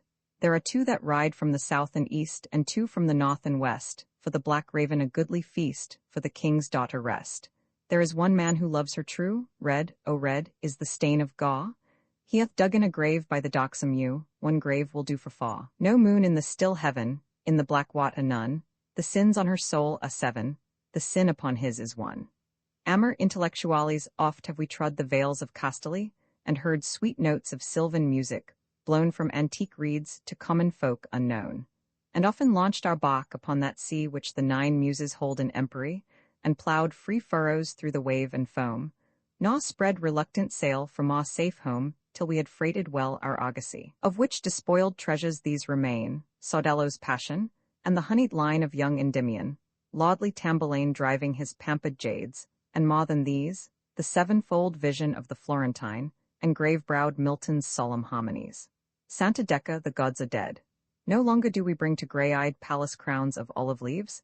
Demeter's child no more hath tithe of sheaves, and in the noon the careless shepherds sing, for Pan is dead, and all the wantoning by secret glade and devious haunt is awe. Young Hylas seeks the water springs no more, great Pan is dead, and Mary's son is king. And yet, perchance in this sea-tranced isle, chewing the bitter fruit of memory, some god lies hidden in the asphodel. Ah, love, if such there be, then it were well for us to fly his anger. Nay, but see the leaves a stirring, let us watch a while. Khafu, a vision 2 crowned kings, and one that stood alone with no green weight of laurels round his head, but with sad eyes as one uncomforted, and wearied with man's never-ceasing moan for sins no bleating victim can atone, and sweet long lips with tears and kisses fed. Girt was he in a garment black and red, and at his feet I mocked a broken stone which sent up lilies, dove-like, to his knees. Now at their sight, my heart being lit with flame, I cried to Beatrice, "Who are these?" And she made answer, knowing well each name, Aeschylus first, the second Sophocles, and last wide stream of tears, Euripides. Impression to voyage the sea was sapphire-colored, and the sky burned like a heated opal through the air. We hoisted sail, the wind was blowing fair for the blue lands that to the eastward lie. From the steep prow, I mocked with quickening eyes Akinthos, every olive grove and creek, Ithaca's cliff, Lycaon's snowy peak, and all the flower-strewn hills of Arcady. The flapping of the sail against the mast, the ripple of the water on the side, the ripple of girls' laughter at the stern, the only sounds. When 'gan the west to burn, and a red sun upon the seas to ride, I stood upon the soil of Greece at last, Catacalo. The grave of Shelley like burnt-out torches by a sick man's bed gaunt cypress trees stand round the sun-bleached stone. Here doth the little night-owl make her throne, and the slight lizard show his jeweled head. And, where the chaliced poppies flame to red, in the still chamber of yon pyramid, surely some old-world sphinx lurks darkly hid, grim water of this pleasance of the dead. Ah, sweet indeed to rest within the womb of earth, great mother of eternal sleep, but sweet afar for thee a restless tomb in the blue cavern of an echoing deep, or where the tall ships founder in the gloom against the rocks of some wave-shattered steep. Rome, by the Arno, the oleander on the wall grows crimson in the dawning light, though the grey shadows of the night lie yet on Florence like a pall. The dew is bright upon the hill, and bright the blossoms overhead, but ah, the grasshoppers have fled, the little Attic song is still. Only the leaves are gently stirred by the soft breathing of the gale, and in the almond-scented vale the lonely nightingale is heard. The day will make thee silent soon, O nightingale, sing on for love, while yet upon the shadowy grove splinter the arrows of the moon. Before across the silent lawn in sea green vest the morning steals, and to love's frightened eyes reveals the long white fingers of the dawn fast climbing up the eastern sky to grasp and slay the shuddering night, all careless of my heart's delight, or if the nightingale should die. Impressions de Theata Fabian de Franchi to my friend Henry Irving. The silent room, the heavy creeping shade, the dead that travel fast, the opening daw, the murdered brother rising through the flaw, the ghost's white fingers on thy shoulders laid, and then the lonely duel in the glade, the broken sods, the stifled scream, the gaw, thy grand revengeful eyes when all is awe. These things are well enough, but thou wert made for more august creation. Frenzied Lear should at thy bidding wander on the heath with the shrill fool to mock him. Romeo for thee should lure his love, and desperate fear pluck Richard's recreant dagger from its sheath. Thou trumpet set for Shakespeare's lips to blow. Feta to Sarah Bernhardt, how vain and dull this common world must seem to such a one as thou, who shouldst have talked at Florence with Mirandola, or walked through the cool olives of the Academy. Thou shouldst have gathered reeds from a green stream for Goatfoot Pan's shrill piping, and have played with the white girls in that Phaeacian glade, where grave Odysseus wakened from his dream. Ah, surely once some urn of Attic clay held thy wan dust, and thou haste come again back to this common world so dull and vain, for thou wert weary of the sunless day, the heavy fields of scentless asphodel, the loveless lips with which men kiss in hell. Written at the Lyceum Theatre, I Pasha to Ellen Terry, I marvel not Bassanio was so bold to peril all he had upon the lead. Or that proud Aragon bent low his head, or that Morocco's fiery hot grew cold. For in that gorgeous dress of beaten gold, which is more golden than the golden sun, no woman Veronese looked upon, was half so fair, as thou whom I behold. Yet fairer when with wisdom as your shield the sober-suited lawyer's gown you donned, and would not let the laws of Venice yield Antonio's heart to that accursed Jew? O Pasha, take my heart, it is thy due. I think I will not quarrel with the bond. Roman II Queen Henrietta Maria to Ellen Terry in the lone tent, waiting for victory. She stands with eyes marred by the mists of pain, like some wan lily overdrenched with rain. The clamorous clang of arms, the ensanguined sky, war's ruin, and the wreck of chivalry to her proud soul no common fear can bring. Bravely she tarrieth for her lord the king, her soul aflame with passionate ecstasy. O hair of gold, O crimson lips, O face made for the luring and the love of man. With thee I do forget the toil and stress, the loveless road that knows no resting place, time's straitened pulse. The soul's dread weariness, my freedom, and my life republican? Roman 3 Comma to Ellen Terry, as one who pouring on a Grecian urn scans the fair shapes some Attic hand hath made, God with slim goddess, goodly man with maid, and for their beauty's sake is loth to turn and face the obvious day. Must I not yearn for many a secret moon of indolent bliss, when in midmost shrine of Artemis I see thee standing, antique-limbed and stern? And yet, methinks I'd rather see thee play that serpent of old Nile, whose witchery made emperors drunken. Come, great Egypt, shake our stage with all thy mimic pageants. Nay, I am grown sick of unreal passions. Make the world thine Actium, me thine Antony? Panthea, nay, let us walk from fire unto fire, from passionate pain to deadlier delight. I am too young to live without desire. Too young art thou to waste this summer night asking those idle questions which of old man sought of seer and oracle, and no reply was told. For sweet, to feel is better than to know, and wisdom is a childless heritage, one pulse of passion, youth's first fiery glow. Ah, worth the haunted proverbs of the sage, vex not thy soul with dead philosophy. Have we not lips to kiss with, hearts to love and eyes to see? Dost thou not hear the murmuring nightingale, like water bubbling from a silver jar? So soft she sings the envious moon is pale, that high in heaven she is hung so far she cannot hear that love-enraptured tune. Mark how she wreathes each horn with mist, yon late and laboring moon. White lilies, in whose cups the gold bees dream, the fallen snow of petals where the breeze scatters the chestnut blossom, all the gleam of boyish limbs in water. Are not these enough for thee? Dost thou desire more? Alas, the gods will give naught else from their eternal star.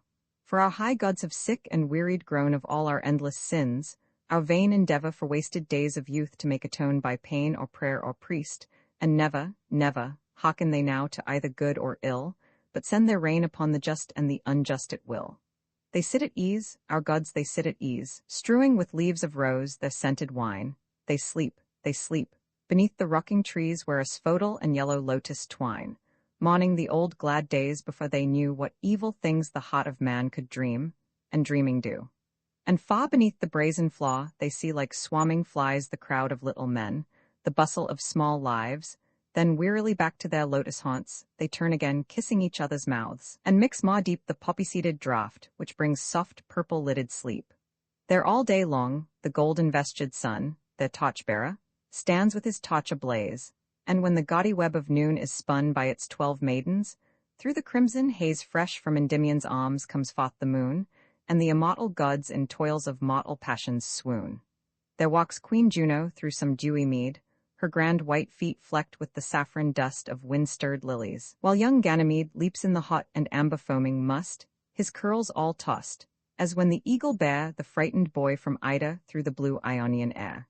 There in the green heart of some garden close Queen Venus with the shepherd at her side, her warm, soft body, like the briar rose which would be white yet blushes at its pride, laughs low for love, till jealous Salmacis peers through the myrtle leaves, and sighs for pain of lonely bliss. There never does that dreary north wind blow, which leaves our English forests bleak and bare, nor ever falls the swift white-feathered snow, nor ever doth the red-toothed lightning dare to wake them in the silver-fretted night when we lie weeping for some sweet sad sin, some dead delight.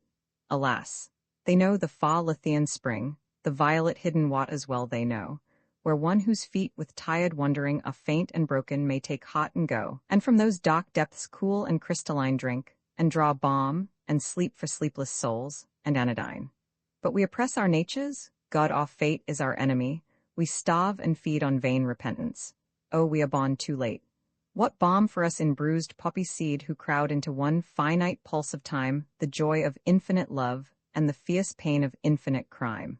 Oh, we are wearied of this sense of guilt, wearied of pleasure's paramour despair, wearied of every temple we have built, wearied of every right, unanswered prayer, for man is weak, God sleeps, and heaven is high, one fiery-colored moment, one great love, and lo, we die.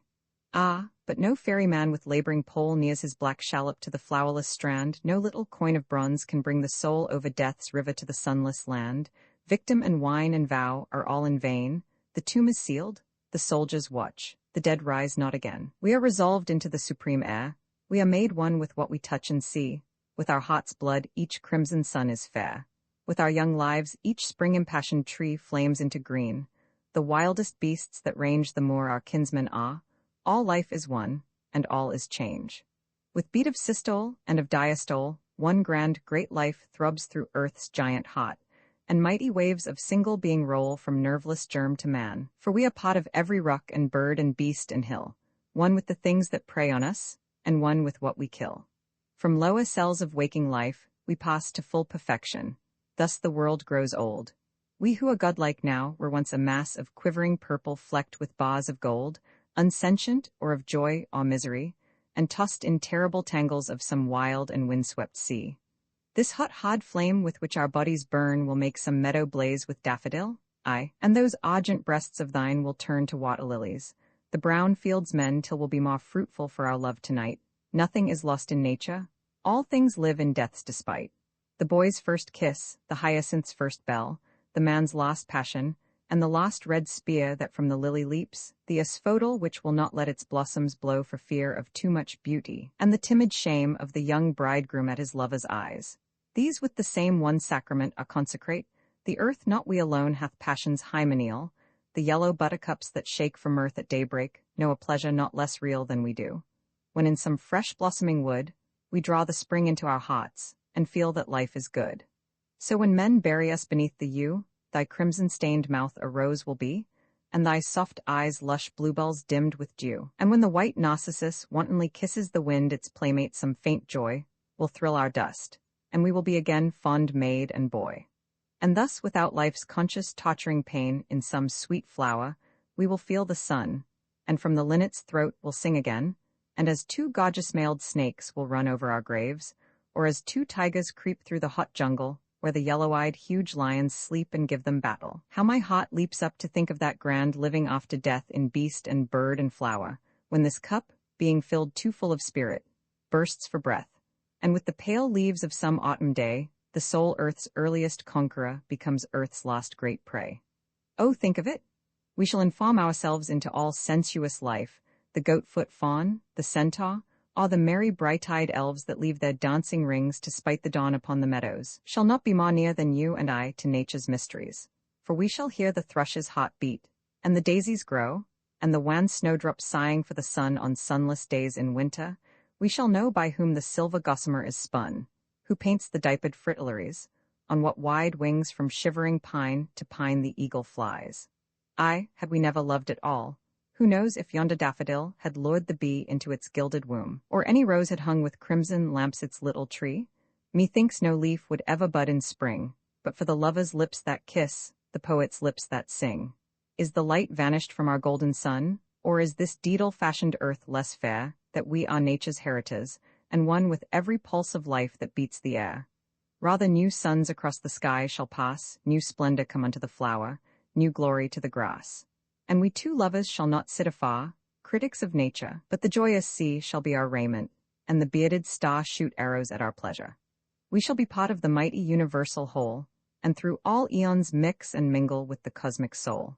We shall be notes in that great symphony, whose cadence circles through the rhythmic spheres, and all the live world's throbbing heart shall be one with our heart. The stealthy creeping years have lost their terrors now. We shall not die. The universe itself shall be our immortality. The fourth movement, Impression le Révélin, the sky is laced with fitful red. The circling mists and shadows flee. The dawn is rising from the sea, like a white lady from her bed. And jagged brazen arrows fall athwart the feathers of the night, and a long wave of yellow light breaks silently on tower and hall, and spreading wide across the wold wakes into flight some fluttering bird, and all the chestnut tops are stirred, and all the branches streaked with gold. At Verona, how steep the stairs within kings' houses are for exile-wearied feet as mine to tread, and oh, how salt and bitter is the bread which falls from this hound's table. Better far that I had died in the red ways of war, or that the gate of Florence bear my head, than to live thus, by all things comraded which seek the essence of my soul to mar. Curse God and die. What better hope than this? He hath forgotten thee in all the bliss of his gold city, and eternal day, nay, peace. Behind my prison's blinded bars I do possess what none can take away, my love, and all the glory of the stars. Apologer, is it thy will that I should wax and wane, bought in my cloth of gold for hodden grey, and at thy pleasure weave that web of pain whose brightest threads are each a wasted day? Is it thy will, love, that I love so well, that my soul's house should be a touched spot wherein, like evil paramours, must dwell the quenchless flame, the worm that dieth not. Nay, if it be thy will I shall endure, and sell ambition at the common mart, and let dull failure be my vestiture, and sorrow dig its grave within my heart. Perchance it may be better so. At least I have not made my heart a heart of stone, nor starved my boyhood of its goodly feast, nor walked where beauty is a thing unknown. Many a man hath done so, sought to fence in straitened bonds the soul that should be free, trodden the dusty road of common sense, while all the forest sang of liberty, not marking how the spotted hawk in flight passed on wide pinion through the lofty air, to where some steep untrodden mountain height caught the last tresses of the sun-god's hair.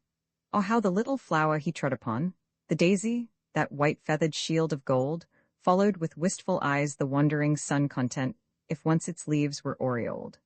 But surely it is something to have been the best beloved for a little while, to have walked hand in hand with love, and seen his purple wings flit once across thy smile.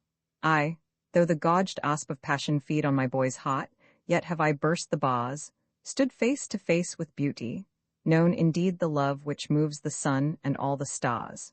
Quia multum amavi, dear heart, I think the young impassioned priest when first he takes from out the hidden shrine his God imprisoned in the Eucharist, and eats the bread, and drinks the dreadful wine, feels not such awful wonder as I felt when first my smitten eyes beat full on thee, and all night long before thy feet I knelt till thou wert wearied of idolatry. Ah, hadst thou liked me less and loved me more, through all those summer days of joy and rain, I had not now been sorrow's heritor, or stood a lackey in the house of pain. Yet though Remorse, youth's white-faced seneschal, tread on my heels with all his retinue, I am most glad I loved thee. Think of all the suns that go to make one speed well blue. Silentium amoris, as oftentimes the too resplendent sun hurries the pallid and reluctant moon back to her sombre cave, ere she hath won a single ballad from the nightingale, so doth thy beauty make my lips to fail, and all my sweetest singing out of tune. And as at dawn across the level mead on wings impetuous some wind will come, and with its too harsh kisses break the reed which was its only instrument of song, so my too stormy passions work me wrong, and for excess of love my love is dumb. But surely unto thee mine eyes did show why I am silent, and my lute unstrung. Else it were better we should part, and go, thou to some lips of sweeter melody, and I to nurse the barren memory of unkissed kisses, and songs never sung. Her voice the wild bee reels from bough to bough with his furry coat and his gauzy wing, now in a lily cup, and now setting a jacinth bell a-swing in his wandering. Sit closer, love. It was here I trow I made that vow, swore that 2 lives should be like one as long as the sea-gull loved the sea, as long as the sunflower sought the sun. It shall be, I said, for eternity twixt you and me? Dear friend, those times are over and done. Love's web is spun. Look upward where the poplar trees sway and sway in the summer air. Here in the valley never a breeze scatters the thistledown, but their great winds blow fair from the mighty murmuring mystical seas, and the wave-lashed leas. Look upward where the white gull screams. What does it see that we do not see? Is that a star? Or the lamp that gleams on some outward voyaging argosy? Ah, can it be we have lived our lives in a land of dreams? How sad it seems. Sweet, there is nothing left to say but this, that love is never lost. Keen winter stabs the breasts of May, whose crimson roses burst his frost. Ships tempest-tossed will find a harbor in some bay, and so we may. And there is nothing left to do but to kiss once again, and part, nay, there is nothing we should rue. I have my beauty, you your art, nay, do not start, one world was not enough for 2 like me and you. My voice within this restless, hurried, modern world we took our heart's full pleasure, you and I, and now the white sails of our ship are furled, and spent the lading of our argosy. Wherefore my cheeks before their time a wan, for very weeping is my gladness fled, sorrow has paled my young mouth's vermilion, and ruin draws the curtains of my bed. But all this crowded life has been to thee no more than lyre, or lute, or subtle spell of viols, or the music of the sea that sleeps, a mimic echo, in the shell. Tedium vitae to stab my youth with desperate knives, to wear this paltry age's gaudy livery, to let each base hand filch my treasury, to mesh my soul within a woman's hair, and be mere fortune's lack-eyed groom. I swear I love it not. These things are less to me than the thin foam that frets upon the sea, less than the thistledown of summer air, which hath no seed. Better to stand aloof far from these slanderous fools who mock my life knowing me not. Better the lowliest roof fit for the meanest hind to sojourn in, than to go back to that hoss cave of strife where my white soul first kissed the mouth of sin. Humanitad, it is full winter now. The trees are bare, save where the cattle huddle from the cold beneath the pine, for it doth never wear the autumn's gaudy livery, whose gold her jealous brother pilfers, but is true to the green doublet. Bitter is the wind, as though it blew from Saturn's cave. A few thin wisps of hay lie on the sharp black hedges, where the wain dragged the sweet pillage of a summer's day from the low meadows up the narrow lane. Upon the half-thawed snow, the bleating sheep press close against the hurdles, and the shivering house-dogs creep from the shut stable to the frozen stream and back again disconsolate, and miss the bawling shepherds and the noisy team. And overhead in circling listlessness the cawing rooks whirl round the frosted stack, all crowd the dripping boughs, and in the fen the ice pools crack where the gaunt bittern stalks among the reeds and flaps his wings, and stretches back his neck, and hoots to see the moon. Across the meads limps the poor frightened hare, a little speck, and a stray seamew with its fretful cry flits like a sudden drift of snow against the dull gray sky. Full winter, and the lusty goodman brings his load of faggots from the chilly byre, and stamps his feet upon the hearth, and flings the sappy billets on the waning fire, and laughs to see the sudden lightning scare his children at their play. And yet, the spring is in the air. Already the slim crocus stirs the snow, and soon yon blanched fields will bloom again with nodding cowslips for some lad to mow. For with the first warm kisses of the rain the winter's icy sorrow breaks to tears, and the brown thrushes mate, and with bright eyes the rabbit peers from the dark warren where the fir cones lie, and treads one snowdrop underfoot, and runs over the mossy knoll, and blackbirds fly across our path at evening, and the sun stay longer with us. Ah, how good to see grass-girdled spring in all her joy of laughing greenery dance through the hedges till the early rose, that sweet repentance of the thorny briar, burst from its sheathed emerald and disclose the little quivering disk of golden fire which the bees know so well, for with it come pale boy's love, sops and wine, and daffodillies all in bloom. Then up and down the field the sower goes, while close behind the laughing younka scares with shrilly whoop the black and thievish crows, and then the chestnut tree its glory wears, and on the grass the creamy blossom falls in odorous excess, and faint half-whispered madrigals steal from the bluebell's nodding carolines each breezy morn. And then white jessamine, that star of its own heaven, snapdragons with lolling crimson tongues, and eglantine in dusty velvets clad usurp the bed and woodland empery. And when the lingering rose hath shed red leaf by leaf its folded panoply, and pansies closed their purple-lidded eyes, chrysanthemums from gilded argosy unload their gaudy scentless merchandise, and violets getting overbold withdraw from their shy nooks, and scarlet berries dot the leafless haw. O happy field! And O thrice happy tree! Soon will your queen in daisy-flowered smock and crown of flower-de-luce trip down the lea. Soon will the lazy shepherds drive their flock back to the pasture by the pool, and soon through the green leaves will float the hum of murmuring bees at noon. Soon will the glade be bright with bellama, the flower which wantons love, and those sweet nuns veil lilies in their snowy vestiture will tell their beaded pearls, and carnations with mitred dusky leaves will scent the wind, and straggling traveller's joy each hedge with yellow stars will bind. Dear bride of nature, and most bounteous spring, that canst give increase to the sweet-breathed kine, and to the kid its little hawns, and bring the soft and silky blossoms to the vine, where is that old nepenthe which of yaw man got from poppy root and glossy-berried mandragora? There was a time when any common bird could make me sing in unison, a time when all the strings of boyish life were stirred to quick response or more melodious rhyme by every forest idyll. Do I change? Or rather doth some evil thing through thy fair pleasance range? Nay, nay, thou art the same.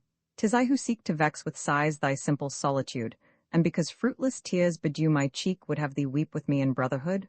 Fool! Shall each wronged and restless spirit dare to taint such wine with the salt poison of his own despair? Thou art the same. 'Tis I whose wretched soul takes discontent to be its paramour, and gives its kingdom to the rude control of what should be its servitor. For sure wisdom is somewhere, though the stormy sea contain it not, and the huge deep answer, 'tis not in me. To burn with one clear flame, to stand erect in natural honor, not to bend the knee in profitless prostrations whose effect is by itself condemned, what alchemy can teach me this?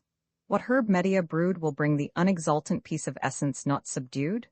The minor chord which ends the harmony, and for its answering brother waits in vain sobbing for incompleted melody, dies a swan's death. But I the heir of pain, a silent Memnon with blank lidless eyes, wait for the light and music of those suns which never rise. The quenched-out toch, the lonely cypress gloom, the little dust stawed in the narrow urn, the gentle chi alpha iota rho epsilon of the attic tomb, were not these better far than to return to my old fitful restless malady, or spend my days within the voiceless cave of misery? Nay, for perchance that poppy-crowned god is like the watcher by a sick man's bed who talks of sleep but gives it not. His rod hath lost its virtue, and when all is said, death is too rude, too obvious a key to solve one single secret in a life's philosophy. And love, that noble madness, whose august and inextinguishable might conslay the soul with honeyed drugs, alas, I must from such sweet ruin play the runaway, although too constant memory never can forget the arched splendor of those brows Olympian, which for a little season made my youth so soft a swoon of exquisite indolence, that all the chiding of more prudent truth seemed the thin voice of jealousy. O hence, thou huntress deadlier than Artemis, go seek some other quarry, for of thy too perilous bliss my lips have drunk enough. No more, no more, though love himself should turn his gilded prow back to the troubled waters of this shaw where I am wrecked and stranded. Even now the chariot wheels of passion sweep too near. Hence, hence, I pass unto a life more barren, more austere. More barren? Aye, those arms will never lean down through the trellised vines and draw my soul in sweet reluctance through the tangled green. Some other head must wear that aureole, for I am hers who loves not any man whose white and stainless bosom bears the sign Gorgonian. Let Venus go and chuck her dainty page, and kiss his mouth, and toss his curly hair, with net and spear and hunting equipage, let young Adonis to his tryst repair, but me her fond and subtle fashioned spell delights no more, though I could win her dearest citadel. Aye, though I were that laughing shepherd boy, who from Mount Ida saw the little cloud pass over Tenedos and lofty Troy and knew the coming of the queen, and bowed in wonder at her feet, not for the sake of a new Helen would I bid her hand the apple take. Then, rise supreme Athena argent-limbed, and if my lips be musicless, inspire at least my life. Was not thy glory hymned by one who gave to thee his sod and lay like Aeschylus at well-fought Marathon, and died to show that Milton's England still could bear a son? And yet I cannot tread the portico and live without desire, fear and pain, or nurture that wise calm which long ago the grave Athenian master taught to men, self-poised, self-centered, and self-comforted, to watch the world's vain fantasies go by with unbowed head. Alas, that serene brow, those eloquent lips, those eyes that mirrored all eternity, rest in their own colonos, an eclipse hath come on wisdom, and Mnemosyne is childless. In the night which she had made for lofty secure flight, Athena's owl itself hath strayed. Nor much with science do I care to climb, although by strange and subtle witchery she drew the moon from heaven. The muse of time unrolls her gorgeous-colored tapestry to no less eager eyes. Often indeed in the great epic of Polymnia's scroll, I love to read how Asia sent her myriad hosts to war against a little town, and panoplied in gilded mail, with jeweled scimitar, white-shielded, purple-crested, rode the mead between the waving poplars and the sea which men call Artemisium, till he saw Thermopylae, its steep ravine spanned by a narrow wall, and on the nearer side a little brood of careless lions holding festival.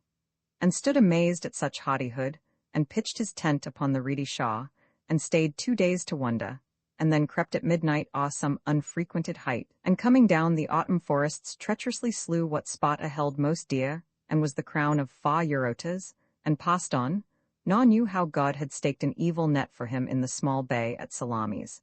And yet, the page grows dim, its cadenced Greek delights me not. I feel with such a goodly time too out of tune to love it much.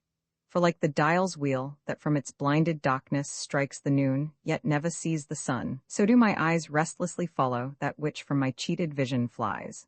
Oh, for one grand, unselfish, simple life to teach us what is wisdom. Speak ye hills of lone Helvellyn, for this note of strife shunned your untroubled crags and crystal rills.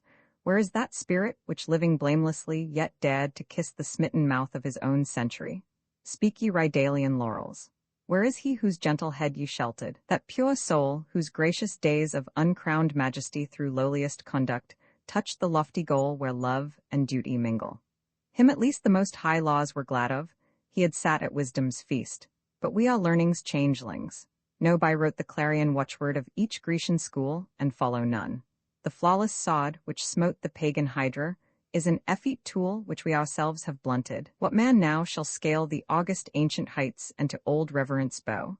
One such indeed I saw, but, Ichabod, gone is that last dear son of Italy, who being man died for the sake of God, and whose unrisen bones sleep peacefully. O guard him well, my Giotto's tower, thou marble lily of the lily town. Let not the lure of the rude tempest vex his slumber, or the Arno with its tawny troubled gold all-leap its marge. No mightier conqueror clomb the high Capitol in the days of old when Rome was indeed Rome, for liberty walked like a bride beside him, at which sight pale mystery fled shrieking to her farthest sombrest cell, with an old man who grabbled rusty keys, fled shuddering, for that immemorial knell with which oblivion buries dynasties swept like a wounded eagle on the blast. As to the holy heart of Rome, the great triumvir passed. He knew the holiest heart and heights of Rome. He drave the base wolf from the lion's lair, and now lies dead by that imperial dome, which overtops Valdano hung in air by Brunelleschi. O Melpomene, breathe through thy melancholy pipe thy sweetest threnody. Breathe through the tragic stops such melodies that joy's self may grow jealous, and the nine forget awhile their discreet emperies, mourning for him who on Rome's lordliest shrine lit for men's lives the light of Marathon, and bear to sun-forgotten fields the fire of the sun. O guard him well, my Giotto's tower. Let some young Florentine each eventide bring coronals of that enchanted flower which the dim woods of Vallombrosa hide, and deck the marble tomb wherein he lies whose soul is as some mighty orb unseen of mortal eyes.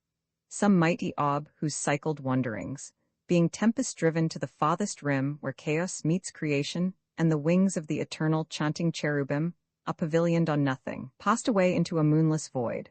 And yet, though he is dust and clay, he is not dead, the immemorial fates forbid it, and the closing shears refrain. Lift up your heads, ye everlasting gates, ye argent clarions, sound a loftier strain, for the vile thing he hated lurks within its sombre house, alone with God and memories of sin. Still what avails it that she sought her cave, that murderous mother of red holotries? At Munich on the marble architrave the Grecian boys die smiling, but the seas which wash Aegina fret in loneliness, not mirroring their beauty. So our lives grow colorless for lack of our ideals. If one star flame torch-like in the heavens, the unjust swift daylight kills it, and no trump of war can wake to passionate voice the silent dust which was Mazzini once. Rich Niobe for all her stony sorrows hath her sons, but Italy? What Easter day shall make her children rise, who were not gods yet suffered? What sure feet shall find their grave clothes folded? What clear eyes shall see them bodily?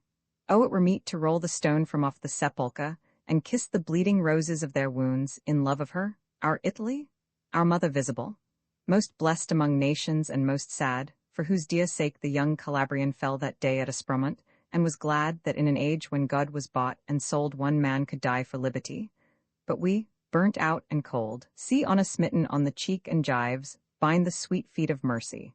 Poverty creeps through our sunless lanes and with sharp knives cuts the warm throats of children stealthily, and no word said.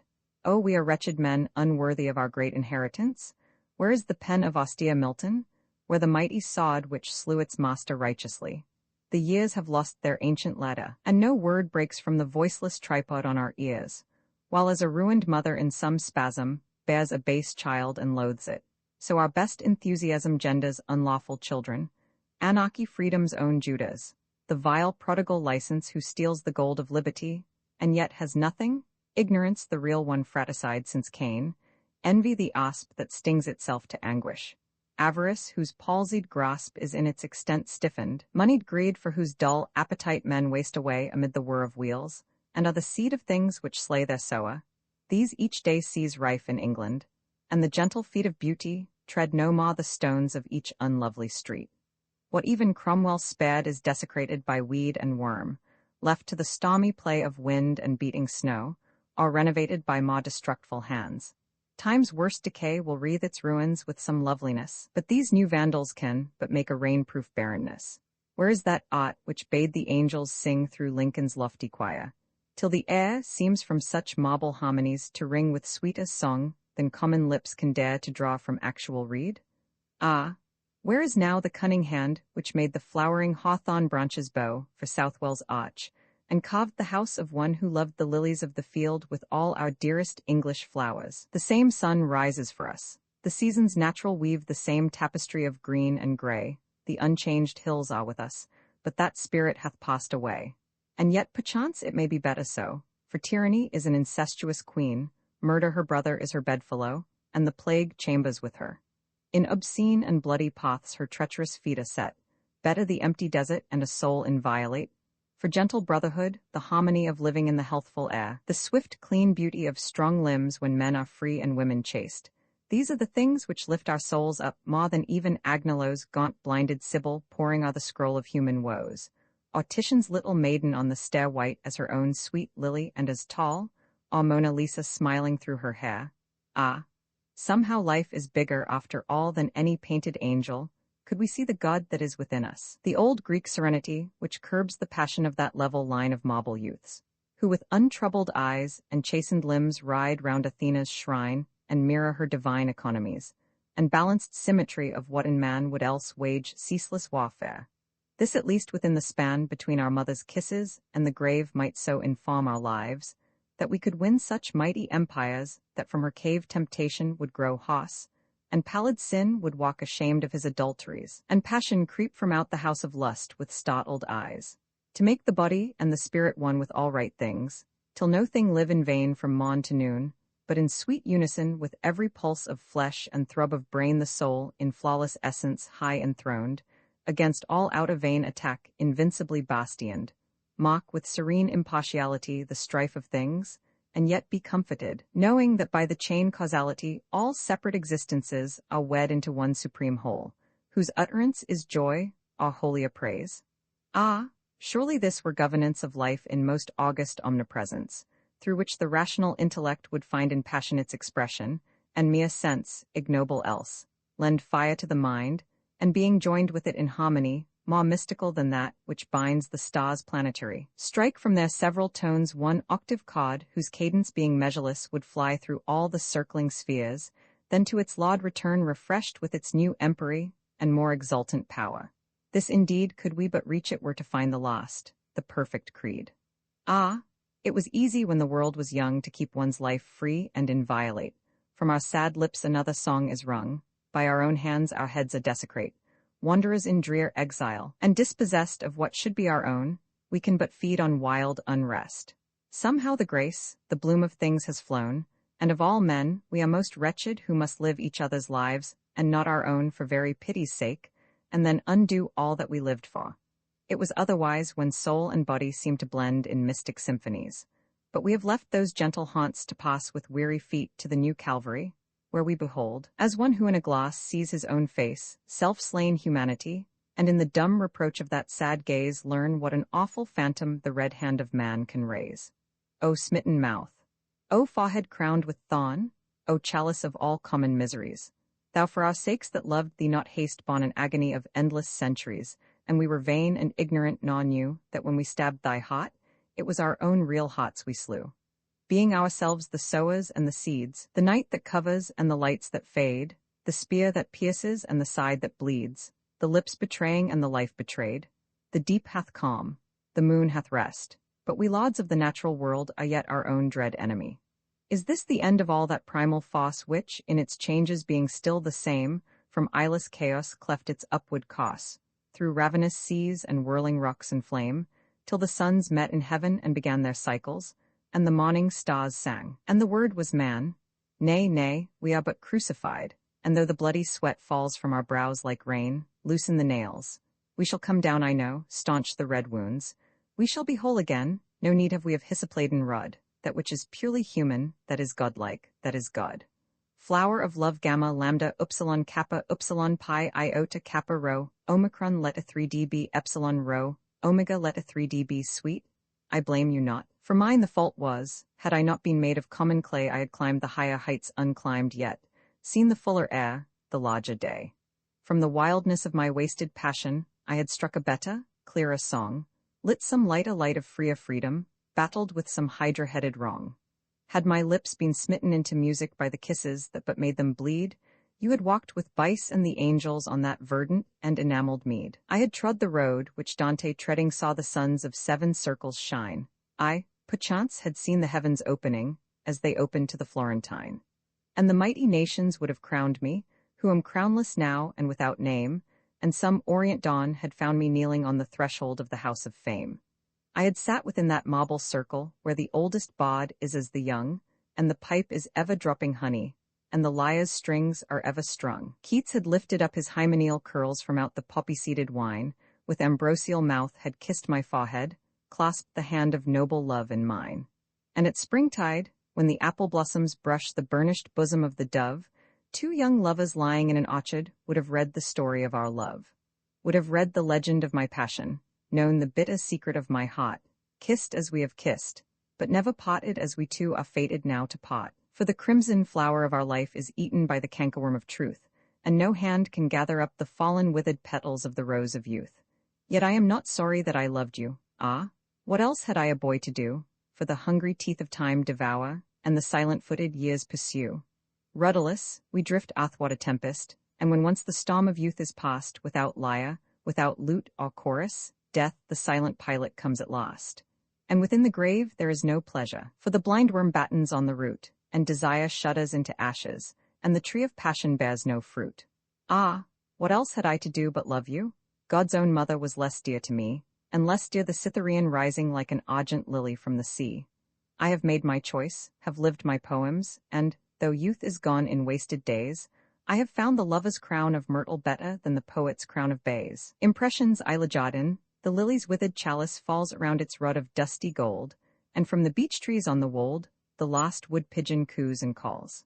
The gaudy leonine sunflower hangs black and barren on its stalk, and down the windy garden walk the dead leaves scatter, hour by hour. Pale privet petals white as milk are blown into a snowy mass.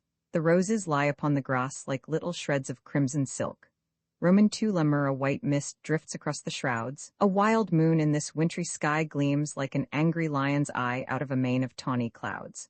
The muffled steersman at the wheel is but a shadow in the gloom, and in the throbbing engine room leap the long rods of polished steel. The shattered storm has left its trace upon this huge and heaving dome, for the thin threads of yellow foam float on the waves like raveled lace.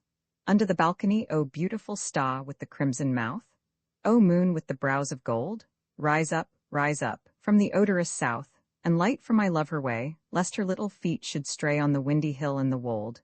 O beautiful star with the crimson mouth, O moon with the brows of gold, O ship that shakes on the desolate sea, O ship with the wet white sail, put in to the pot to me, for my love and I would go to the land where the daffodils blow in the heart of a violet dale. O ship that shakes on the desolate sea, O ship with the wet white sail, O rapturous bird with the low, sweet note, O bird that sits on the spray, sing on from your soft brown throat, and my love in her little bed will listen and lift her head from the pillow and come my way. O rapturous bird with the low, sweet note, O bird that sits on the spray, O blossom that hangs in the tremulous air, O blossom with lips of snow, come down, for my love to wear. You will die on her head in a crown, you will die in a fold of her gown, to her little light hot you will go. O blossom that hangs in the tremulous air, O blossom with lips of snow, the harlot's house we caught the tread of dancing feet, we loitered down the moonlit street, and stopped beneath the harlot's house. Inside, above the din and fray, we heard the loud musicians play the Treuse Liebeshers of Strauss. Like strange mechanical grotesques, making fantastic arabesques, the shadows raced across the blind. We watched the ghostly dances spin to sound of horn and violin, like black leaves wheeling in the wind. Like wire-pulled automatons, slim silhouetted skeletons went sidling through the slow quadrille, then took each other by the hand, and danced a stately saraband. Their laughter echoed thin and shrill. Sometimes a clockwork puppet pressed a phantom lover to her breast. Sometimes they seemed to try to sing. Sometimes a horrible marionette came out and smoked its cigarette upon the steps like a live thing. Then, turning to my love, I said, "The dead are dancing with the dead, the dust is whirling with the dust." But she heard the violin and left my side and entered in. Love passed into the house of lust.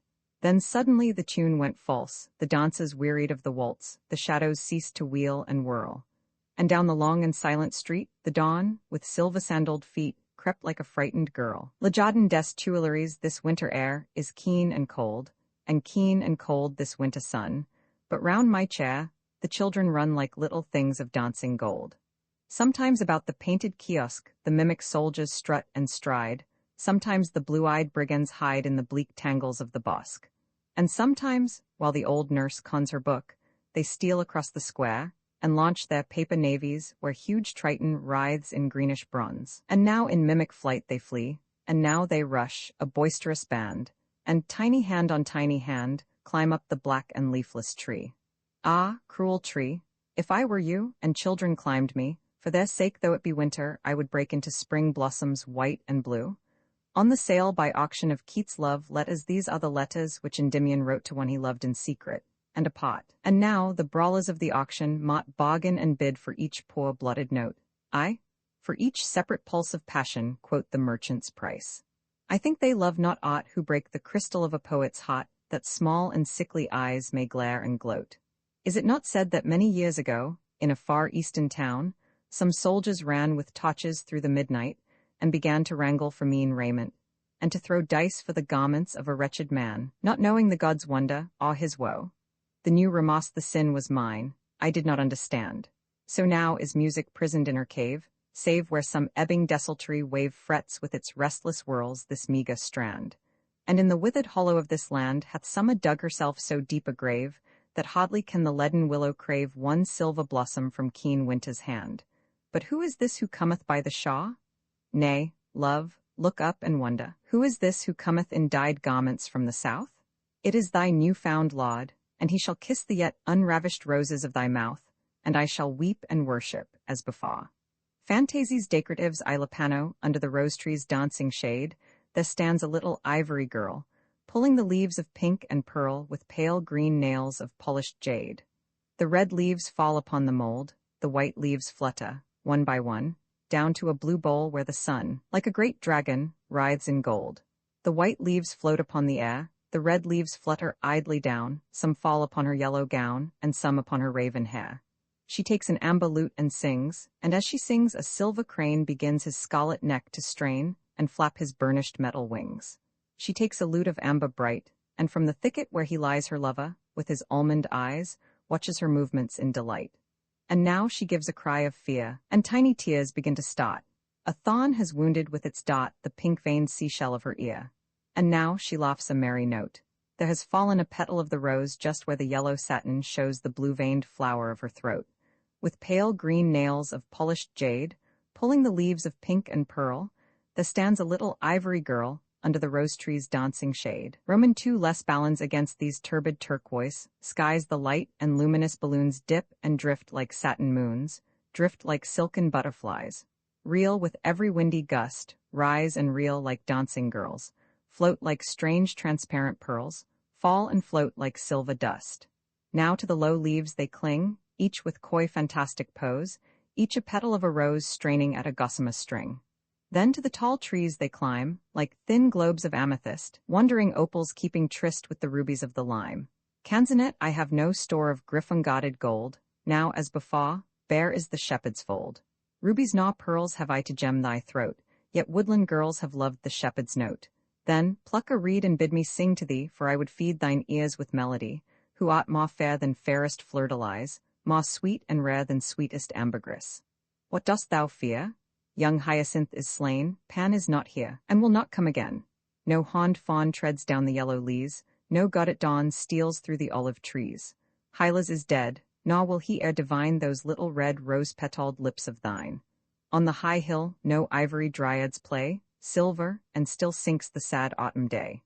Symphony in yellow, an omnibus across the bridge crawls like a yellow butterfly, and here and there, a passerby shows like a little restless midge. Big barges full of yellow hay are moored against the shadowy wharf, and like a yellow silken scarf, the thick fog hangs along the quay.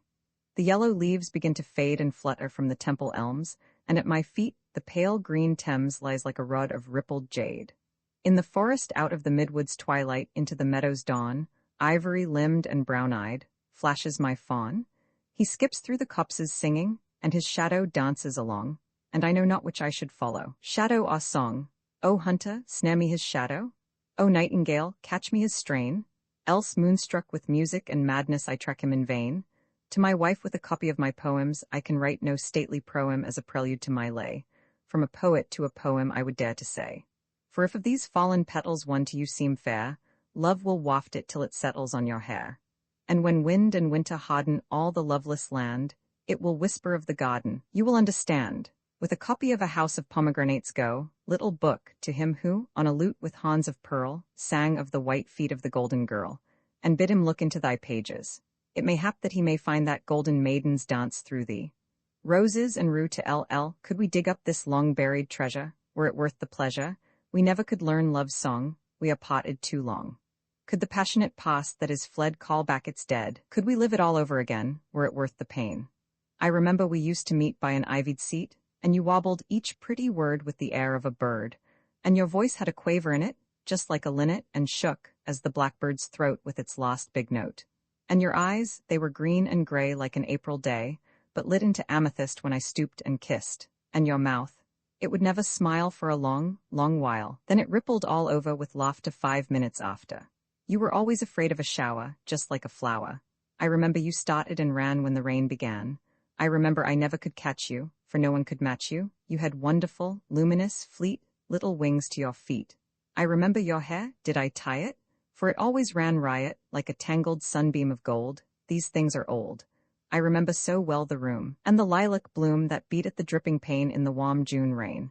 And the color of your gown, it was amber brown, and 2 yellow satin bows from your shoulders rose. And the handkerchief of French lace which you held to your face, had a small tear left a stain? Or was it the rain? On your hand as it waved adieu there were veins of blue. In your voice as it said goodbye was a petulant cry. You have only wasted your life. Ah, that was the knife. When I rushed through the garden gate, it was all too late. Could we live it over again, were it worth the pain? Could the passionate past that is fled call back its dead? Well, if my heart must break, dear love, for your sake, it will break in music, I know, poets' hearts break so. But strange that I was not told that the brain can hold in a tiny ivory cell God's heaven and hell. Desespoir the seasons send their ruin as they go, for in the spring the narcissus shows its head gnaw withers till the rose has flamed to red, and in the autumn purple violets blow, and the slim crocus stirs the winter snow. Wherefore yon leafless trees will bloom again, and this grey land grow green with summer rain and send up cowslips for some boy to mow. But what of life whose bitter hungry sea flows at our heels, and gloom of sunless night covers the days which never more return? Ambition, love, and all the thoughts that burn we lose too soon, and only find delight in withered husks of some dead memory. Pan double villanelle, Io goatfoot god of Arcady? This modern world is grey and old, and what remains to us of thee? No more the shepherd lads in glee throw apples at thy wattled fold, O goatfoot god of Arcady. Nor through the laurels can one see thy soft brown limbs, thy beard of gold, and what remains to us of thee? And dull and dead our Thames would be, for here the winds are chill and cold, O goatfoot god of Arcady. Then keep the tomb of Helicé, thine olive woods, thy vine-clad wold, and what remains to us of thee? Though many an unsung elegy sleeps in the reeds our rivers hold, O goatfoot god of Arcady. Ah, what remains to us of thee? Roman 2 leave the hills of Arcady, thy satyrs and their wanton play, this modern world hath need of thee. No nymph or faun indeed have we, for faun and nymph are old and grey. Ah, leave the hills of Arcady. This is the land where liberty lit grave-browed Milton on his way, this modern world hath need of thee. A land of ancient chivalry where gentle Sidney saw the day. Ah, leave the hills of Arcady. This fierce sea lion of the sea, this England lacks some stronger lay, this modern world hath need of thee. Then blow some trumpet loud and free, and give thine oaten pipe away. Ah, leave the hills of Arcady. This modern world hath need of thee. The Sphinx to Marcel Schwab in friendship, and in admiration, in a dim corner of my room for longer than my fancy thinks a beautiful and silent Sphinx has watched me through the shifting gloom. Inviolate and immobile, she does not rise, she does not stir, for silver moons are naught to her, and naught to her the suns that reel. Red follows grey across the air, the waves of moonlight ebb and flow, but with the dawn she does not go, and in the night-time she is there. Dawn follows dawn and nights grow old, and all the while this curious cat lies couching on the Chinese mat with eyes of satin rimmed with gold. Upon the mat she lies and leers, and on the tawny throat of her flutters the soft and silky fur, or ripples to her pointed ears. Come forth, my lovely seneschal, so somnolent, so statuesque. Come forth, you exquisite grotesque, half woman and half animal. Come forth, my lovely languorous sphinx, and put your head upon my knee, and let me stroke your throat, and see your body spotted like the lynx. And let me touch those curving claws of yellow ivory, and grasp the tail that like a monstrous asp coils round your heavy velvet paws. 1,000 weary centuries are thine, while I have hardly seen some 20 summers cast their green for autumn's gaudy liveries. But you can read the hieroglyphs on the great sandstone obelisks, and you have talked with basilisks, and you have looked on hippogriffs. Oh, tell me, were you standing by when Isis to Osiris knelt? And did you watch the Egyptian melt her union for Antony, and drink the jewel-drunken wine, and bend her head in mimic awe to see the huge proconsul draw the salted tunny from the brine? And did you mock the Cyprian kiss white Adon on his catafalque? And did you follow Amanalk, the god of Heliopolis? And did you talk with Thoth? And did you hear the moon-horned Io weep, and know the painted kings who sleep beneath the wedge-shaped pyramid? Lift up your large black satin eyes, which are like cushions where one sinks. Fawn at my feet, fantastic sphinx, and sing me all your memories. Sing to me of the Jewish maid who wandered with the holy child, and how you led them through the wild, and how they slept beneath your shade. Sing to me of that odorous green eve, when crouching by the Maj you heard from Adrian's gilded barge the laughter of Antinous, and lapped the stream, and fed your drouth, and watched with hot and hungry stare the ivory body of that rare young slave with his pomegranate mouth. Sing to me of the labyrinth in which the twy-farmed bull was stalled. Sing to me of the night you crawled across the temple's granite plinth, when through the purple corridors the screaming scarlet ibis flew in terror, and a horrid dew dripped from the moaning mandragors, and the great topped crocodile within the tank shed slimy tears, and tear the jewels from his ears and staggered back into the Nile, and the priests cursed you with shrill psalms, as in your claws you seized their snake and crept away with it to slake your passion by the shuddering palms. Who were your lovers? Who were they who wrestled for you in the dust? Which was the vessel of your lust? What lemon had you, every day? Did giant lizards come and crouch before you on the reedy banks? Did griffins with great metal flanks leap on you in your trampled couch? Did monstrous hippopotami come sidling toward you in the mist? Did gilt-scaled dragons writhe and twist with passion as you passed them by? And from the brick-built Lycian tomb, what horrible chimera came with fearful heads and fearful flame to breed new wonders from your womb? Or had you shameful secret quests, and did you harry to your home some nereid coiled in amber foam with curious rock crystal breasts? Or did you treading through the froth call to the brown Sidonian for tidings of Leviathan or Behemoth? Or did you, when the sun was set, climb up the cactus-covered slope to meet your swarthy Ethiop, whose body was of polished jet? Or did you, while the earthen skiffs dropped down the gray Nilotic flats at twilight, and the flickering bats flew round the temple's triple glyph steel to the border of the bar, and swim across the silent lake, and slink into the vault, and make the pyramid your lupina, till from each black sarcophagus rose up the painted swathed dead? Or did you lure unto your bed the ivory-horned Tragelaphos? Or did you love the god of flies who plagued the Hebrews, and was splashed with wine unto the waist? Or Pasht, who had green beryls for her eyes? Or that young god, the Tyrian, who was more amorous than the dove of Ashtaroth? Or did you love the god of the Assyrian whose wings, like strange transparent talc, rose high above his hawk-faced head, painted with silver and with red and ribbed with rods of auricalch? Or did Hugh Gyppies from his car leap down and lay before your feet big blossoms of the honey-sweet and honey-colored nenuphar? How subtle secret is your smile! Did you love none then? Nay, I know great Ammon was your bedfellow. He lay with you beside the Nile. The river horses in the slime trumpeted when they saw him come odorous with Syrian galbanum and smeared with spikenard and with thyme. He came along the river bank like some tall galley argent sailed. He strode across the waters, mailed in beauty, and the waters sank. He strode across the desert sand. He reached the valley where you lay. He waited till the dawn of day, then touched your black breasts with his hand. You kissed his mouth with mouths of flame. You made the horned god your own. You stood behind him on his throne. You called him by his secret name. You whispered monstrous oracles into the caverns of his ears. With blood of goats and blood of steers, you taught him monstrous miracles. White Ammon was your bedfellow. Your chamber was the steaming Nile, and with your curved archaic smile, you watched his passion come and go. With Syrian oils his brows were bright, and widespread as a tent at noon, his marble limbs made pale the moon and lent the day a larger light. His long hair was 9 cubits span and colored like that yellow gem, which hidden in their garments hem the merchants bring from Kurdistan. His face was as the musk that lies upon a vat of new-made wine. The seas could not ensaffirine the perfect azure of his eyes. His thick, soft throat was white as milk and threaded with thin veins of blue, and curious pearls like frozen dew were broidered on his flowing silk. On pearl and porphyry pedestaled, he was too bright to look upon, for on his ivory breast there shone the wondrous ocean emerald, that mystic moonlit jewel, which some diver of the Colchian caves had found beneath the blackening waves, and carried to the Colchian witch. Before his gilded galliot ran naked vine-wreathed corybants, and lines of swaying elephants knelt down to draw his chariot, and lines of swarthy Nubians bear up his litter, as he rode down the great granite paven road, between the nodding peacock fans. The merchants brought him steatite from Sidon in their painted ships.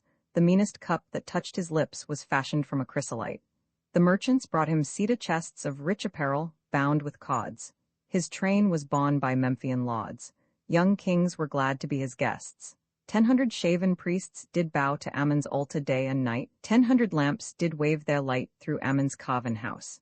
And now foul snake and speckled adder, with their young ones crawl from stone to stone for ruined, is the house and prone the great rose marble monolith. Wild ass, or trotting jackal, comes and couches in the mouldering gates. Wild satyrs call unto their mates across the fallen fluted drums. And on the summit of the pile, the blue-faced ape of Horus sits and gibbers, while the fig tree splits the pillars of the peristyle. The god is scattered here and there. Deep hidden in the windy sand, I saw his giant granite hands still clenched in impotent despair. And many a wandering caravan of stately negroes silken-shawled, crossing the desert, halts appalled before the neck that none can span. And many a bearded Bedouin draws back his yellow-striped burnous to gaze upon the Titan thews of him who was thy paladin. Go, seek his fragments on the moor, and wash them in the evening dew, and from their pieces make anew thy mutilated paramour. Go, seek them where they lie alone, and from their broken pieces make thy bruised bedfellow. And wake mad passions in the senseless stone. Charm his dull ear with Syrian hymns. He loved your body?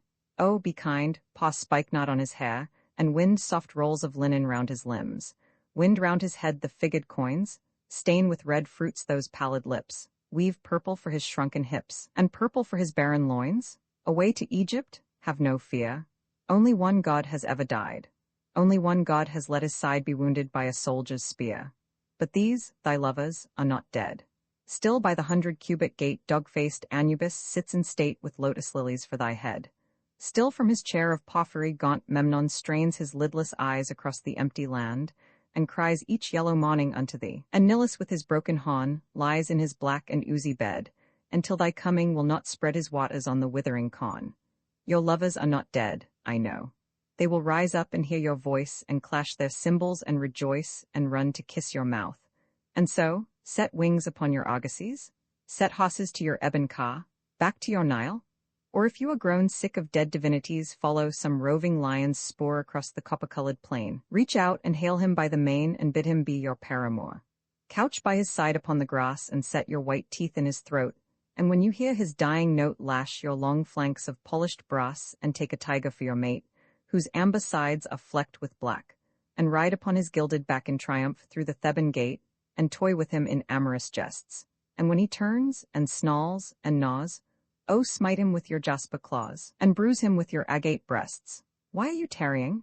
Get hence. I weary of your sullen ways, I weary of your steadfast gaze, your somnolent magnificence.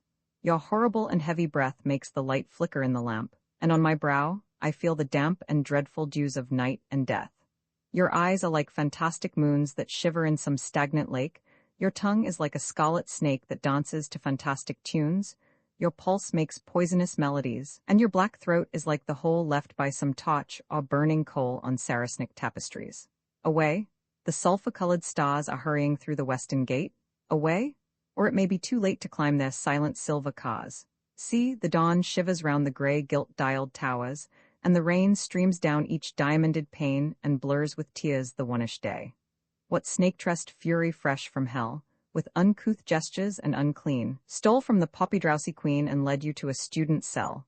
What songless, tongueless ghost of sin crept through the curtains of the night, and saw my taper burning bright, and knocked, and bade you enter in? Are there not others more accursed, whiter with leprosies than I? Are Abana and Fafa dry that you come here to slake your thirst? Get hence, you loathsome mystery! Hideous animal, get hence, you waken me each bestial sense, you make me what I would not be. You make my creed a barren sham, you wake foul dreams of sensual life, and Aetes with his blood-stained knife were better than the thing I am. False Sphinx, by reedy Styx old Charon, leaning on his awe, waits for my coin. Go thou before, and leave me to my crucifix, whose pallid burden, sick with pain, watches the world with wearied eyes, and weeps for every soul that dies, and weeps for every soul in vain. Poems in prose. The artist one evening, there came into his soul the desire to fashion an image of the pleasure that abideth for a moment, and he went forth into the world to look for bronze. For he could think only in bronze. But all the bronze of the whole world had disappeared, nor anywhere in the whole world was there any bronze to be found, save only the bronze of the image of the sorrow that endureth forever. Now this image he had himself, and with his own hands, fashioned, and had set it on the tomb of the one thing he had loved in life. On the tomb of the dead thing he had most loved had he set this image of his own fashioning, that it might serve as a sign of the love of man that dieth not, and a symbol of the sorrow of man that endureth forever. And in the whole world there was no other bronze save the bronze of this image.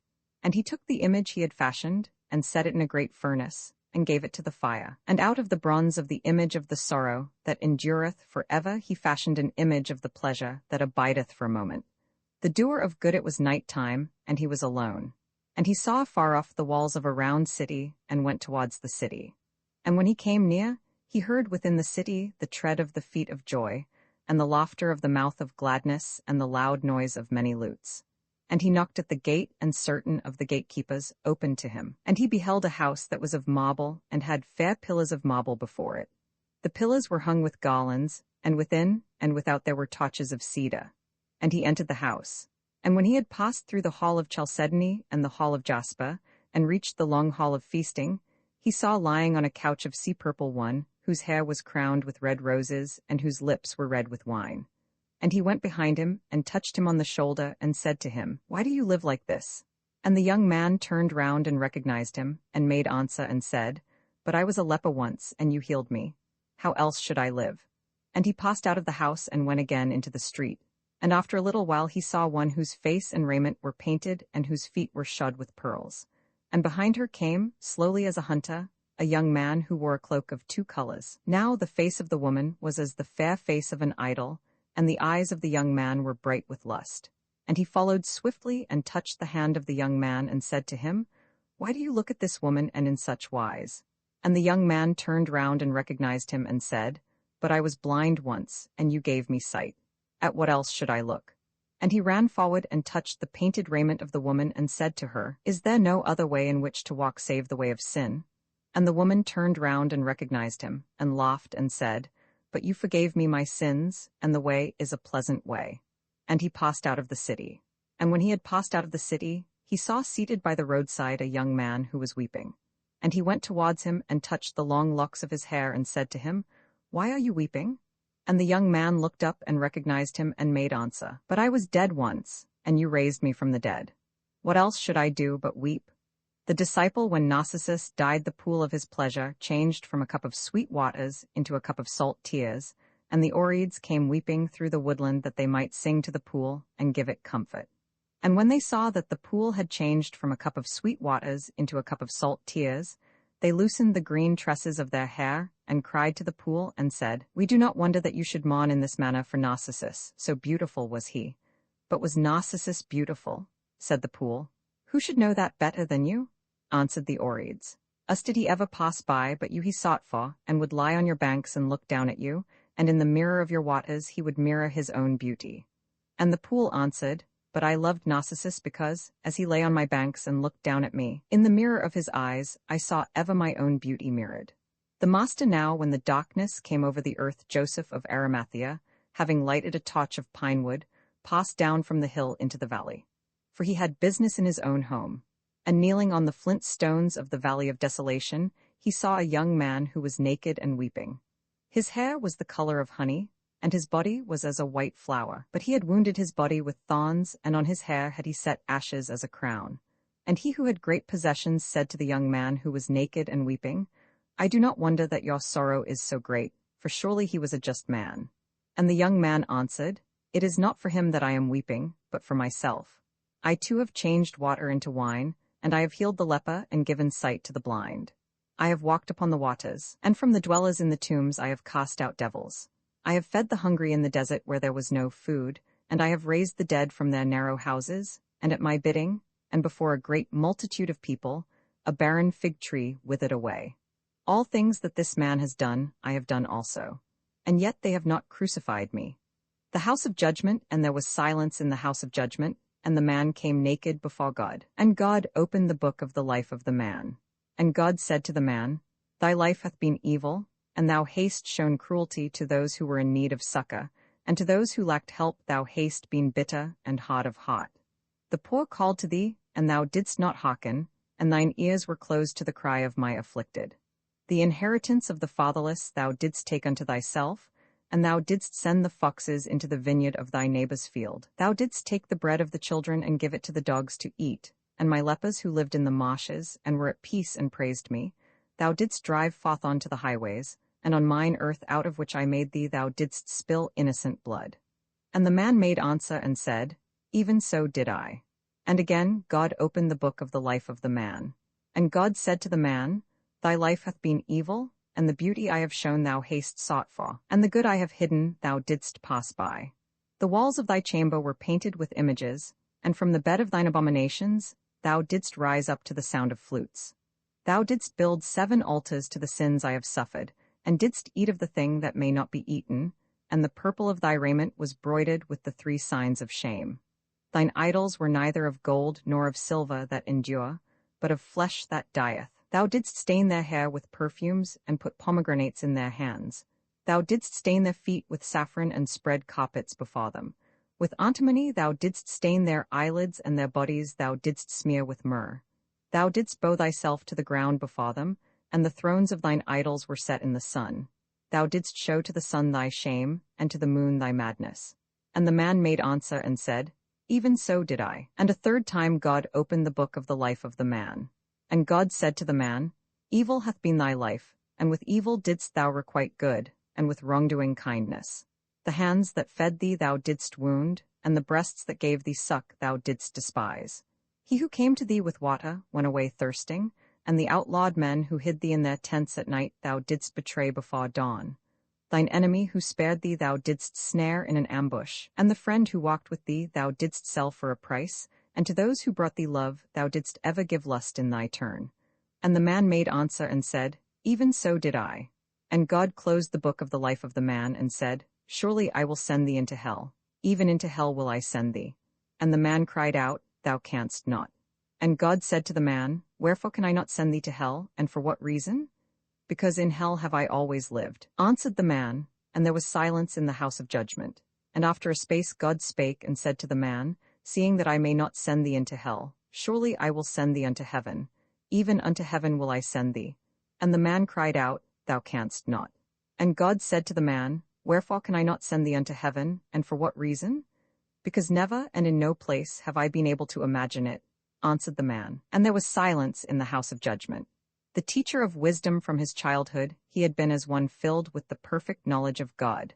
And even while he was yet but a lad, many of the saints, as well as certain holy women who dwelt in the free city of his birth, had been stirred to much wonder by the grave wisdom of his answers.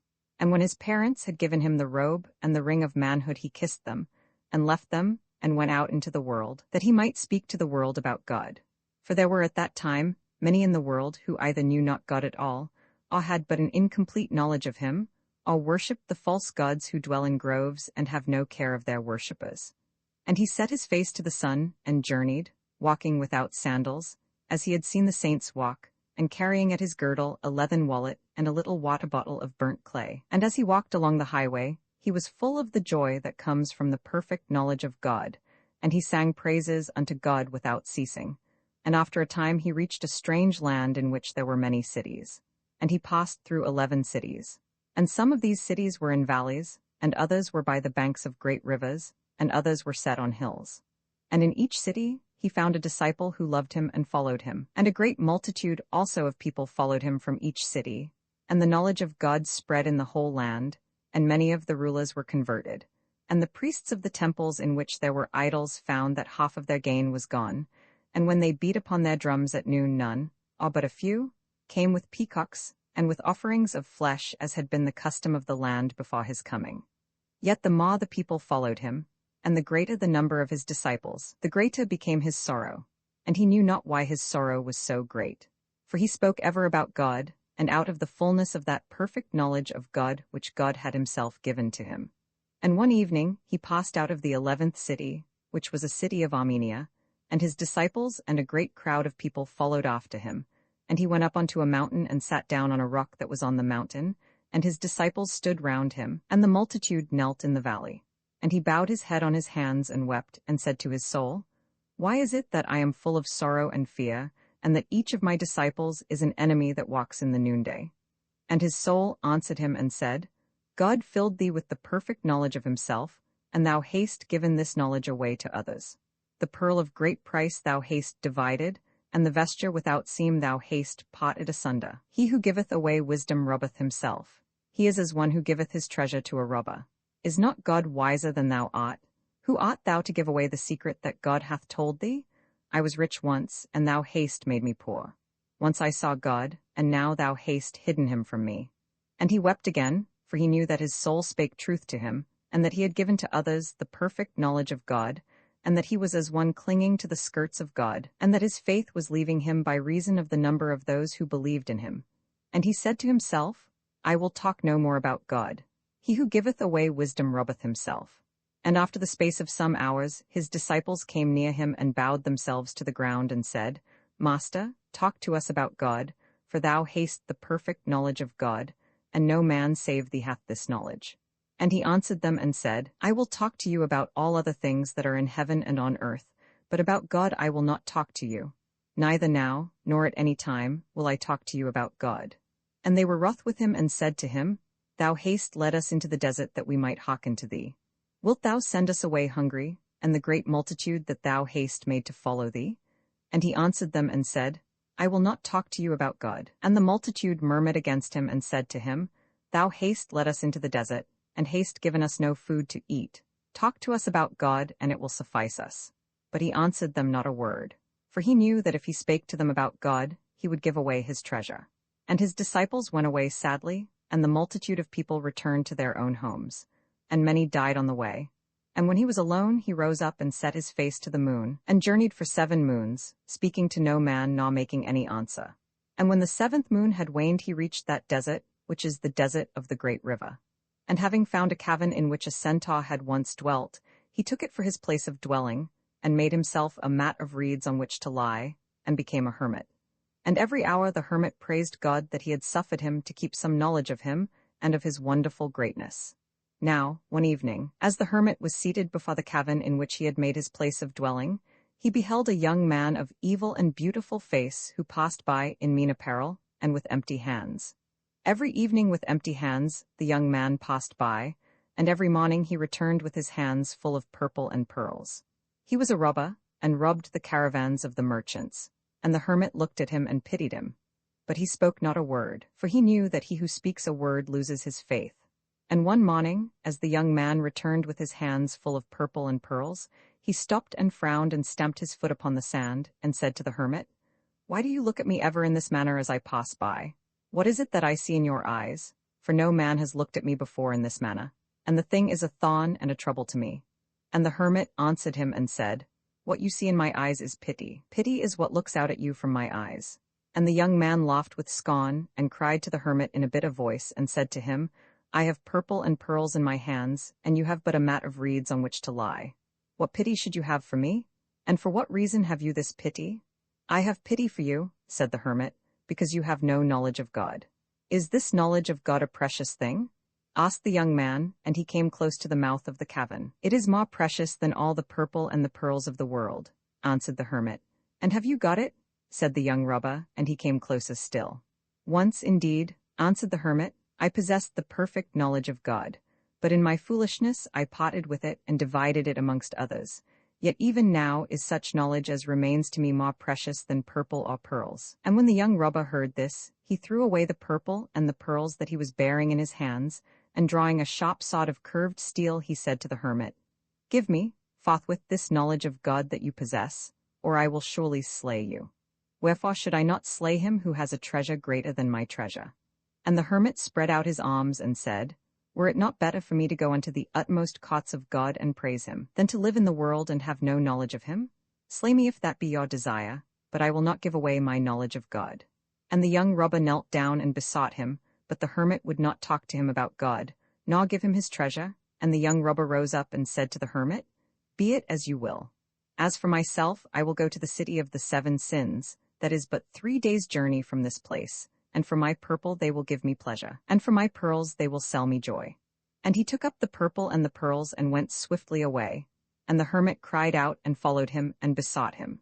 For the space of 3 days he followed the young robber on the road and entreated him to return, not to enter into the city of the 7 sins. And ever and anon the young robber looked back at the hermit and called to him, and said, Will you give me this knowledge of God, which is more precious than purple and pearls? If you will give me that, I will not enter the city. And ever did the hermit answer, All things that I have I will give thee, save that one thing only, for that thing it is not lawful for me to give away. And in the twilight of the 3rd day they came nigh to the great scarlet gates of the city of the 7 sins, and from the city there came the sound of much laughter. And the young robber laughed in answer, and sought to knock at the gate. And as he did so, the hermit ran forward and caught him by the skirts of his raiment, and said to him, Stretch forth your hands, and set your arms around my neck, and put your ear close to my lips, and I will give you what remains to me of the knowledge of God. And the young robber stopped. And when the hermit had given away his knowledge of God, he fell upon the ground and wept, and a great darkness hid from him the city and the young robber, so that he saw them no more. And as he lay there weeping, he was ware of one who was standing beside him, and he who was standing beside him had feet of brass and hair like fine wool. And he raised the hermit up, and said to him, Before this time thou hadst the perfect knowledge of God, now thou shalt have the perfect love of God. Wherefore art thou weeping? And he kissed him. The Ballad of Reading Jail in Memoriam C.T.W., sometime trooper of the Royal Horse Guards, Obiit H.M. Prison, Reading, Berkshire, July 7, 1896. He did not wear his scarlet coat, for blood and wine are red, and blood and wine were on his hands when they found him with the dead, the poor dead woman whom he loved, and murdered in her bed. He walked amongst the trial men in a suit of shabby grey.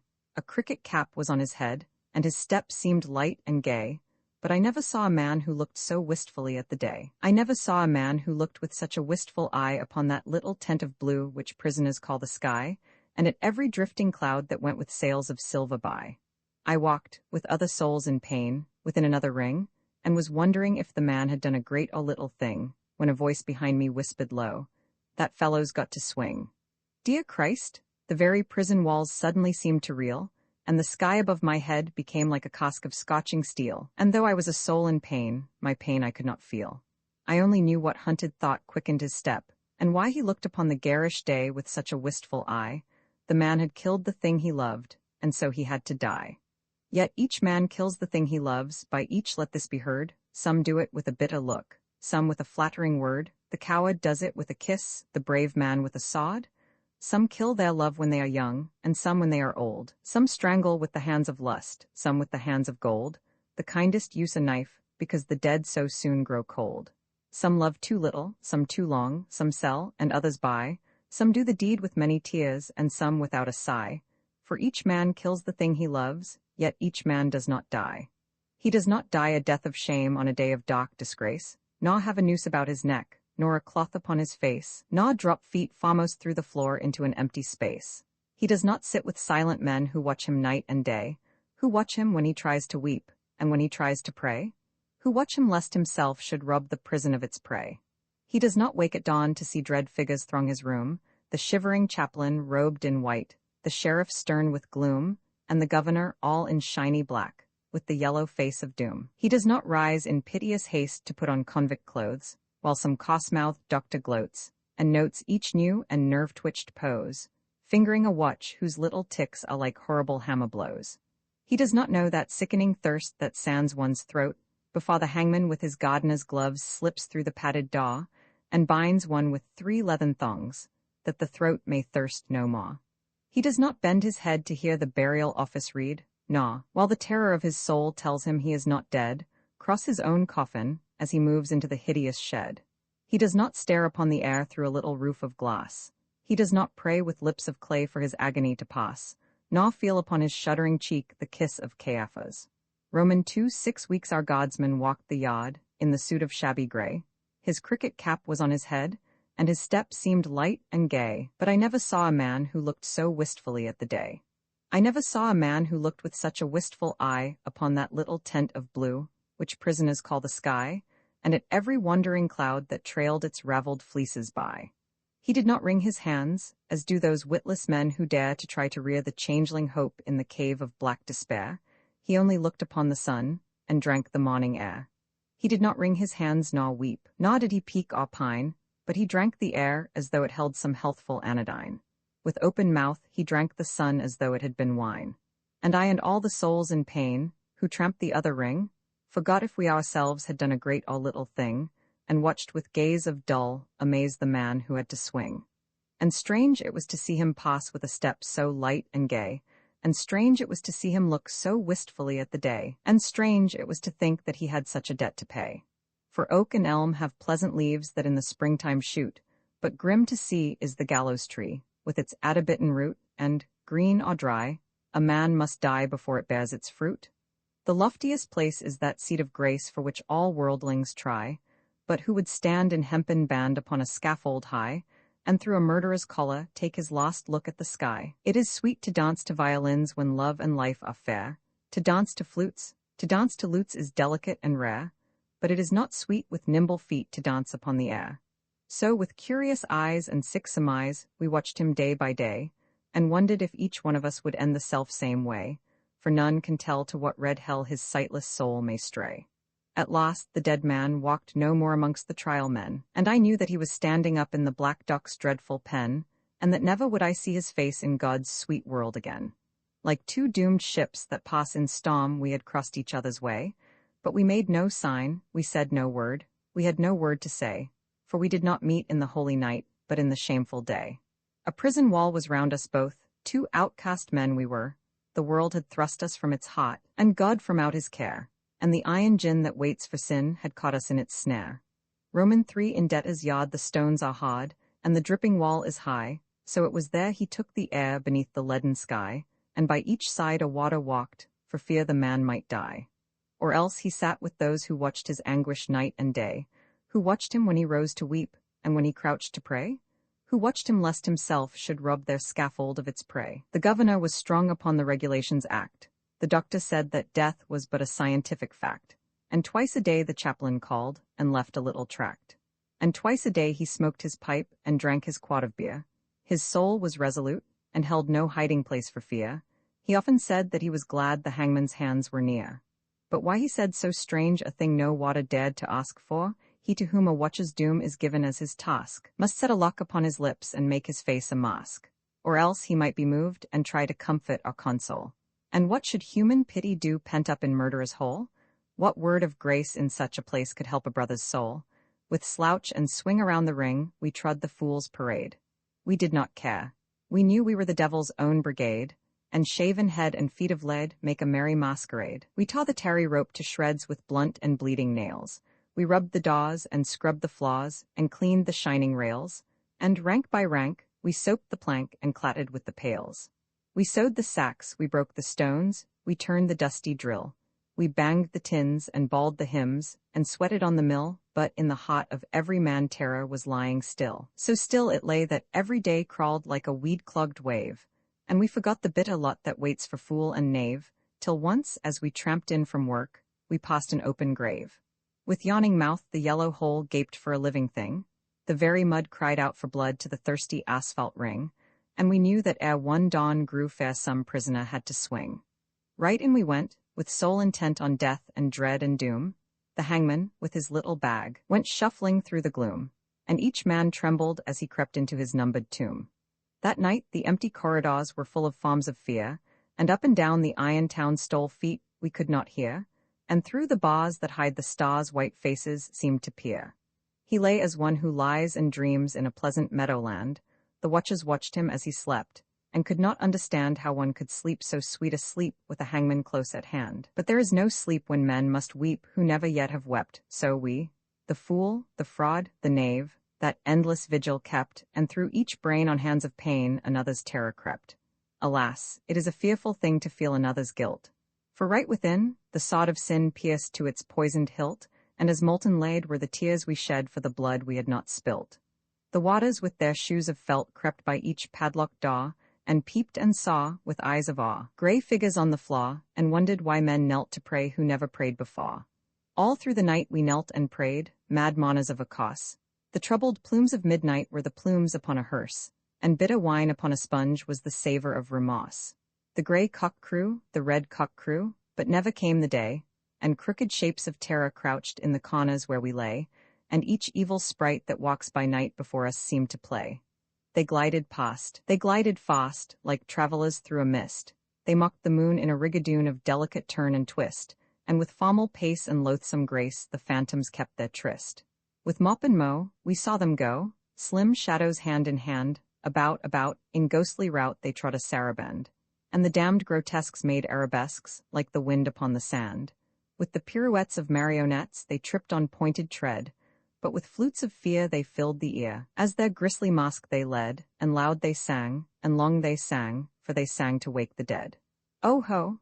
they cried, "the world is wide, but fettered limbs go lame, and once or twice to throw the dice is a gentlemanly game, but he does not win who plays with sin in the secret house of shame." No things of ere these antics were, that frolicked with such glee, to men whose lives were held in gyves, and whose feet might not go free. Ah, wounds of Christ? They were living things, most terrible to see. Around, they waltzed and wound, some wheeled in smirking pairs, with the mincing step of a demiop some sidled up the stairs, and with subtle sneer and fawning leer, each helped us at our prayers. The morning wind began to moan, but still the night went on. Through its giant loom the web of gloom crept till each thread was spun, and, as we prayed, we grew afraid of the justice of the sun. The moaning wind went wandering round the weeping prison wall, till like a wheel of turning steel we felt the minutes crawl. O moaning wind, what had we done to have such a seneschal? At last I saw the shadowed bars, like a lattice wrought in lead, move right across the whitewashed wall that faced my three-plank bed, and I knew that somewhere in the world God's dreadful dawn was red. At 6 o'clock we cleaned our cells, at 7 all was still, but the sough and swing of a mighty wing the prison seemed to fill, for the Lord of death with icy breath had entered in to kill. He did not pass in purple pomp, nor ride a moon-white steed. 3 yards of cod and a sliding bod are all the gallows need, so with rope of shame the herald came to do the secret deed. We were as men who through a fen of filthy darkness grope. We did not dare to breathe a prayer, ought to give our anguish scope. Something was dead in each of us, and what was dead was hope. For man's grim justice goes its way, and will not swerve aside. It slays the weak, it slays the strong, it has a deadly stride, with iron heel it slays the strong, the monstrous parricide. We waited for the stroke of 8, each tongue was thick with thirst. For the stroke of 8 is the stroke of fate that makes a man accursed, and fate will use a running noose for the best man and the worst. We had no other thing to do, save to wait for the sign to come, so, like things of stone in a valley lone, quiet we sat and dumb. But each man's heart beat thick and quick, like a madman on a drum.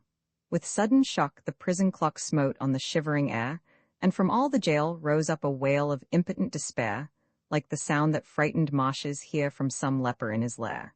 And as one sees most fearful things in the crystal of a dream, we saw the greasy hempen rope hooked to the blackened beam, and heard the prayer the hangman's snare strangled into a scream. And all the woe that moved him so that he gave that bitter cry, and the wild regrets, and the bloody sweats, none knew so well as I, for he who lives more lives than one more deaths than one must die. Roman 4, there is no chapel on the day on which they hang a man. The chaplain's heart is far too sick, or his face is far too wan, or there is that written in his eyes which none should look upon. So they kept us close till nigh on noon, and then they rang the bell, and the warders with their jingling keys opened each listening cell, and down the iron stair we tramped, each from his separate hell. Out into God's sweet air we went, but not in wonted way, for this man's face was white with fear, and that man's face was grey, and I never saw sad men who looked so wistfully at the day. I never saw sad men who looked with such a wistful eye upon that little tent of blue we prisoners called the sky, and at every careless cloud that passed in happy freedom by. But there were those amongst us all who walked with downcast head, and knew that, had each got his due, they should have died instead. He had but killed a thing that lived, whilst they had killed the dead. For he who sins a second time wakes a dead soul to pain, and draws it from its spotted shroud, and makes it bleed again, and makes it bleed great gouts of blood, and makes it bleed in vain? Like ape or clown, in monstrous garb with crooked arrows starred, silently we went round and round the slippery asphalt yard. Silently we went round, and no man spoke a word. Silently we went round, and through each hollow mind the memory of dreadful things rushed like a dreadful wind, and horror stalked before each man, and terror crept behind. The waters strutted up and down, and kept their herd of brutes. Their uniforms were spick and span, and they wore their Sunday suits, but we knew the work they had been at, by the quicklime on their boots. For where a grave had opened wide, there was no grave at all. Only a stretch of mud and sand by the hideous prison wall, and a little heap of burning lime, that the man should have his pall. For he has a pall, this wretched man, such as few men can claim, deep down below a prison yard. Naked for greater shame, he lies, with fetters on each foot, wrapped in a sheet of flame. And all the while the burning lime eats flesh and bone away. It eats the brittle bone by night, and the soft flesh by day. It eats the flesh and bone by turns, but it eats the hot alway. For 3 long years they will not sow or root or seedling there. For 3 long years the unblessed spot will sterile be and bare, and look upon the wondering sky with unreproachful stare. They think a murderer's hot would taint each simple seed they sow. It is not true.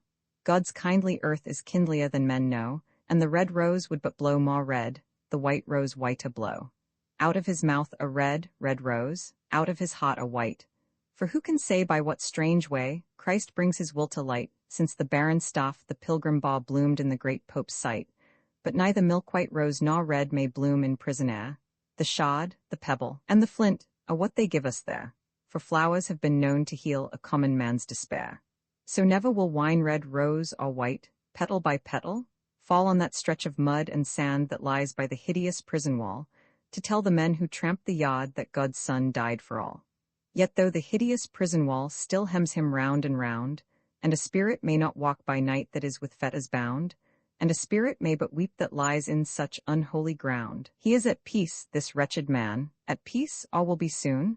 There is no thing to make him mad, nor does terror walk at noon, for the lampless earth in which he lies has neither sun nor moon. They hanged him as a beast is hanged.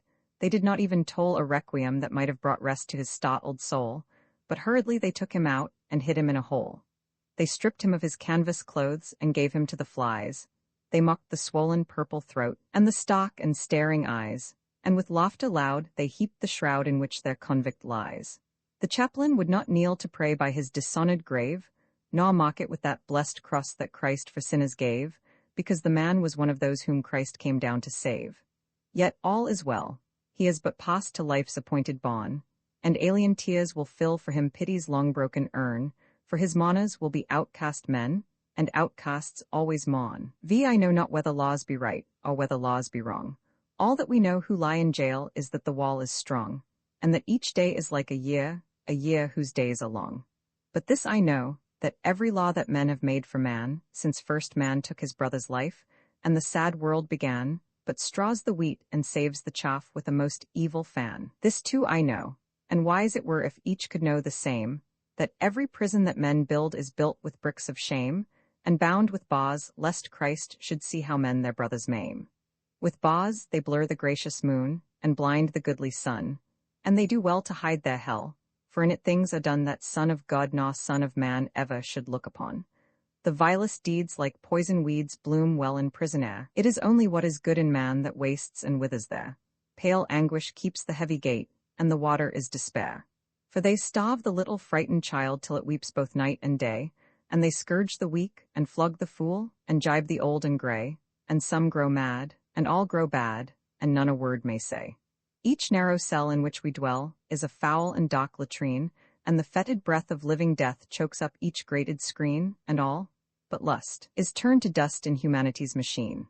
The brackish water that we drink creeps with a loathsome slime, and the bitter bread they weigh in scales is full of chalk and lime, and sleep will not lie down, but walks wild-eyed, and cries to time. But though lean hunger and green thirst like asp without a fight, we have little care of prison fare, for what chills and kills outright is that every stone one lifts by day becomes one's hot by night. With midnight always in one's hot, and twilight in one's cell, we turn the crank or tear the rope, each in his separate hell, and the silence is more awful far than the sound of a brazen bell. And never a human voice comes near to speak a gentle word, and the eye that watches through the door is pitiless and hard. And by all forgot, we rot and rot, with soul and body marred. And thus we rust life's iron chain degraded and alone, and some men curse, and some men weep, and some men make no moan. But God's eternal laws are kind and break the heart of stone. And every human heart that breaks, in prison cell or yard, is as that broken box that gave its treasure to the Lord, and filled the unclean leper's house with the scent of costliest nard. Ah, happy they whose hearts can break and peace of pardon win. How else may man make straight his plan and cleanse his soul from sin? How else but through a broken heart may Lord Christ enter in? And he of the swollen purple throat, and the stark and staring eyes, waits for the holy hands that took the thief to paradise, and a broken and a contrite heart the Lord will not despise. The man in red who reads the law gave him 3 weeks of life, 3 little weeks in which to heal his soul of his soul's strife, and cleanse from every blot of blood the hand that held the knife. And with tears of blood he cleansed the hand that held the steel, for only blood can wipe out blood, and only tears can heal, and the crimson stain that was of Cain became Christ's snow-white seal. Vi in reading jail by reading town there is a pit of shame, and in it lies a wretched man eaten by teeth of flame. In a burning winding sheet he lies, and his grave has got no name. And there, till Christ call forth the dead, in silence let him lie. No need to waste the foolish tear, or heave the windy sigh. The man had killed the thing he loved, and so he had to die. And all men kill the thing they love, by all let this be heard. Some do it with a bitter look, some with a flattering word. The coward does it with a kiss, the brave man with a sod. C.3.3 Poetry by Wilde. Uncopyright. May you do good and not evil. May you find forgiveness for yourself and forgive others. May you share freely, never taking more than you give. Copyright pages exist to tell you that you can't do something. Unlike them, this uncopyright page exists to tell you that the writing and artwork in this ebook are believed to be in the United States public domain. That is, they are believed to be free of copyright restrictions in the United States. The United States public domain represents our collective cultural heritage, and items in it are free for anyone in the United States to do almost anything at all with, without having to get permission. Copyright laws are different all over the world, and the source text or artwork in this ebook may still be copyrighted in other countries. If you're not located in the United States, you must check your local laws before using this ebook. Standard ebooks makes no representations regarding the copyright status of the source text or artwork in this ebook in any country other than the United States. Non-authorship activities performed on items that are in the public domain, so-called sweat of the brow, work, don't create a new copyright. That means that nobody can claim a new copyright on an item that is in the public domain for, among other things, work like digitization, mock-up, or typography. Regardless, the contributors to this ebook release their contributions under the terms in the CC 01.0 Universal Public Domain dedication, thus dedicating to the worldwide public domain all of the work they've done on this ebook, including but not limited to metadata, the title page, imprint, colophon, this uncopyright, and any changes or enhancements to, or mock-up on, the original text and artwork. This dedication doesn't change the copyright status of the source text or artwork.